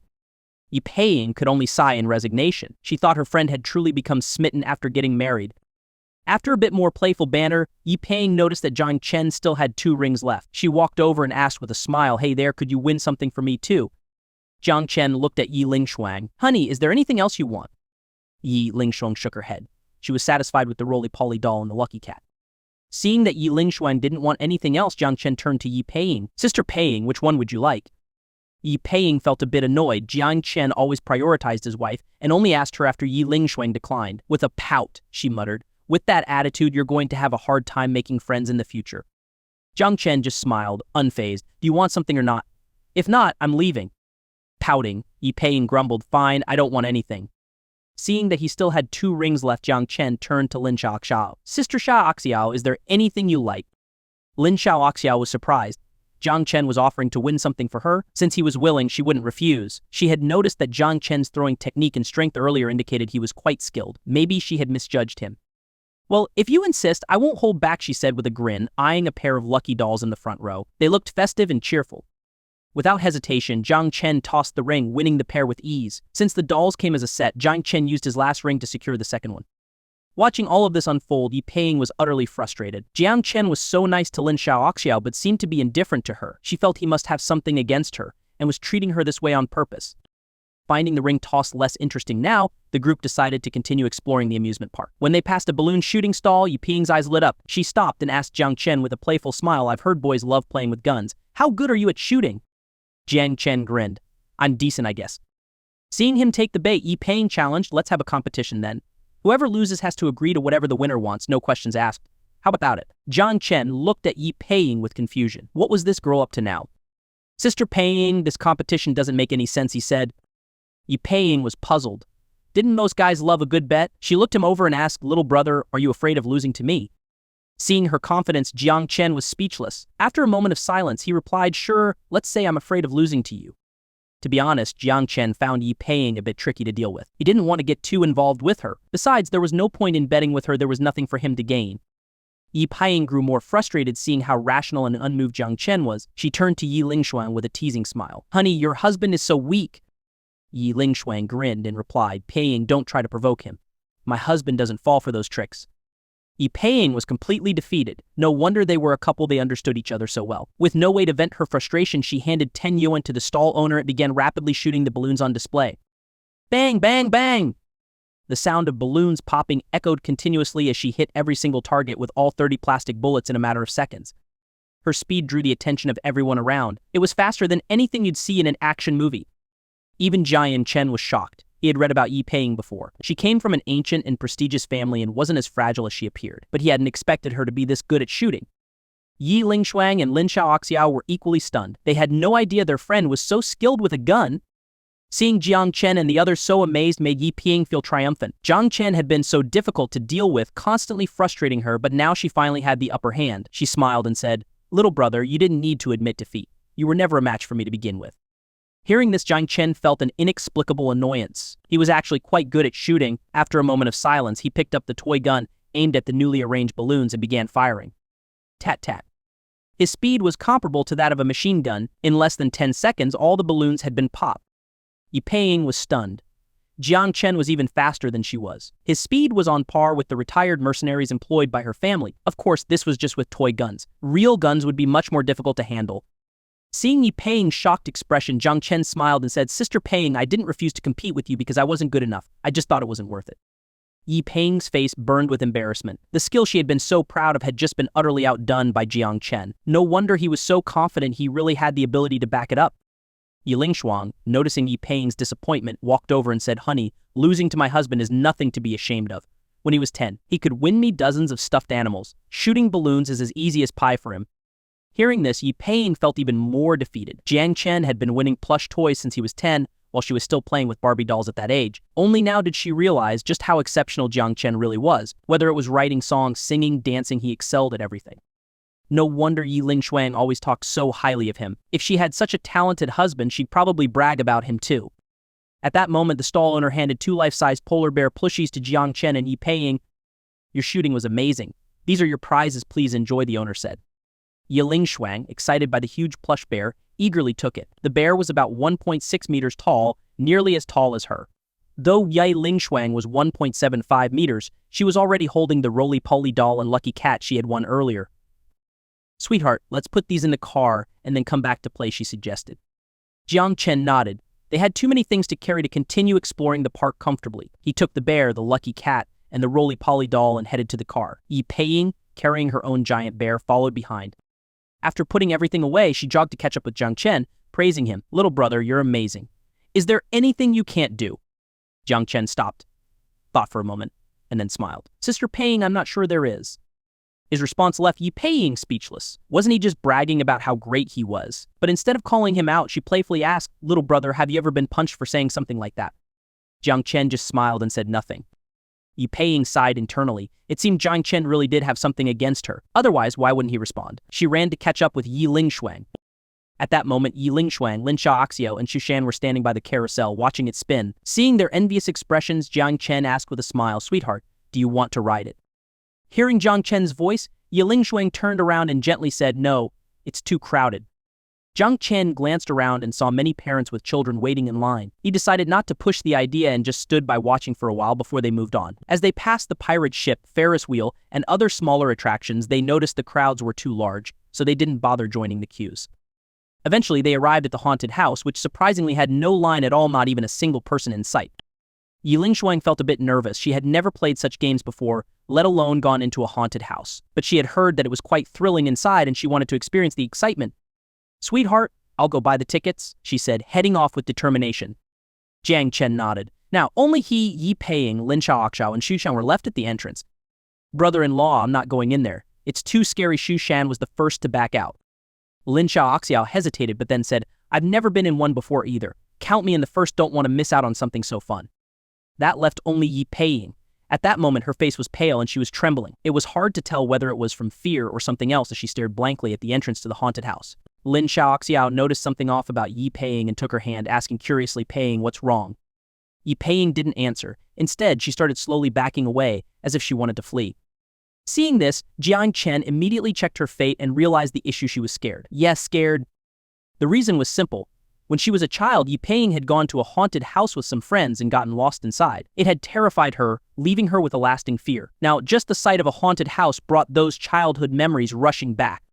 As Jiang Chen was about to modify her fate to erase this fear, he heard Yi Peiing speak up. I'm fine," she said. Jiang Chen quickly looked at her. He saw that Yi Peng's expression had turned determined. It was clear she wanted to confront her fear and overcome the shadow of her past. Indeed, Yi Peng was determined to face her fear. She closed her eyes, clenched her hands for a moment, then forced a casual smile and said, "Shaoxiao, let's go." I haven't been to a haunted house in ages. Lin Shaoxiao still felt something was off with Yi Peng, but before she could ask more, Yi Lingshuang returned with the tickets. "Where's Xiao Shan?" Yi Lingshuang asked, noticing Shan was missing. Lin Shaoxiao chuckled and replied, "Xiao Shan's too scared to go into the haunted house. She went off to play outside." Oh, Yi Lingshuang glanced at the extra ticket in her hand. She thought about giving it away, but there was no one around who wanted to join them. With a sigh, she decided to return the ticket. Even though it was just 100 yuan, that money could buy plenty of groceries, no need to waste it. After returning the ticket, the group went to have their tickets checked and entered the haunted house. Inside, the flickering lights added to the eerie atmosphere. They walked into an empty room where tables and chairs were strewn about, covered in dust. Even spider webs clung to the windows. The group couldn't help but admire the owner's attention to detail. Everything felt so realistic, perfectly setting the creepy mood. They continued deeper into the haunted house and eventually reached a secluded room where they found a pool of blood beneath the table and chairs. The sight of the blood caught everyone's attention. As adults, they knew it was just a prop, so they weren't particularly scared. Instead, they leaned in to inspect it closely, even debating whether it was ketchup or paint. Yi Lingshuang squatted down to examine the blood and said thoughtfully, "Sweetheart, I don't think this is ketchup or paint. It looks like animal blood. Look at it, the blood is so fresh and has a slight smell. It really seems like real blood. The owner of this place is really dedicated." Lin Shaoxiao nodded seriously. She had heard that most haunted houses use fake props, but this blood seemed too real, making her appreciate the owner's effort even more. Yi Peng, who had been nervous earlier, started to feel less afraid. Seeing Yi Lingshuang and the others so casually analyzing the blood, her fear subsided by half. She squatted down next to Yi Lingshuang, examining the blood more closely. "Why does it look so much like human blood?" she murmured to herself. Coming from an influential family with ties to the underworld, she had seen human blood more than once, even witnessing brutal scenes where people were tortured, their blood dripping from their wounds. She was very familiar with the smell of human blood. Animal blood, in contrast, tends to smell bad and coagulate quickly, turning dark within minutes. Human blood, however, remains bright red for much longer. The pool of blood in front of her was vivid and fresh. "Sweetheart, this isn't animal blood," Yi Peng said. Yi Lingshuang, slightly exasperated, replied, "If it's not animal blood, are you saying it's human blood?" But as she spoke, her expression shifted to one of shock. "No way, really. If it is human blood, that's a huge waste. There's at least 700 or 800 milliliters here that could save someone's life." She frowned, clearly displeased with the idea of wasting blood for a mere effect. Seeing her reaction, Yi Peng explained, "Sweetheart, this might be human blood, but it's probably expired. Otherwise, why would the owner use it here? Expired blood isn't worth much." "Expired blood," Yi Lingshuang argued. "Hospitals everywhere are in short supply of blood. In the capital, a patient has to pay 800 yuan for just 100 milliliters of blood, and that's after waiting in line. Even here in Longcheng, where there are fewer people, the demand for blood is high. Any leftover blood would be sent to the provincial capital. There's no way it would expire." The two women started bickering again, leaving Lin Shaoxiao feeling helpless. She glanced around the room and suddenly noticed something in the corner. "Shuanger, look over there in the corner. What's that?" she said, pointing. Yi Lingshuang stopped arguing and turned to where Lin Shaoxiao was pointing. She saw a woman in casual clothes lying in the corner, her body still and covered in bloodstains. Yi Lingshuang was shocked by how lifelike the scene was. This person could easily outshine most actors with her dedication. If she were in the entertainment industry, she'd surely steal the spotlight from the lesser talents. Thinking this, Yi Lingshuang approached the woman, squatted down, and with a smile said, "Hey, you can stop now. Come on, let's talk." But the woman didn't respond. She lay there motionless, not even flinching. Seeing this, Yi Lingshuang decided it might be best to introduce herself. "How about joining the entertainment industry? I can offer you 5 times what you're earning here." Still, the woman didn't move. Yi Peng and Lin Shaoxiao, seeing how dedicated the woman was to her role, also walked over. Her performance as a corpse was too convincing. Lin Shaoxiao, noticing the blood on the woman's body and hair, suggested, "Shuanger, maybe she's just asleep. Let's not bother her. We should check out the rest of the haunted house." "Shaoxiao, she's so dedicated. If she were this committed in the film industry, she might not become a superstar. But she'd definitely earn more than she does here. I'm thinking of signing her to our company." Jiang Chen was baffled. Was Lingshuang really scouting for actors in a haunted house and picking someone who was playing a ghost, no less? Her thought process was truly unique. But since Lingshuang wanted to sign her, Jiang Chen felt obligated as her husband to help. He approached the woman and quickly checked her fate. When he saw the results, he was utterly stunned. Name Lu Yushan, 19 years old, remaining lifespan 0. Seeing this result, Jiang Chen's face turned pale. The woman in front of him wasn't an actor, she was dead. Lu Yuzhen, Jiang Chen muttered to himself. The name was exactly the same as that of a classmate he had in middle school. Immediately, Jiang Chen crouched down to get a closer look at the woman's face. She had a delicate oval face, though now it was deathly pale. Jiang Chen recognized her. It was indeed his middle school classmate Lu Yuzhen. He also noticed a knife embedded in her abdomen. Clearly, Lu Yuzhen had been murdered. Jiang Chen wanted to alter fate and save her, but he quickly realized he couldn't change the fate of someone who was already dead. There was no way to bring her back. Standing there, powerless to help his classmate, Jiang Chen felt a deep sadness mixed with anger. Who could be so cruel as to kill such a kind and beautiful woman? As he stared at Lu Yuzhen's face, memories of their time together in middle school came flooding back. Back then, Lu Yuzhen was always cheerful, with a smile for everyone. She had been close to all her classmates, and because Jiang Chen was top of the class, she often came to him for help with difficult questions. They had shared a strong bond, and Jiang Chen never expected that after 3 years of not seeing each other, their year reunion would be like this. The thought filled him with rage. Meanwhile, Yi Lingshuang and Lin Xiaoxiao hadn't noticed Jiang Chen's expression, but they had also seen the knife in Lu Yuzhen's body. They assumed it was a prop and were amazed. Wow, so realistic, Lin Xiaoxiao exclaimed. That knife looks so real. As a straight-A student, Lin Xiaoxiao didn't believe in ghosts and never considered the possibility that someone had been murdered here. She was convinced it was all just part of the haunted house experience. Yi Lingshuang took out her phone and turned on the flashlight. She noticed blood still oozing from the base of the knife and felt something was wrong. Nervously, she grabbed Jiang Chen's hand and said, "Sweetheart, look, it's still bleeding. What's going on?" Jiang Chen hesitated. Should he tell them the truth? If he revealed that Lu Yuzhen had been murdered, would it terrify them to the point they wouldn't sleep at night? He looked again at Lu Yuzhen and the blood around the knife, which had already turned dark. It was clear she had been dead for over 30 minutes. Even if he called the police now, the killer might already be long gone. Besides, Jiang Chen had a hunch that the person who brought Lu Yuzhen here was likely someone she knew well. If that was the case, they wouldn't get far. Deciding it was better to keep the truth hidden to avoid scaring the women, Jiang Chen smiled and said, "Sweetheart, you forgot we're in a haunted house. This is all fake." With that, he pulled Yi Lingshuang up by her hand. Yi Paying stared at Jiang Chen, sensing something wasn't right, but since Jiang Chen insisted it was fake, she tried to believe him. After all, they were in a haunted house, and the owner seemed to have gone to great lengths to make everything as realistic as possible. The group left the room and continued exploring other parts of the haunted house. Surprisingly, despite her past trauma, even Yi Paying found the experience underwhelming. The actors playing ghosts weren't frightening at all. In fact, it seemed like the group was scaring them instead. Feeling unimpressed, they quickly lost interest and exited the haunted house after only a few minutes. Outside, Jiang Chen said, "Sweetheart, you all head home first. I just ran into an old classmate and want to catch up." Yi Lingshuang smiled and said, "I'll go with you then." Jiang Chen was put in an awkward spot. How could he bring her to see Lu Yuzhen's dead body? If she found out that Lu Yuzhen was the corpse they'd just seen, she'd be terrified. "Sweetheart, maybe another time," he said, trying to dissuade her. But Yi Lingshuang wasn't pleased. She pouted and teased, "Are you meeting a secret lover? Or is Xiaoman around here too?" Jiang Chen was exasperated. "What are you thinking? Do you really think I'm that kind of person?" Yi Lingshuang thought about it and realized he was right. With a playful smile, she said, "All right, I'll wait for you at home then." Jiang Chen nodded and watched as the group left. Only then did he call the police. About 10 minutes later, officers arrived. Jiang Chen led them to the room where Lu Yuzhen's body was. After examining the scene, one of the officers noted the time of death was at least an hour and a half ago. Given that the victim was brought here, it's clear this was done by someone she knew. He then instructed his team, investigate the victim's relationships immediately and also bring all the amusement park surveillance footage to the station. The officer seemed experienced and quickly focused the investigation. After giving instructions, he turned his cold gaze on Jiang Chen and asked, "You said you were middle school classmates with the victim? When did you discover she had been killed?"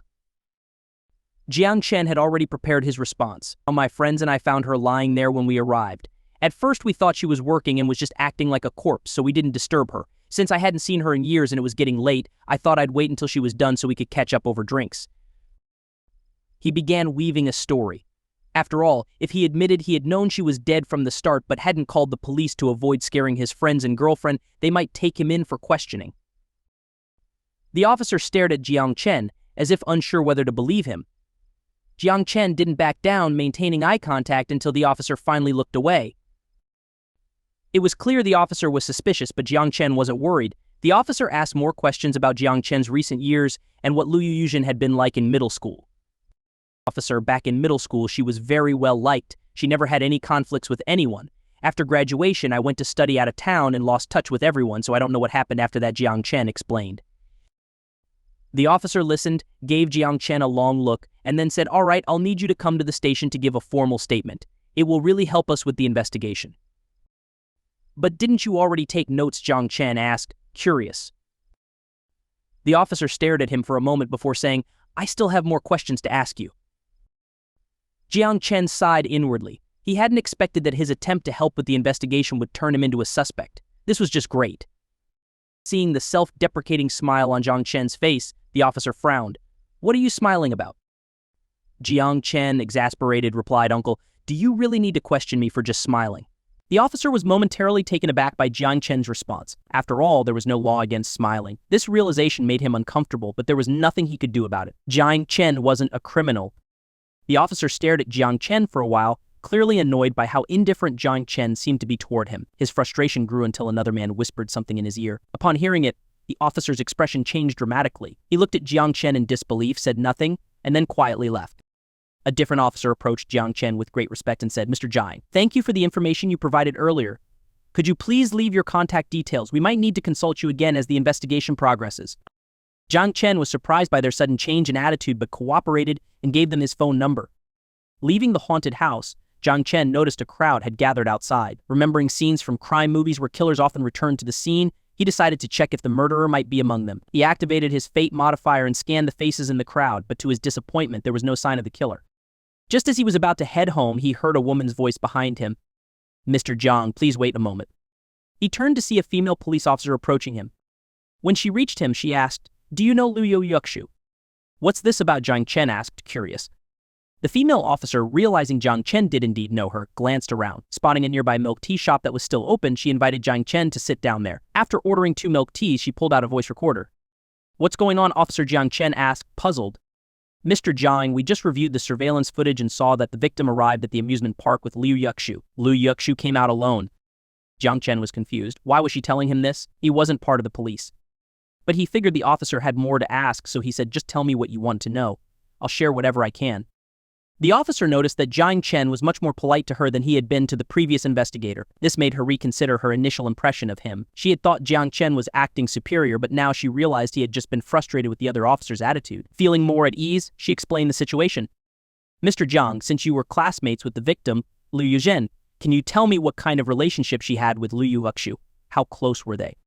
"They were cousins," Jiang Chen replied. "As for how close they were, I'm not sure. Liu Yuxu wasn't in my class, so I don't really know." The officer wasn't entirely satisfied with this answer, but she understood that as a university president, Jiang Chen was used to speaking cautiously. After a brief pause, she asked, "Mr. Jiang, what can you tell me about Liu Yuxu?" "To be honest, I don't really know her," Jiang Chen replied, giving nothing away. The officer was a bit disappointed by his evasive answers, but she wasn't ready to give up. "Do you think Liu Yuxu could be capable of a crime of passion?" she asked. Jiang Chen frowned, clearly annoyed. "Officer, I'm not an expert. How could I possibly speculate on something like that?" Seeing the officer's blank stare, he added, "If you suspect Liu Yuxu, why don't you just bring her in for questioning? You'll get your answers that way." The officer shook her head. "We haven't been able to contact her." "Then go to her home," Jiang Chen said, growing more exasperated. "She's a local, surely you know where she lives." The officer, feeling a bit embarrassed, explained, "We checked, but no one was home." Jiang Chen was increasingly frustrated. "What about her parents? Couldn't you ask them or her neighbors? Anyone would know more about her than I do." The officer looked even more uncomfortable. "Mr. Jiang, you might not be aware, but her family's village was demolished a year ago, and they received a large payout. Her entire family has since emigrated abroad. Most of their neighbors have also moved away, either overseas or to other parts of the country. We haven't been able to reach anyone." Jiang Chen hadn't expected this. So Liu Yuxu's village had been demolished, and her family had made enough money to move abroad. It really was like winning the lottery. What most people work their whole lives for could be dwarfed by a single real estate deal.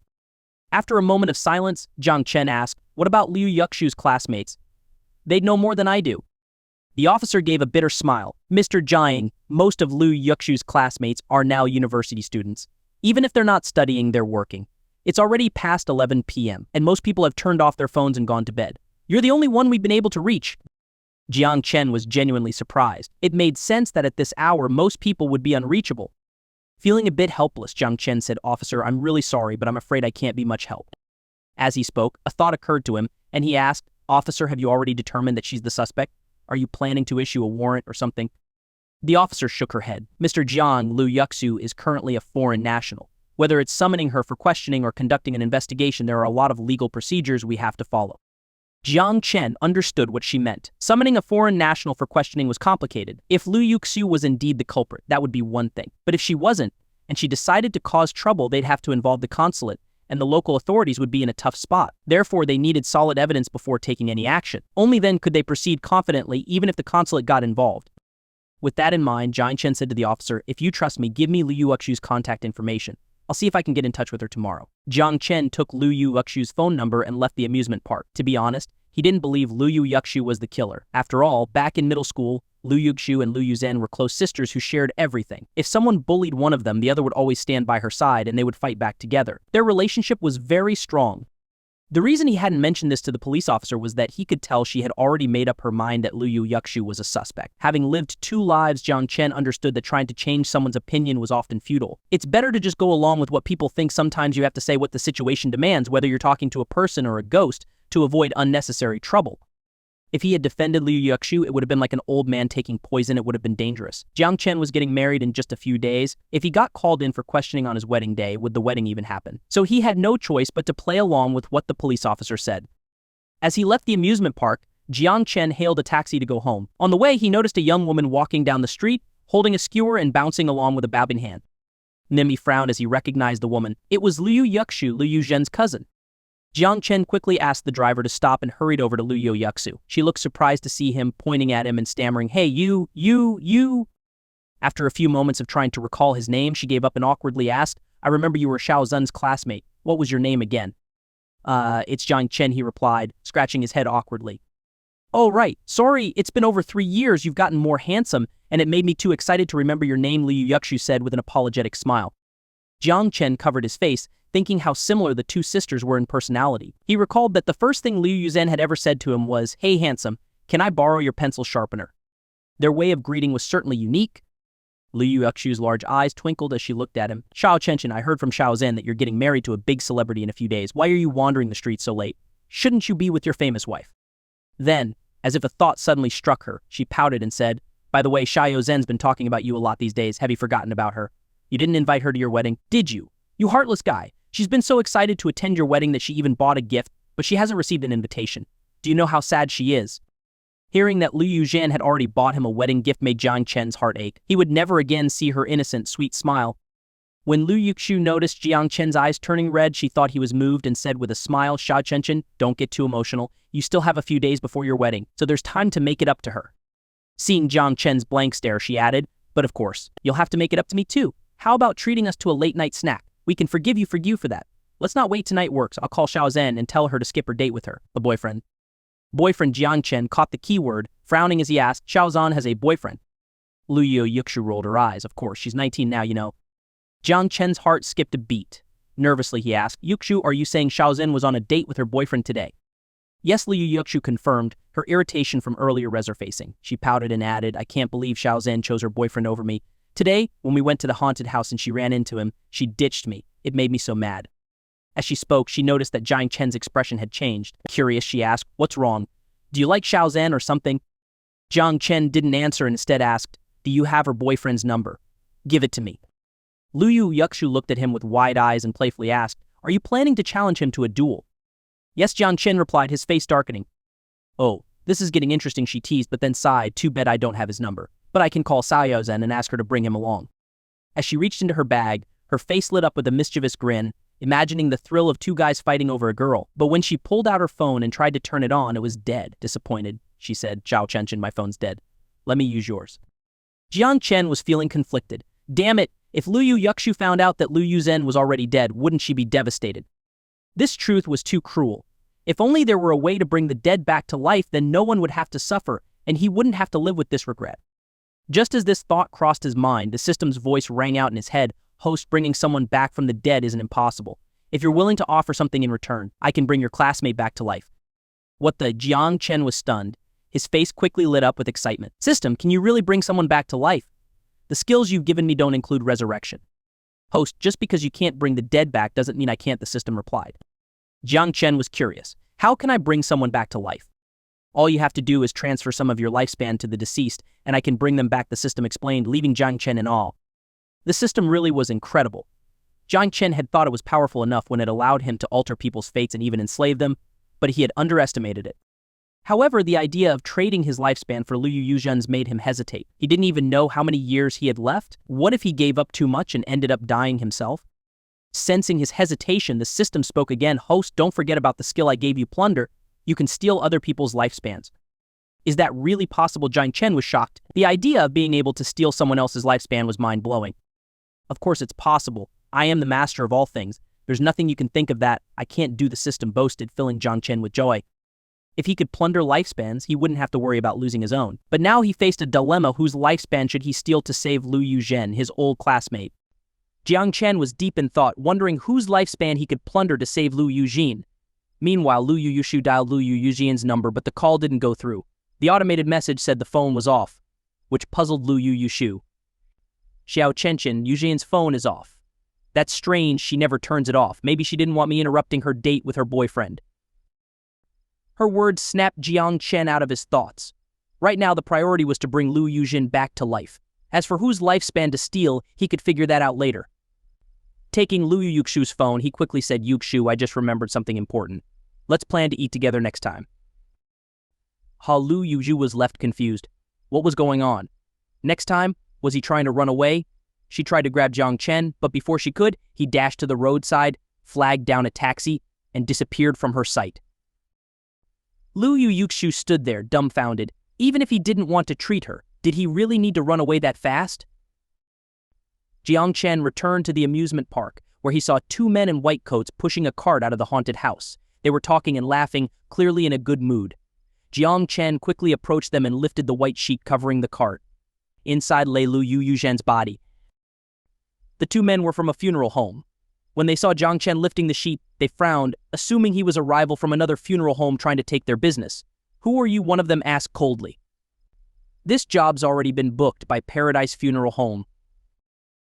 Jiang Chen was speechless. He had heard stories in the news about funeral home employees fighting over business, even getting into physical altercations over a single dead body. He had always thought those stories were exaggerated, but now he realized that competition in the funeral industry was indeed fierce. Seeing that Jiang Chen wasn't a competitor, the two men's attitudes softened immediately, turning respectful as they began to explain the funeral arrangements. They had learned that Liu Yuzhen's parents were already deceased, and that her uncle had moved abroad. With no close family around, they saw Jiang Chen as an important person to please, hoping to secure a lucrative deal. Ignoring their sales pitch, Jiang Chen focused his thoughts on the system. System, it's up to you now. Host, before I can revive her, you need to understand something, the system replied. Reviving the dead requires your lifespan. In other words, however many years of your life you give to Liu Yuzhen, that's how long she'll live. You can't modify her lifespan after the fact. Jiang Chen frowned. His original plan had been to give Liu Yuzhen a few years, then use the fate modifier to extend her lifespan later. After reviving her, he planned to steal someone else's lifespan to replenish his own. But now it seemed that wouldn't work.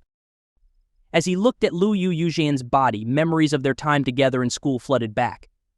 After a moment of silence, he asked the system, how many years do I have left to live? Host, I'm sorry to inform you that you only have 5 years left, the system responded.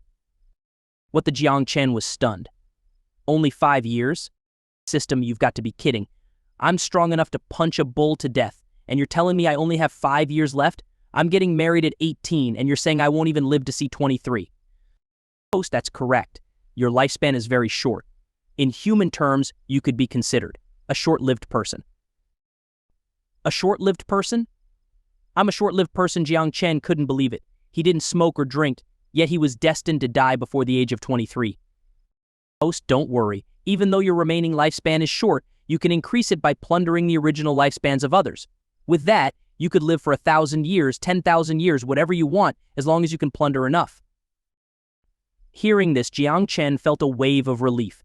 If he were truly a short-lived person, it would be a tragedy for Yi Lingshuang, who would become a widow so young, and for his future children, who would grow up without a father.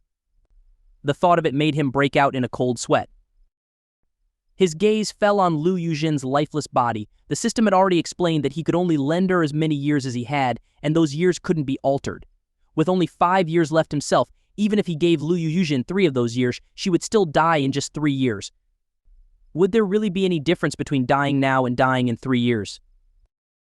If he was going to save her, he couldn't let her die so soon. After some thought, Jiang Chen decided it would be best to plunder more lifespan from someone else first, then give a substantial amount to Lu Yuzhen so she could live a good life. He began scanning the area for a suitable target. By now, the amusement park had been cleared of visitors, leaving only law enforcement officers and funeral home staff. Thanks to the fate modifier, Jiang Chen could see their remaining lifespans. 25 years, 30 years, 18 years, 28 hours. As he examined the lifespans, an idea struck him and his eyes lit up. System, can I increase someone's lifespan by 100 years and then plunder it back? You really are a clever one, the system replied with a hint of disdain. Embarrassed, Jiang Chen listened as the system continued. You can only plunder someone's original lifespan, not any lifespan you artificially extend, and to plunder someone's lifespan, you must get their consent first. Without it, you can't take anything. Jiang Chen was floored. No loopholes in the system, and now he had to get permission to plunder someone's lifespan. Who in their right mind would agree to that?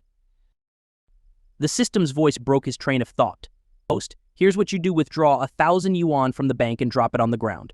Right on the money, lend me 10 years of your lifespan. As soon as someone picks up the money and spends it, they automatically agree to the transaction. You'll then gain 10 years of their lifespan. What the? Jiang Chen was stunned by the system's suggestion. It was an incredibly clever idea. After all, there were always people in the world eager to grab free money. If he scattered some cash on the ground, someone was bound to pick it up. But then a thought struck him. Wasn't this a bit too cruel? Jiang Chen hesitated, feeling a pang of conscience. System, isn't this kind of unethical? If they're greedy enough to take your money, then taking some of their lifespan is a fair trade, the system replied. The system's reasoning made perfect sense to Jiang Chen. After communicating with the system for a while, it felt like he had discovered a whole new world. The system was like a genius loophole-finding machine, almost like a master trickster, but even more formidable. Meanwhile, the 2 funeral home workers, noticing Jiang Chen standing in a daze beside Lu Yuzhen's body, asked curiously, "Sir, is there anything else you'd like to know about our services?" Jiang Chen snapped out of his thoughts and looked at the 2 workers. Given that he only had 5 years of life left, he couldn't afford to lend any of it to Lu Yuzhen yet. He needed to plunder someone else's lifespan first. He said to the workers, "For now, please don't send my friend to the freezer. Just keep her in a refrigerated room. There have been cases of people being mistakenly declared dead. Who knows, she might wake up." The workers exchanged glances. They had heard similar requests before from family members clinging to hope, but those cases involved people who were gravely ill, not someone with a knife still stuck in their abdomen. With Lu Yuzhen's condition, there was no chance she could be in a state of suspended animation. Even if she had been, it was too late now. Of course, they didn't say this aloud, not wanting to upset Jiang Chen, but they did feel the need to clarify something. "Sir, since this is a murder case, the forensic team will need to examine the weapon and the body. They might even conduct an autopsy here at the funeral home." Jiang Chen realized they were right. The knife was still in Lu Yuzhen's abdomen, and since this was a homicide, the forensic team would definitely want to investigate both the body and the weapon. After a moment of silence, he said, "If you want to keep my friend here, you'll have to follow my instructions and keep her in the refrigerated room. I'll talk to the forensic team." The workers thought Jiang Chen was being unrealistic. How could he still harbor hope at this point? But since the customer is always right, they didn't argue further. Seeing that they agreed, Jiang Chen was about to find the person in charge of the investigation and use his fate modification ability to stop the forensic team from touching Lu Yuzhen's body when he heard a man's voice crying out, "Yuzhen! Yuzhen!" Jiang Chen looked up to see a young man around 20 years old running toward them, tears streaming down his face. Jiang Chen was surprised. He recognized the man. It was Fu Yuanqiao, a former classmate from middle school. Fu Yuanqiao's loud crying attracted a lot of attention, even drawing some of the officers from the crime scene investigation below. Leading the group was the female officer who had spoken with Jiang Chen earlier, Xie Bing. Xie Bing was surprised to see Jiang Chen. "Mr. Jiang, when did you come back?" Jiang Chen smiled and pointed to Fu Yuanqiao, asking, "Did you call him here?" Yes, we found that the victim had been in frequent contact with him over the past few days, so we reached out to him. That's how we found out he's the victim's boyfriend. Boyfriend Jiang Chen frowned. Lu Yuxiu had mentioned that Lu Yujin had a boyfriend, but could this boyfriend really be Fu Yuanqiao? Are you sure he's really Xiao Zhen's boyfriend? Jiang Chen asked. He admitted it himself, Xie Bing replied. It couldn't be a lie, right? Seeing Jiang Chen's expression darken, Xie Bing asked, Is something wrong, Mr. Jiang? Nothing, Jiang Chen replied curtly, brushing past her to approach Fu Yuanqiao. At that moment, Fu Yuanqiao was standing beside the cart, gripping Lu Yuzhen's hand with trembling fingers, crying out in anguish, Yuzhen, we were only apart for a few hours, how could this happen to you? Who killed you? If you can hear me, send me a sign. Tell me who the killer is so I can avenge you. Watching Fu Yuanqiao's dramatic display, Jiang Chen frowned. The way he was shouting so loudly made it seem like he was putting on a show for everyone else. Without hesitation, Jiang Chen activated the fate modifier and checked Fu Yuanqiao's details. Fu Yuanqiao, age 19, remaining lifespan 62 years. After reviewing his personal details and lifespan, Jiang Chen delved into Fu Yuanqiao's future. It didn't take long for Jiang Chen to learn everything. Fu Yuanqiao was a classic case of unrequited love. He had been pursuing Lu Yuzhen for 4 years, and just a few days ago, Lu Yuzhen finally agreed to date him, on a trial basis to see if they were compatible. Overjoyed, Fu Yuanqiao followed Lu Yuzhen and Lu Yuxiu to the amusement park that day, hoping to stage a coincidental meeting in the haunted house, believing it might bring them closer. The plan worked. When the sisters entered the haunted house, they ran into Fu Yuanqiao, who played the role of a perfect gentleman, trying to win Lu Yuzhen's affection. Seeing this, Lu Yuxiu, not wanting to be a third wheel, left early. With Lu Yuxiu gone, Fu Yuanqiao saw his chance. He repeatedly tried to hold Lu Yuzhen's hand, but she refused each time. After several failed attempts, he grew frustrated, especially seeing other couples in the haunted house holding hands while he walked alone. When they reached a secluded part of the haunted house, Fu Yuanqiao made another attempt to hold her hand. Lu Yuzhen, realizing that Fu Yuanqiao was more interested in taking advantage of her than in a genuine relationship, decided to end things then and then. But Fu Yuanqiao didn't want to break up. He pleaded with her to continue the relationship, but when Lu Yuzhen firmly refused, his anger boiled over. Spotting a prop knife embedded in a skeleton, he grabbed it and, in a fit of rage, stabbed Lu Yuzhen in the stomach. To avoid suspicion, Fu Yuanqiao staged the scene to make it look like part of the haunted house, hiding the body in a corner before sneaking out. After seeing all of this, Jiang Chen's face darkened. So it was a case of rejected love turned to murder? How cruel. Watching Fu Yuanqiao clutching Lu Yuzhen's hand, sobbing loudly, Jiang Chen's expression grew colder and colder. With acting this convincing, the world really owes you an Oscar, Jiang Chen muttered to himself as he slowly approached Fu Yuanqiao. At that moment, Fu Yuanqiao noticed Jiang Chen. He recognized him, of course. Back in school, Lu Yuzhen and Jiang Chen were close, and Fu Yuanqiao knew that Lu Yuzhen had feelings for Jiang Chen. He had always seen Jiang Chen as his biggest rival. But recently, when Jiang Chen's relationship with the famous Yiling Shuang made headlines, Fu Yuanqiao had been relieved. With Jiang Chen out of the picture, he ramped up his pursuit of Lu Yuzhen. His persistence paid off a few days ago when Lu Yuzhen finally agreed to give him a chance. However, despite all his efforts, he hadn't yet won her over completely. Seeing Jiang Chen now felt like a thorn in his side. He frowned and asked, "What are you doing here?" Jiang Chen didn't answer. Instead, he gently pried Fu Yuanqiao's hand away from Lu Yuzhen's and laid her hand down flat. Seeing Jiang Chen so casually remove his hand, Fu Yuanqiao was furious and felt an urge to lash out. In his mind, Jiang Chen was the reason things had turned out this way. Without Jiang Chen, he believed he would have already been with Lu Yuzhen. Jiang Chen, meanwhile, had been scanning Fu Yuanqiao's fate and found it absurd that Fu Yuanqiao blamed him for everything. It wasn't his fault that Fu Yuanqiao couldn't win over Lu Yuzhen. Jiang Chen had a good relationship with everyone in the class, and if some girls had secretly admired him, was he to blame for their unrequited feelings? Looking at Fu Yuanqiao, Jiang Chen thought for a moment and then asked, "So I hear you're Xiaoxian's boyfriend?"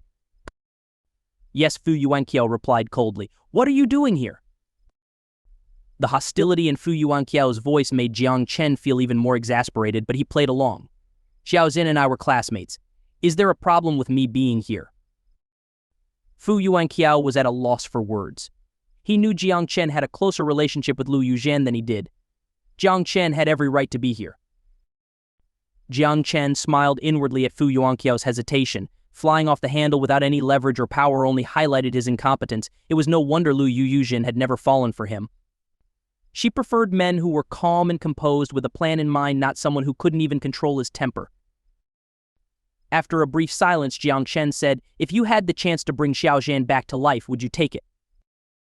Bring her back to life? Fu Yuanqiao looked at Jiang Chen, bewildered. He had no idea what Jiang Chen meant.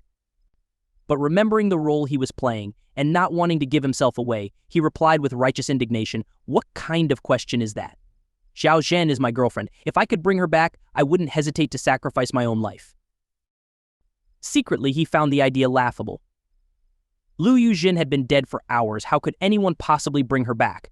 But he saw no harm in making a grand statement. It would only make him look better, earning sympathy and admiration while deflecting suspicion away from him. Jiang Chen saw that Fu Yuanqiao had taken the bait and felt a surge of satisfaction. "So you're saying that if it meant saving her, you'd willingly give up your lifespan for Xiao Zhan?" "Of course. If it meant saving her, I'd give her all my years without a second thought," Fu Yuanqiao declared, trying to sound noble. Watching Fu Yuanqiao's passionate declaration, Jiang Chen mentally asked the system, "Can I plunder his lifespan now?" "Yes, host," the system responded promptly, detecting 62 years of remaining lifespan in Fu Yuanqiao. "Would you like to plunder it all?" Plunder it all? Jiang Chen didn't want to go that far. Simply killing Fu Yuanqiao wasn't enough punishment. The true suffering would come from making him live out his days in misery. So he said, just plunder 60 years. Leave him with 2 years to enjoy the hospitality of his fellow inmates. As soon as he finished speaking, the system confirmed, "Lifespan plundered successfully. You now have 65 years of life." With the plundering complete, Jiang Chen looked at the still smirking Fu Yuanqiao and asked the system, "When will he start showing signs of aging?" 24 hours from now, host. If his lost lifespan isn't replenished, he'll begin to deteriorate rapidly. Jiang Chen wasn't thrilled by this response. He had hoped to tweak Fu Yuanqiao's fate so he could suffer a long, drawn-out decline. "Is there any way to delay the aging process?" Jiang Chen asked. "Of course. If you modify his fate, he'll appear however you want him to," the system replied. Jiang Chen smiled. The system truly was powerful. He hadn't even considered the possibility of altering someone's appearance before. Now, with this new ability, he could envision countless ways to use the system's powers to his advantage. Meanwhile, Fu Yuanqiao, unaware that his lifespan had just been drastically reduced, was basking in the admiration of those around him. Seeing the tears in the eyes of some onlookers, he felt even more pleased with himself. But he knew this wasn't enough. He needed to make it clear that he was a devoted, loving partner. Grasping Lu Yuzhen's hand, he made a heartfelt declaration, "Xiao Zhan, if you wake up, I would give anything, even my life, to be with you. I truly love you. How could you leave me behind like this?" His emotional display brought tears to many eyes, but Jiang Chen found it utterly repulsive. The fact that Fu Yuanqiao could murder Lu Yuzhen and then make such a brazen declaration was beyond disgusting. Unable to stomach Fu Yuanqiao's act any longer, Jiang Chen decided it was time to take matters into his own hands. Ignoring the scientific impossibilities and what others might think, he transferred 60 years of his newly acquired lifespan to Lu Yuzhen, determined to bring her back to life. Fu Yuanqiao, unaware of what was happening, continued his performance. He noticed that his words were moving the crowd and decided to up the ante. "Xiao Zhen, even though you're gone, I know in my heart that you were meant to be my wife. Tomorrow, I'll have a matchmaker come to formally propose to you. I want you to be my wife, and I'll have you honored in my family's ancestral hall." With this grand gesture, Fu Yuanqiao thought he had sealed his reputation as a devoted lover. He felt confident that no one would suspect him now. Just as he was inwardly celebrating his success, he heard a familiar voice, one he never expected to hear again. "What did you say? You want to propose to me and make me your wife?" "Yes, I'm going to make you my wife and bring you into the Fu family." As Fu Yuanqiao was halfway through his declaration, he suddenly realized something was wrong. Why did someone respond? He looked around and saw Lu Yuzhen, her face pale, staring at him with cold, angry eyes. Seeing the hatred in Lu Yuzhen's gaze, Fu Yuanqiao was so frightened that he wet himself. His body trembled as he staggered back, pointing at Lu Yuzhen with a shaky hand. "Yuzhen, are you a ghost or a human?" "What do you think?" she replied, her voice dripping with malice. "You murderer." Lu Yuzhen's words were filled with murderous intent. Fu Yuanchao looked at her deathly pale face and didn't need to think twice. This was definitely a ghost. Terrified, he collapsed onto the ground.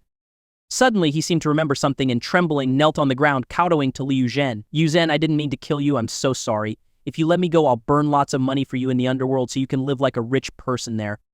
I don't need your money. I only want you dead. Lu Yuzhen stepped off the cart and grabbed Fu Yuanchao by the throat, lifting him off the ground with ease. It looked just like a scene from a movie where a ghost seeks revenge on a traitor. Fu Yuanchao found himself hovering above the ground. He looked at Lu Yuzhen's ghastly pale face in front of him and screamed in terror, "Help! Help me!" His cries echoed throughout the amusement park like the wails of a slaughtered animal. The onlookers, witnessing Lu Yuzhen truly awake and strangling Fu Yuanchao, were gripped with fear and disbelief. Had they really seen a ghost? Someone checked their phone. It was exactly midnight, the time when, according to old tales, vengeful spirits roam. Some believed Lu Yuzhen was indeed a ghost and fled the amusement park in a panic. Others wanted to run but found their legs too weak from fear to move. Even Xia Bing, who was a staunch atheist, was shocked by Lu Yuzhen's actions. She knew the severity of Lu Yuzhen's injuries, how the knife had pierced through her stomach and into her intestines, how she'd been dead for more than 3 hours. Such a serious wound couldn't possibly result in a mere near-death state. Even if she had been in such a state, how could she have woken up with enough strength to lift a man weighing over 100 pounds? None of this made any sense, shaking even Xia Bing's disbelief in the supernatural. At that moment, she overheard Lu Yuzhen and Fu Yuanchao's conversation. "Fu Yuanchao, I never expected you to be so cruel as to kill me." "Yuzhen, I'm sorry, I'm so sorry. I didn't mean to, I wasn't really trying to kill you." Fu Yuanchao, still convinced Lu Yuzhen was a ghost, had no thought of resisting, only begging for his life. But Lu Yuzhen showed no intention of sparing him. "If you wanted to kill me, then you should die." With that, she tightened her grip on his throat. Fu Yuanchao struggled desperately, trying to pry her hands away, but it was useless. As his breathing became more labored, he stammered, "Yuzhen, please forgive me this once. In my next life, I'll be your servant." "You must die," Lu Yuzhen hissed, her grip tightening further. Seeing that Fu Yuanchao was about to suffocate, Xia Bing didn't care whether Lu Yuzhen was a ghost or not. She quickly ran over and pulled Lu Yuzhen's hands away, saving Fu Yuanchao. Fu Yuanchao collapsed onto the ground, gasping for breath. Then, suddenly remembering his confession, he realized he needed to flee before he was arrested. He tried to run, but Xia Bing was faster. She took out handcuffs and restrained him. She had heard everything they said. Fu Yuanchao was the murderer, and she couldn't let him escape. As the truth came to light, Jiang Chen walked over and supported Lu Yuzhen. Seeing him, Lu Yuzhen smiled weakly. And the person she had longed to see had finally arrived. Looking at her own wounds, she smiled bitterly. "Old Chen, I don't think I'm going to make it." "I'll get you to a hospital right away," Jiang Chen said, then turned to Xia Bing. "Officer, my friend is in critical condition. Can we take her to the hospital first?" Xia Bing snapped out of her daze. Seeing the blood still flowing from Liu Yuzhen's stomach, it was clear she wasn't a ghost.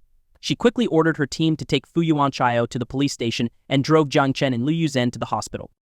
In reality, Jiang Chen could have directly altered Lu Yuzhen's fate, healing her injuries in an instant. But he was afraid she would be taken for research if anyone found out, so he decided to take her to the hospital first. After all, he had already modified her lethal injury, and even if the doctors examined her, they wouldn't find anything abnormal. With the police escort and the late hour, they reached the hospital in under 5 minutes. As soon as they arrived, doctors rushed Lu Yuzhen into surgery. Xia Bing and Jiang Chen sat on chairs in the hallway. "Officer, how is a case like this usually handled?" Jiang Chen asked. Xia Bing replied, "Attempted murder can lead to a life sentence at most." Life imprisonment. Jiang Chen tilted his head, considering it was a harsher punishment than he had expected. Thinking Jiang Chen was unsatisfied, Xia Bing added, "Mr. Jiang, from the way the suspect staged that earlier scene, it's clear he was trying to evade legal responsibility. If he doesn't receive your friend's forgiveness or if he has a criminal record, the sentence could be harsher, up to the death penalty." Jiang Chen understood the implication behind her words. Shaking his head, he said, "Let the law take its course." Xia Bing wisely chose not to press further. Just then, a little girl's voice came from ahead. "Uncle, why hasn't my mom woken up yet? Is she just asleep?" Jiang Chen and Xia Bing turned to see where the voice came from. By the side of an operating room stood 2 little girls in tattered clothes, clinging to a doctor's coat, their big eyes filled with questions. "I'm sorry, little ones," the doctor said apologetically. "Your mother has passed away." "Uncle, you're lying," one of the girls protested. "My mom isn't dead. We made a promise that when we grew up, we'd make lots of money, buy a big house, and let her live in comfort. She hasn't enjoyed any of it yet, so she can't be dead." The 2 doctors in white coats looked at each other with guilt, then gently removed the girls' hands from their coats and left. As they walked away, the girls turned their tearful eyes to the nurse pushing the cart. "Nurse, please, my mom isn't dead. Please save her." The nurse, who had witnessed many farewells, was deeply moved by the sight of the 2 little girls, barefoot and dressed in rags, with tears tearing down their faces. Her eyes reddened as she said, "I'm sorry, little ones. You brought her in too late. But you can stay here a little longer and say goodbye."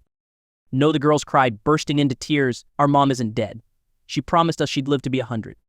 The two girls sobbed, their faces streaked with tears. Seeing the nurse make no effort to resuscitate their mother, they wiped their tears, held their mother's hand on the cart, and pleaded, Mom, please wake up. Don't leave me and my sister alone. We'll be good from now on and won't make you angry anymore. I'll even earn lots of money to buy a big house for you and my sister, so you don't have to live in the rain. I'll make sure you and my sister have meat to eat every day. Please, wake up. Seeing the two little girls in tattered clothes crying so heartbreakingly, Jiang Chen immediately stood up. He walked over to them and then looked at the woman lying on the gurney. Her eyes were closed, and it wasn't clear whether she had fainted or had died. Without speculating further, Jiang Chen quickly used the fate modifier to check the woman's fate. It turned out she was already dead. The thought of her leaving behind two poor daughters filled Jiang Chen with deep sorrow. He wanted to lend her some of his lifespan, but he only had 5 years left. Even if he gave her a few of those years, she would eventually die again, leaving her daughters heartbroken once more. As he was worrying about this, a voice from the system spoke in his ear. Host, you can discuss this with the two girls, if they are willing. You could take 10 years from each of their lifespans to extend their mother's life. The system's suggestion brought joy to Jiang Chen's face. Of course, he could use a small portion of the girls' lifespans to prolong their mother's life. He immediately checked the fate of the two little girls. He found that they both had bright futures ahead of them. More importantly, they each had plenty of lifespan left. Molly, 85 years for the elder sister and 84 years for the younger one. After some thought, Jiang Chen crouched down and asked the two girls, do you want to save your mother? The girls nodded eagerly, their faces full of hope. The older girl wiped her tears and asked expectantly, Big brother, can you really save my mom? There is a way, Jiang Chen replied gently, but I need your cooperation. Can you do that? Xia Bing, overhearing this, was utterly confused. How could Jiang Chen save someone the doctors couldn't? The two little girls, however, were filled with joy. Big brother, as long as you can wake our mom, we'll do anything you ask. Seeing their sincerity, Jiang Chen asked the system, does this count as their consent? Yes, host, you have their consent. How many years of their lifespans do you wish to take? Jiang Chen looked at the lifespans of the two sisters, 7 years old with 85 years left, and 4 years old with 84 years left. After a moment of silence, he decided to take 20 years from the elder sister and 15 years from the younger one. Together, this would give their mother 35 more years to live. He believed that with those extra years, the woman could enjoy many happy moments with her daughters. Big brother, as long as you can save our mom, we'll agree to anything. Please, the older girl said, about to kneel before Jiang Chen. Jiang Chen quickly helped her up. Stand over there, I'll take a look at her. Under the stunned gazes of everyone around, Jiang Chen walked over to the woman. He pretended to check her pulse and then carefully lifted her off the gurney. What are you doing? One of the nurses exclaimed. She's already gone. Just a moment, please, Jiang Chen replied calmly and began performing CPR on the woman. Everyone stared in shock. Was this guy crazy? The woman was dead, and even the doctors couldn't save her. How could Jiang Chen, a regular person, do anything? Kid, do you think you're more skilled than those doctors? One of the onlookers asked skeptically. They couldn't save her, so how can you? Even though these girls are pitiful, giving them false hope only to crush it again is cruel, another added. One of the nurses said, we were going to operate, but her heart had already stopped. Before she could finish, they all heard a faint cough. Cough, cough. The sound, though small, was startlingly loud in the quiet hallway. Everyone was stunned. The woman whom the doctors had declared dead was alive again, and Jiang Chen, just a young man, had somehow brought her back. The two little girls, tears still wet on their faces, were overjoyed to see their mother awake. They ran to her, hugging her tightly and crying out, Mom. The woman lifted her head, saw her daughters, and reached out to hold them close. Xia Bing stood nearby, staring at Jiang Chen in disbelief. The woman's heart had stopped, and the doctors had surely tried CPR and even defibrillation, all to no avail. Yet Jiang Chen had revived her with just a few chest compressions. It was nothing short of miraculous. As she stared blankly at Jiang Chen, her mind drifted back to what had happened at the amusement park. Jiang Chen had left and returned, and Liu Yuzhen, who had also been dead, suddenly came back to life, even stronger than before.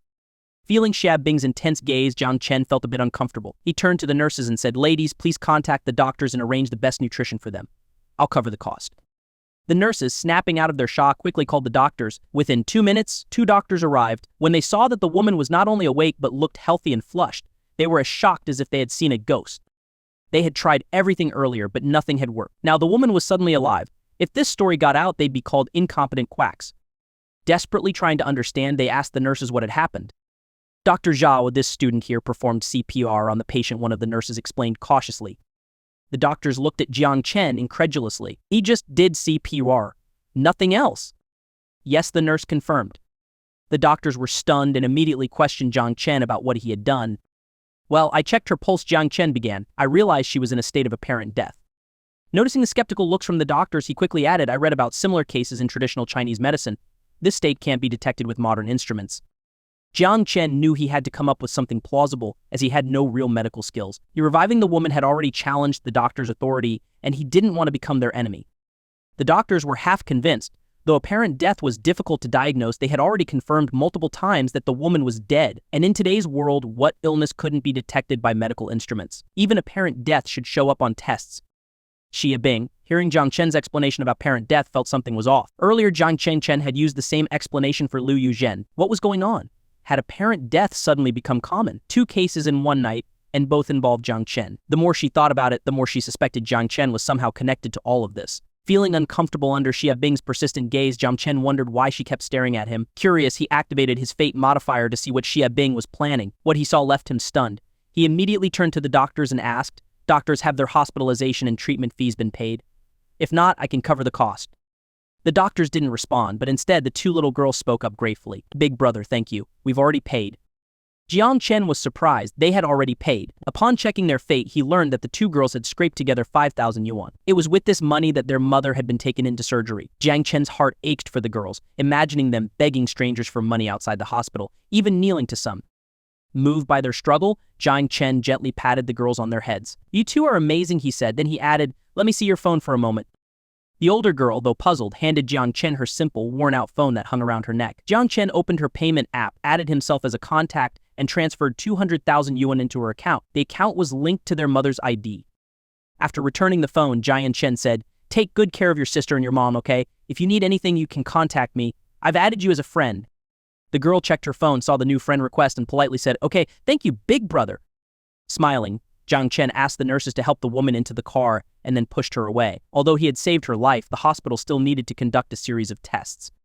Once the family had left, everyone in the hallway swarmed around Jiang Chen, asking about what had just happened. After all, he had managed to revive someone the doctors had declared dead using nothing more than basic CPR. It was astonishing.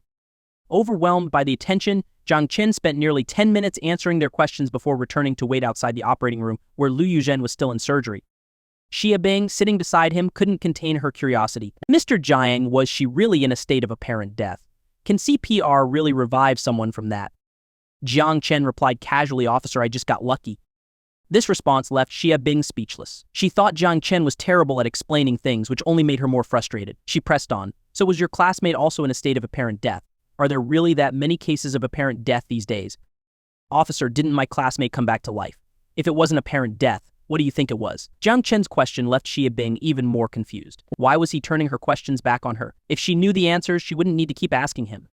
Seeing her at a loss, Jiang Chen didn't bother engaging further. He thought to himself that this woman was a bit too fixated on things. Even if she suspected he had used some secret method to save people, was it really necessary to dig so deeply? It wasn't like he was doing anything bad, quite the opposite, in fact. Checking the time, he saw it was already past midnight. Earlier that evening, his father, Jiang Zhenqian, had said he would stay and watch over their uncle. Since Liu Yuzhen was still in surgery and Xia Bing was being so persistent, Jiang Chen decided he might as well buy some late-night snacks for his father. "Officer, I'm going to grab some late-night snacks. Do you want anything?" Xia Bing looked at the time, then at Liu Yuzhen, who was still in surgery. As the person in charge, she couldn't leave, so she said, "Could you bring me a bowl of sour noodle soup?" Sure thing. Jiang Chen got up and headed for the elevator. The noodle shop next to the hospital stayed open late. Jiang Chen ate there first, then ordered 2 takeout meals. He asked the owner to deliver Xia Bing's meal while he took the other to his father, Jiang Zhenqian, who was in his uncle's hospital room. When he entered the room, he found Jiang Zhenqian sitting in a chair, typing away on a laptop, writing lines of code. Jiang Chen was stunned his father could code. In fact, Jiang Chen didn't know that his father was originally a programmer. It was because Jiang Zhenqian was an exceptionally skilled programmer that he had been able to amass a fortune in such a short time. Jiang Chen quietly approached his father from behind and glanced at the screen, realizing that the code was far more complex than anything he could write. After watching for about 3 minutes, Jiang Chen figured out that his father was working on a firewall. Jiang Chen was amazed. With his current skill level, he couldn't even dream of writing such complex code. "It turns out my dad is really impressive," he thought, full of admiration. Just as Jiang Chen was getting absorbed in watching, Jiang Zhenqian suddenly stopped, ran his hand through his hair in frustration, and then continued coding. Jiang Chen couldn't help but think that if his father kept pulling at his hair like that, he might end up bald. Seeing his father, who was such an expert, struggle, Jiang Chen curiously opened the fate modifier to check what exactly Jiang Zhenqian was working on. It turned out that his father was reinforcing the firewall for a national website that was under attack by top-tier hackers. Despite the high level of security already in place, the hacker skills were so advanced that Jiang Zhenqian had to personally step in to repair and strengthen the firewall. This revelation completely changed Jiang Chen's perception of his father. My dad is truly incredible. No wonder he's a self-made billionaire. After finishing the code and sending it off to the relevant department, Jiang Zentian stretched comfortably. As he moved his chair to go shower and rest, he noticed Jiang Chen sitting in a chair across the room, playing on his phone. Jiang Zentian asked in surprise, "Son, when did you get here?" "I've been here for a while." Jiang Zentian stared blankly at his son. Jiang Chen was also a computer whiz, so if he had been there for a while, he must have seen what the code was for. In a serious tone, Jiang Zentian asked, "Did you figure out what the code I wrote was for?" Jiang Chen noticed the shift in his father's tone and saw his face turn serious. He couldn't help but think back to what he had seen through the fate modifier and smiled wryly. "If I say I figured it out, are you going to kill me the secret?" Jiang Zentian was puzzled by Jiang Chen's reaction. Why would his son think he would kill him? Jiang Chen was his only child after all. Everything he was doing now was for Jiang Chen's well-being.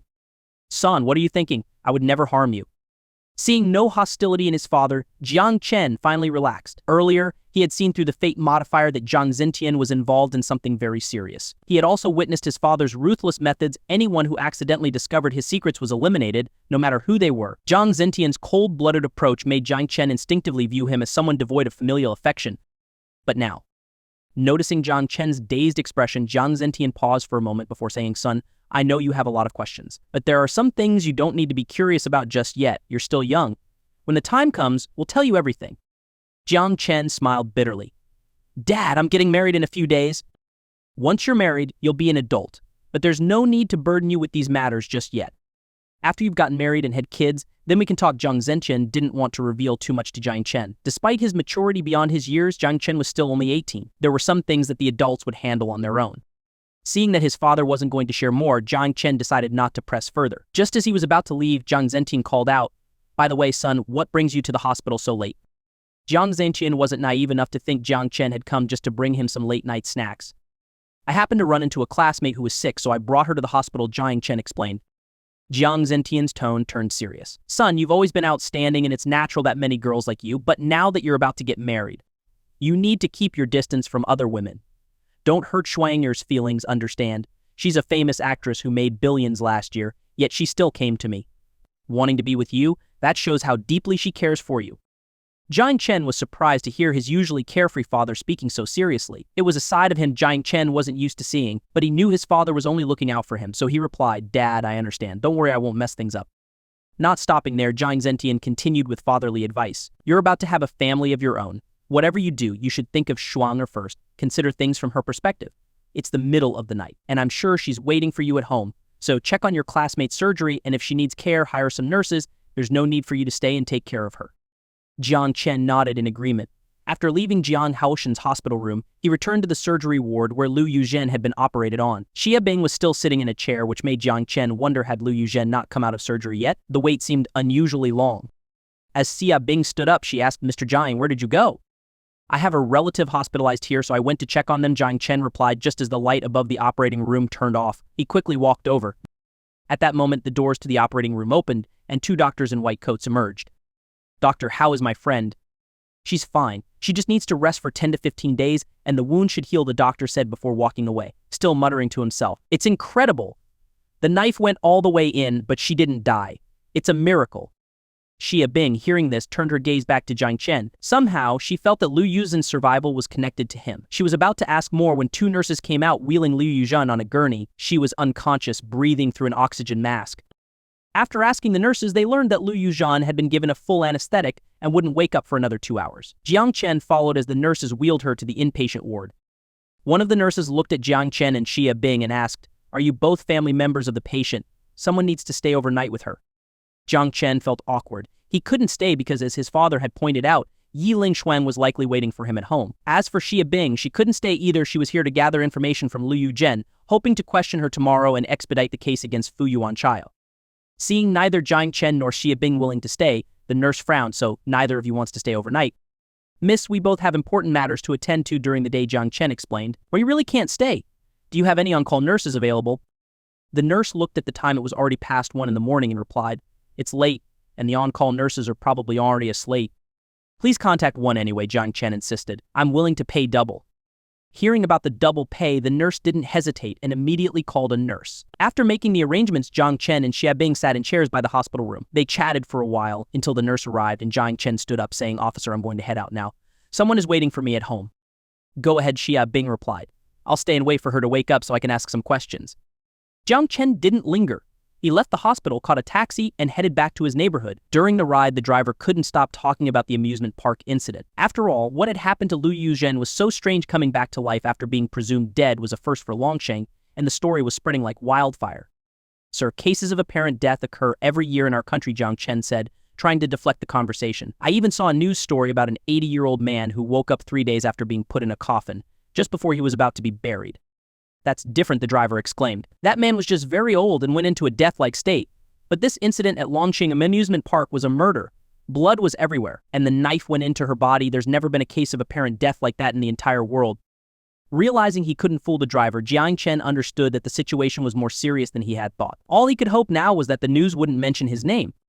When Jiang Chen arrived at his apartment complex, he looked up and saw that the lights in Yi Lingshuang's room were still on. Clearly, his father had been right. Yi Lingshuang was waiting for him to come home. Jiang Chen picked up his phone and checked his chat app. Surprisingly, Yi Lingshuang hadn't sent any messages, but his high school classmates had sent plenty. "Dude, are you really getting married? Oh my god, you're not even 18 yet. Why are you in such a rush? How could you settle for one tree when you've got a whole forest to choose from? With your looks and talent, you'll have no trouble finding a wife in the future. If you really can't find someone, I'll marry my sister to you, then I can be your brother-in-law, though my sister's only 8. Reading his buddy's messages, Jiang Chen was bewildered. Shaking his head, he quickly replied, "You'd offer your 8-year-old sister? You're some brother?" A response came back almost immediately. "Bro, here's what I think. No woman out there deserves you. But my sister is special. She's the apple of our parents' eye. They've already decided that she'll inherit the family business. She's top-notch, so marrying her would be a steal for you. Plus, if you become my brother-in-law, you could help me out. Otherwise, I might end up begging on the streets." Jiang Chen couldn't help but chuckle at his friend's antics. This guy was always scheming to get money from his family, even to the point of trying to marry off his sister just to mooch off his brother-in-law. Truly ambitious. After some banter, their conversation ended not because they ran out of things to say, but because his friend, who was studying abroad, had to attend class. The guy was working hard now, knowing that if he didn't step up, his sister would take over the family business, leaving him with nothing. Jiang Chen closed the chat and checked other unread messages. Some were from Yi Peiying and Lin Xiaoxiao, while others were from his high school classmates. They were all asking if it was true that he was getting married. If so, they wanted to come and see the bride for themselves. The girls in particular were envious, as Jiang Chen had been the top student in high school. Despite his family's financial difficulties, they all saw his potential and believed he would go far in life. They figured that if he was marrying someone from a well-off family, he was bound to rise even higher. As Jiang Chen walked home, he responded to his classmates' messages. When he arrived, his mother, Lin Suzu, was already asleep. Jiang Chen quietly slipped into his bedroom and sent a message to Yi Lingshuang. "Honey, I saw your light was still on. Are you asleep?" She responded almost instantly, "Are you home?" The speed of her reply took Jiang Chen by surprise. Had she been holding her phone, waiting for his message? She must have been worried. "Yeah, just got back," he replied quickly. Then, suddenly thinking of something, he opened a video call. She answered right away, whispering, "Don't talk, honey. Mom's asleep." Jiang Chen didn't dare make a sound, afraid of waking his mother-in-law. He quickly texted, "Honey, you should sleep. It's really late." "I can't sleep," Yi Lingshuang replied in a message. "Where did you go just now? Why are you home so late?" "I told you, I ran into a middle school classmate who had some trouble, so I took her to the hospital. I had to wait until the surgery was over, so I got back late." Yi Lingshuang was surprised by how straightforward Jiang Chen was, but it made her happy that he wasn't hiding anything from her. "Why did you tell me it was a female classmate? You could have made up any excuse," she teased. "You're my wife. I don't need to make up excuses," Jiang Chen texted back. Reading this, Yi Lingshuang felt touched. "You're so good to me, honey. Actually, you're the amazing one. Marrying you feels like I must have done a lot of good deeds in my past lives to deserve such a wonderful wife." As she read his words, warmth filled her heart. "Honey, being your wife is my greatest honor." The two of them continued chatting sweetly like a couple in the early stages of love. After about an hour, Yi Lingshuang rubbed her eyes and said, "Honey, I'm starting to get sleepy. I really miss sleeping in your arms." As soon as she said that, memories of their time together flooded Jiang Chen's mind, making his cheeks flush. "Honey, I miss you too," he texted. Seeing his longing expression through the video, Yi Lingshuang instantly understood. She glanced at her mother, who was still asleep, then quickly typed, "Is your mom asleep?" She should be. When I got home, she wasn't in the living room and their bedroom door was closed. Her eyes lit up. "So how about I come over?" Really, Jiang Chen's face lit up with joy. "Are you serious?" "Why don't you want me to come?" she asked shyly, lowering her head. She felt embarrassed. Since when had she become this way? The idea of sneaking out in the middle of the night to see him was something she never would have considered before. But now, just because Jiang Chen said he missed her, her first thought was to rush over and cuddle with him. It was crazy. Seeing her shy expression on the video call, Jiang Chen's heart raced with excitement. He quickly typed, "Honey, come over. I'll leave the door open for you. Just come straight in." Not hesitating any longer, Yi Lingshuang glanced at her mother again, who was still fast asleep. She quietly slipped out of bed, put on her slippers, and tiptoed out of the bedroom. Yi Lingshuang managed to leave the house without any issues. When she arrived at Jiang Chen's place, she found the door left slightly open, just as he had promised. She gently pushed it open and stepped inside. Her eyes instinctively drifted toward the room where Jiang Chen's parents were staying. The door was closed, and she let out a small sigh of relief. However, she remained cautious, took a deep breath, and quietly made her way through the living room to Jiang Chen's bedroom. Jiang Chen had left his door slightly ajar, making it easy for her to slip inside. When he saw her, he quickly walked over and scooped her up into his arms. "Shh, don't wake Mom," Jiang Chen whispered. Ling Shuang's heart was pounding. Sneaking into her fiancé's room in the middle of the night was nerve-wracking. It would be so embarrassing if anyone found out, even if it was just her future mother-in-law. Understanding her concern, Jiang Chen gently set her down and peeked out the door to check if his mother's room was still quiet. Seeing no one, he quietly closed the door and locked it.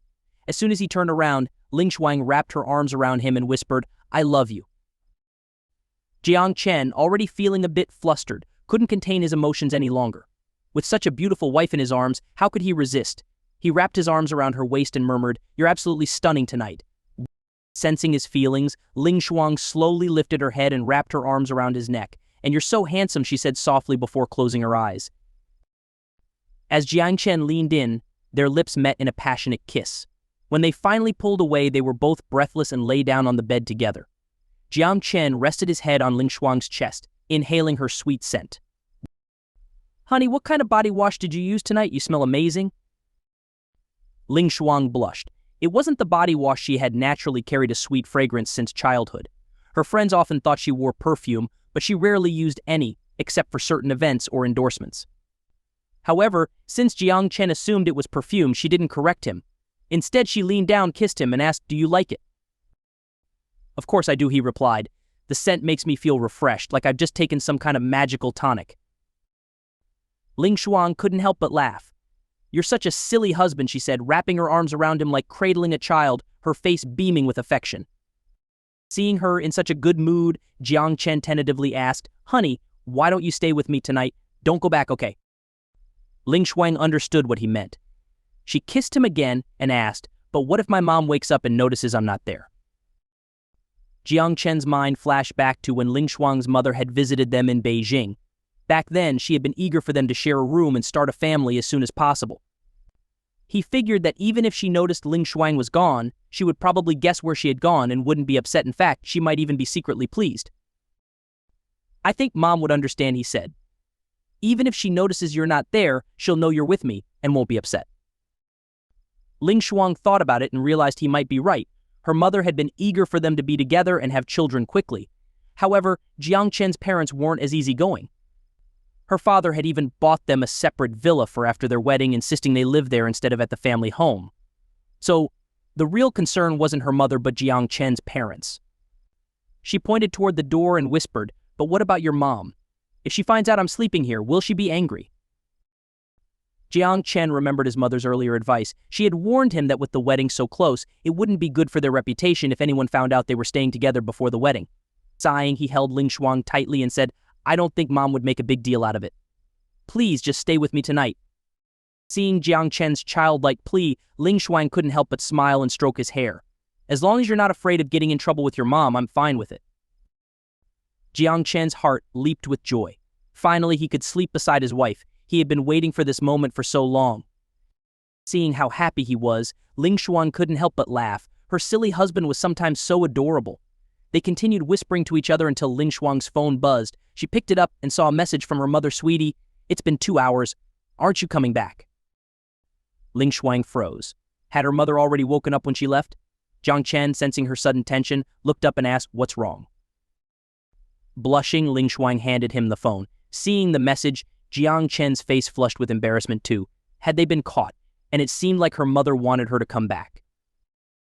Wasn't her mom supposed to be more understanding? Sigh. Jiang Chen realized he would have to spend another lonely night. What a pity. Ling Shuang, unsure of what to do, asked hesitantly, should I go back? Mom seems to want me home. Jiang Chen was clearly disappointed. He didn't want her to leave. Holding his wife close was so comforting, and the night was long with many potential delights. If she left, all those possibilities would disappear. Sensing his reluctance, Ling Shuang hesitated for a moment before shyly suggesting, I could pretend I didn't see the message. Jiang Chen was stunned. His wife was truly amazing. Overcome with emotion, he pulled away and sat up, hugging her tightly. You're the best, honey. I must have done something really good in a past life to deserve you. I love you so much. Seeing the sincere look in Jiang Chen's eyes, Ling Shuang couldn't resist leaning in and kissing him on the lips. Your lips have been so sweet lately, like they're coated in honey. Honey, that's not true, Jiang Chen protested playfully. I'm just speaking the truth. I can't bear to be away from you even for a moment. When I don't see you, I feel lost, like a lifeless soul wandering without purpose. Hearing Jiang Chen's heartfelt words, Ling Shuang blushed. Her silly husband was becoming more and more charming. She stared at him for a moment, then licked her lips and said, Thank you for loving me so deeply. I have nothing to offer in return, except my whole self. With that, she wrapped her arms around Jiang Chen's neck and passionately kissed him. Jiang Chen was taken aback by her sudden boldness. He wasn't prepared for this, but as a man of action, he quickly rose to the occasion. After more than 10 minutes, Jiang Chen lay contentedly on the bed, while Ling Shuang, her face flushed, nestled in his arms. Honey, it's late. Let's get some sleep, she whispered. Jiang Chen murmured, feeling utterly exhausted. He held her close for a while before sleep overcame him. As she noticed Jiang Chen had fallen asleep, Ling Shuang smiled to herself. This silly husband of mine seems a bit worn out. I should find something to help him regain his strength with that thought. She picked up her phone and started searching online for supplements that could help. But soon her own fatigue took over and she drifted off to sleep, her phone slipping from her hand. When she woke up again, dawn was breaking. She quickly straightened her clothes and seeing that Jiang Chen was still asleep, snuck in one last kiss on his cheek before quietly opening the door. She cracked it open just a little, checking to make sure her mother's room was still closed and no one was around, then carefully made her way back to her own bedroom to catch a little more sleep. When she slipped into bed, her mother, Zhang Yunpei, who had been pretending to sleep, sighed inwardly. Her daughter was only just getting back at dawn, how much more could she tire herself out? But thinking that her daughter had been with Jiang Chen, she didn't scold her. After all, the more time they spent together, the sooner she might get a grandchild. Just as Zhang Yunpei was about to pretend she didn't know what had happened, she heard Ling Shuang's voice. Mom, I know you're awake, so stop pretending. Busted. Zhang Yunpei turned and gave her daughter a playful tap on the forehead. Sweetie, I don't mind you being with Jiang Chen, but his parents did say you shouldn't live together until after the wedding. Aren't you worried about running into your mother-in-law? Ling Shuang grinned. Mom, you don't understand. My husband is so clingy. Besides, my mother-in-law is still asleep, so it's not like she caught me. Zhang Yunpei could only sigh again and tap her daughter's forehead a couple more times. Then they started chatting about everyday things. Holding her daughter close, Zhang Yunpei's tone became more serious. Sweetie, I can't believe you're getting married so soon. I'm really going to miss you. Sensing her mother's feelings, Ling Shuang hugged her tightly and said in a playful tone, Mom, even though I'm getting married, I'll always be your daughter. And think about it before, it was just me coming home for the holidays. Now there'll be a whole family coming over. Won't that be fun? Seeing the happiness on her daughter's face, Zhang Yunpei smiled too. As long as you're happy, that's all that matters. Jiang Chen is a good man. We've known him since he was a child. Just remember to be gentle with him and don't lose your temper, okay? I won't, Mom. I promise, Ling Shuang replied. The two of them continued talking until the sun was fully up. Since she had stayed up late with Jiang Chen, Ling Shuang went back to sleep, while Zhang Yunpei got up to make breakfast. When she walked into the living room, she saw that Zhang Yuding and Xie Li were already busy in the kitchen. Over the past few days, Zhang Yuding and Xie Li had learned how to cook using the gas stove. Auntie, why don't you rest a little longer? Breakfast is almost ready, they said. We'll wake you and sis when it's done. Zhang Yunpei smiled warmly at them. I'm already awake, so I might as well help, but when she walked into the kitchen, she realized there wasn't much left to do. The vegetables were already washed, the porridge was nearly done, and the eggs were fried. With nothing to keep her occupied, she settled on the sofa to watch the morning news. It was only 7:30, so the early news was on. The broadcast featured a story about Liu Yujin's miraculous revival last night. To her surprise, Jiang Yunpei saw Jiang Chen's photo in the report, though it was only of his back. She recognized him instantly. She had watched Jiang Chen grow up, so she knew him even from behind. Was that Jiang Chen with his female classmate? She wondered aloud. Why was he with a classmate in the middle of the night? This didn't sit well with Zhang Yunpei. If Jiang Chen was with a classmate last night, then who had her daughter been with? Worried, she quickly went back to the bedroom and pulled the covers off Yi Lingshuang, startling her awake. "Mom, what's wrong?" Yi Lingshuang asked groggily. With a stern expression, Zhang Yunpei demanded, "Last night, weren't you with Jiang Chen?" "Of course I was," Mom, Yi Lingshuang replied, confused. Zhang Yunpei still wasn't convinced. Suddenly a thought crossed her mind. She grabbed Lingshuang's hand and led her to the living room, pointing at the TV. Last night Jiang Chen was with his classmate. He even stayed at the hospital with her. Seeing her mother's agitation, Yi Lingshuang felt exasperated. Why was her mom so jumpy whenever Jiang Chen was mentioned? Why didn't she trust her? Sighing, Lingshuang explained, "Mom, he told me about his classmate yesterday. He took her to the hospital for surgery, and after it was done, he came home." Realizing she might have jumped to conclusions, Zhang Yunpei felt embarrassed and quickly changed the subject. "Sweetie, do you think that person really came back to life? The news said the knife wound was so deep that she shouldn't have survived." "Mom, I'm going back to sleep," Lingshuang said, relieved to drop the subject. "If you're curious, ask my husband. He was there last night, so he probably knows more." Just as she finished speaking, they heard Jiang Chen's voice. She turned to see him walking in with a carton of milk. When he entered the room, Jiang Chen noticed Zhang Yunpei and Yi Lingshuang staring at him, making him nervous. He assumed it was about last night, but he forced himself to ask, "Mom, where's Dad?" "He went to the martial arts school," Zhang Yunpei replied. Relieved that his father-in-law wasn't around and that his mother-in-law wasn't angry, Jiang Chen relaxed. He had been worried about getting scolded because his father-in-law was very protective of his daughter.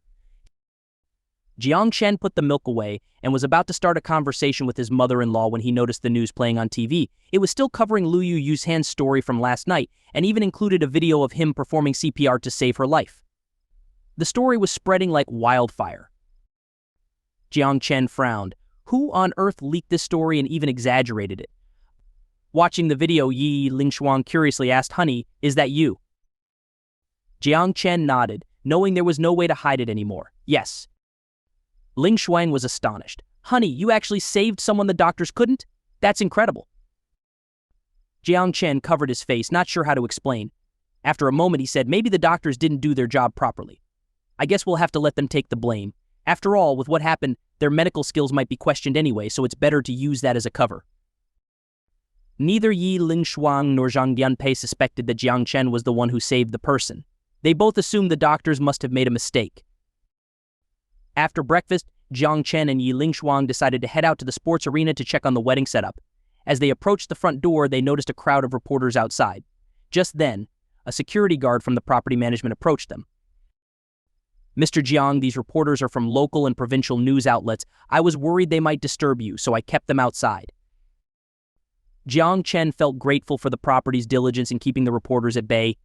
"Thank you." He then asked, "Could you please open the back gate for us? We'd prefer not to be interviewed." The security guard nodded and contacted his colleagues over the radio. The complex was large, with several emergency exits and entrances, all monitored by security. After a few moments, the guard reported back, "Mr. Jiang, I'm afraid reporters are stationed at every exit." Jiang Chen was speechless. How could a small city with only 50 or 60,000 people have so many reporters, and why were they blocking the gates? Not wanting to stay cooped up at home, Yi Lingshuang suggested, "Honey, why don't I ask Xiao Shan to drive over? We can leave in the car." Jiang Chen agreed.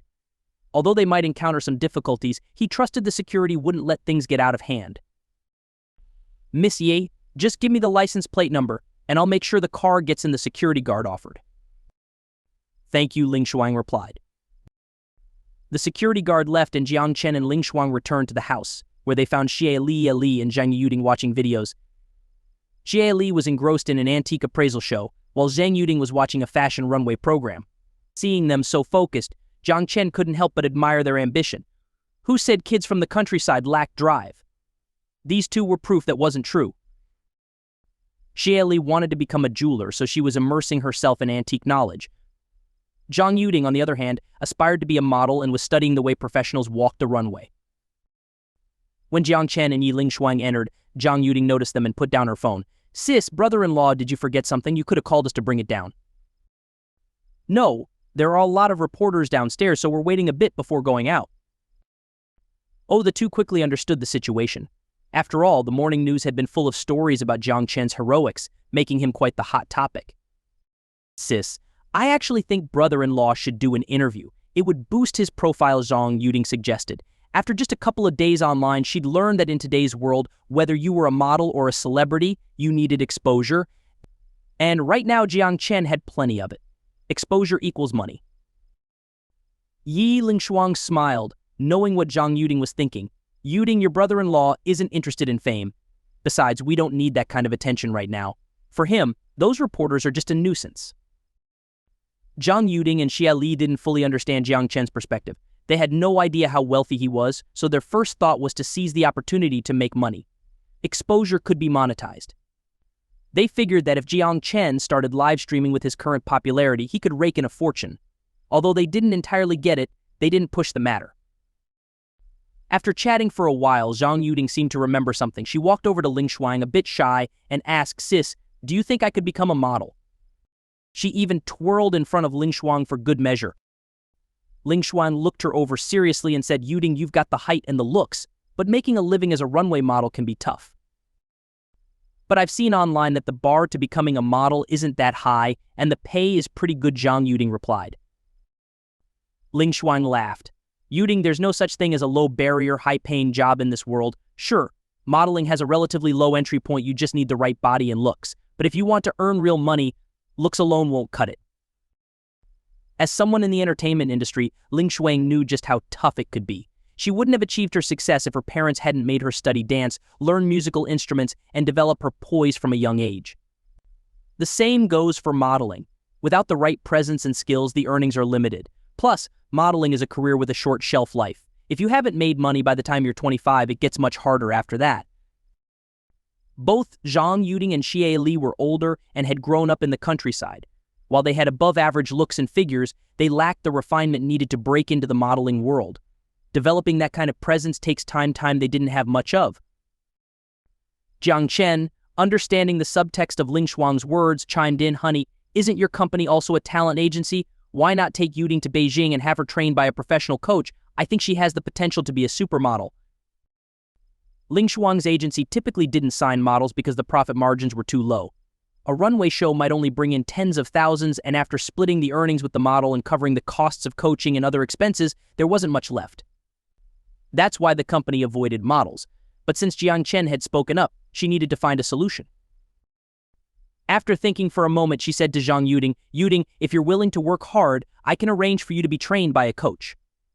"Sis, I'm ready to work hard."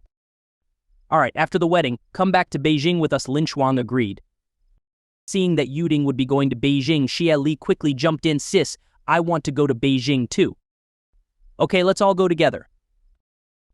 As the women continued chatting, Zhang Yuding and Xie Li began daydreaming about their bright futures. About an hour later, Lingshuang's phone rang. It was a call from Xu Shan. When she answered, Xu Shan's voice came through the line, "Sis, the car is parked at the entrance. You and brother-in-law can come down now." Since Xu Shan had arrived, Jiang Chen and Yi Lingshuang quickly gathered their things and headed downstairs. When they got into the car, they found Lin Xiaoxiao and Yi Paying already inside. "Wow, your husband is seriously famous now," Yi Paying teased. "He's so amazing he can bring people back from the dead." Lingshuang rolled her eyes at Yi Paying's exaggeration. "Are you here to stir up trouble, like those reporters? This whole thing is clearly the hospital's responsibility. If you keep making jokes, I'm really going to get mad." "Don't be angry," dear Paying said with a grin. "Just listen to me for a moment." She then explained, "At first I thought the doctors just didn't do their job well. But then the doctors who performed the surgery were interviewed, and they even pulled up the surveillance footage. They tried to save that woman for over 15 minutes. But she had no heartbeat. Then your husband did a few chest compressions, and suddenly she was fine. It's like magic. And your husband's classmate had been dead for over 3 hours with the knife still in her, and her limbs were swollen. But when he showed up, she miraculously came back to life. People online are calling him a god. Paying went on, recounting everything she'd heard in the news.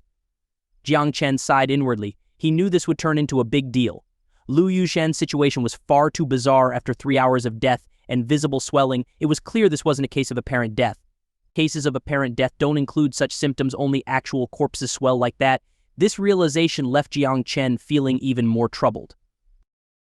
But he couldn't admit anything, so he joked, Paying, if I were really a god, do you think I should go ahead and take over the world?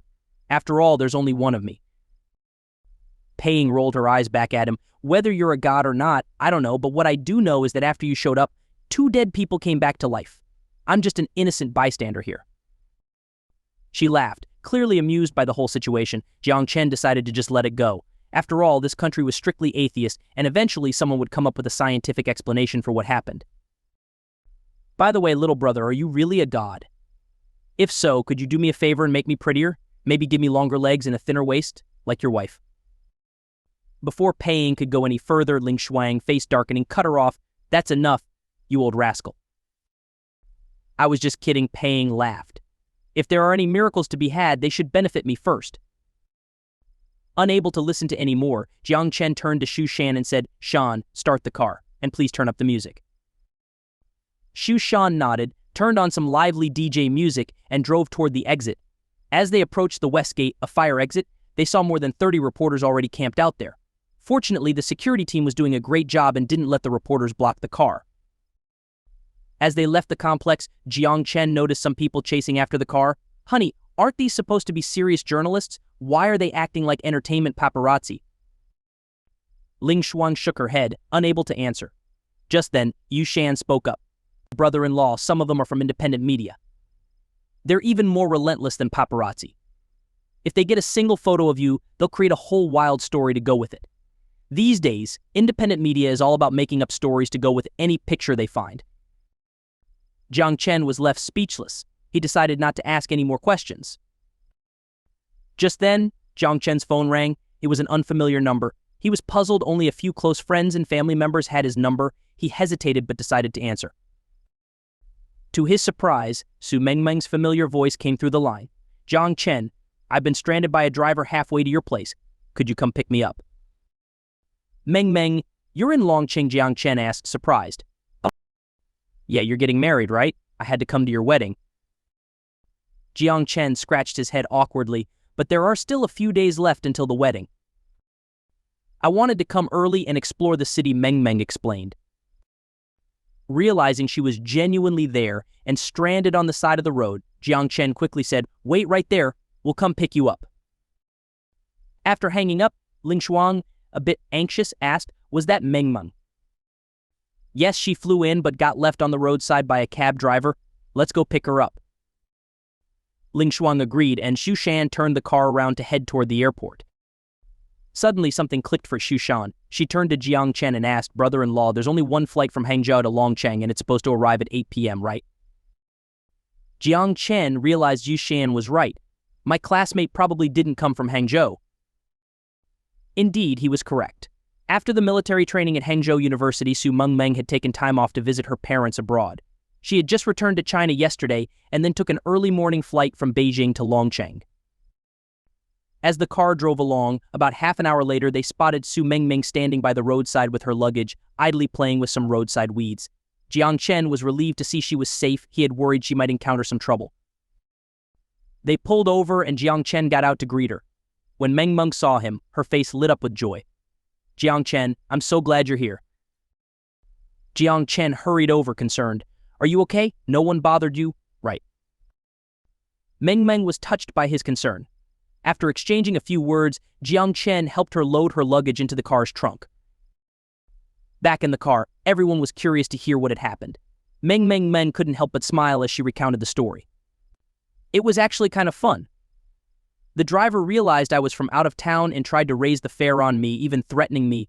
I pretended to go along with it and asked him to pull over. Then, when he wasn't looking, I sprayed his eyes with pepper spray and jumped out of the car. He got mad and tried to come after me, but I zapped him with my stun pen and kicked him where it counts. He screamed in pain and ran off after rinsing his eyes with a bottle of water. Hi guys, your opinion means a lot to me. I'm working on improving the stories to make them more interesting for you. Please leave a comment and let me know what you liked about this story. Your feedback helps me get better and create content that you'll enjoy. Your feedback is very important to me. Thank you for your support and attention. If you enjoyed this story, I can't wait to share its continuation with you.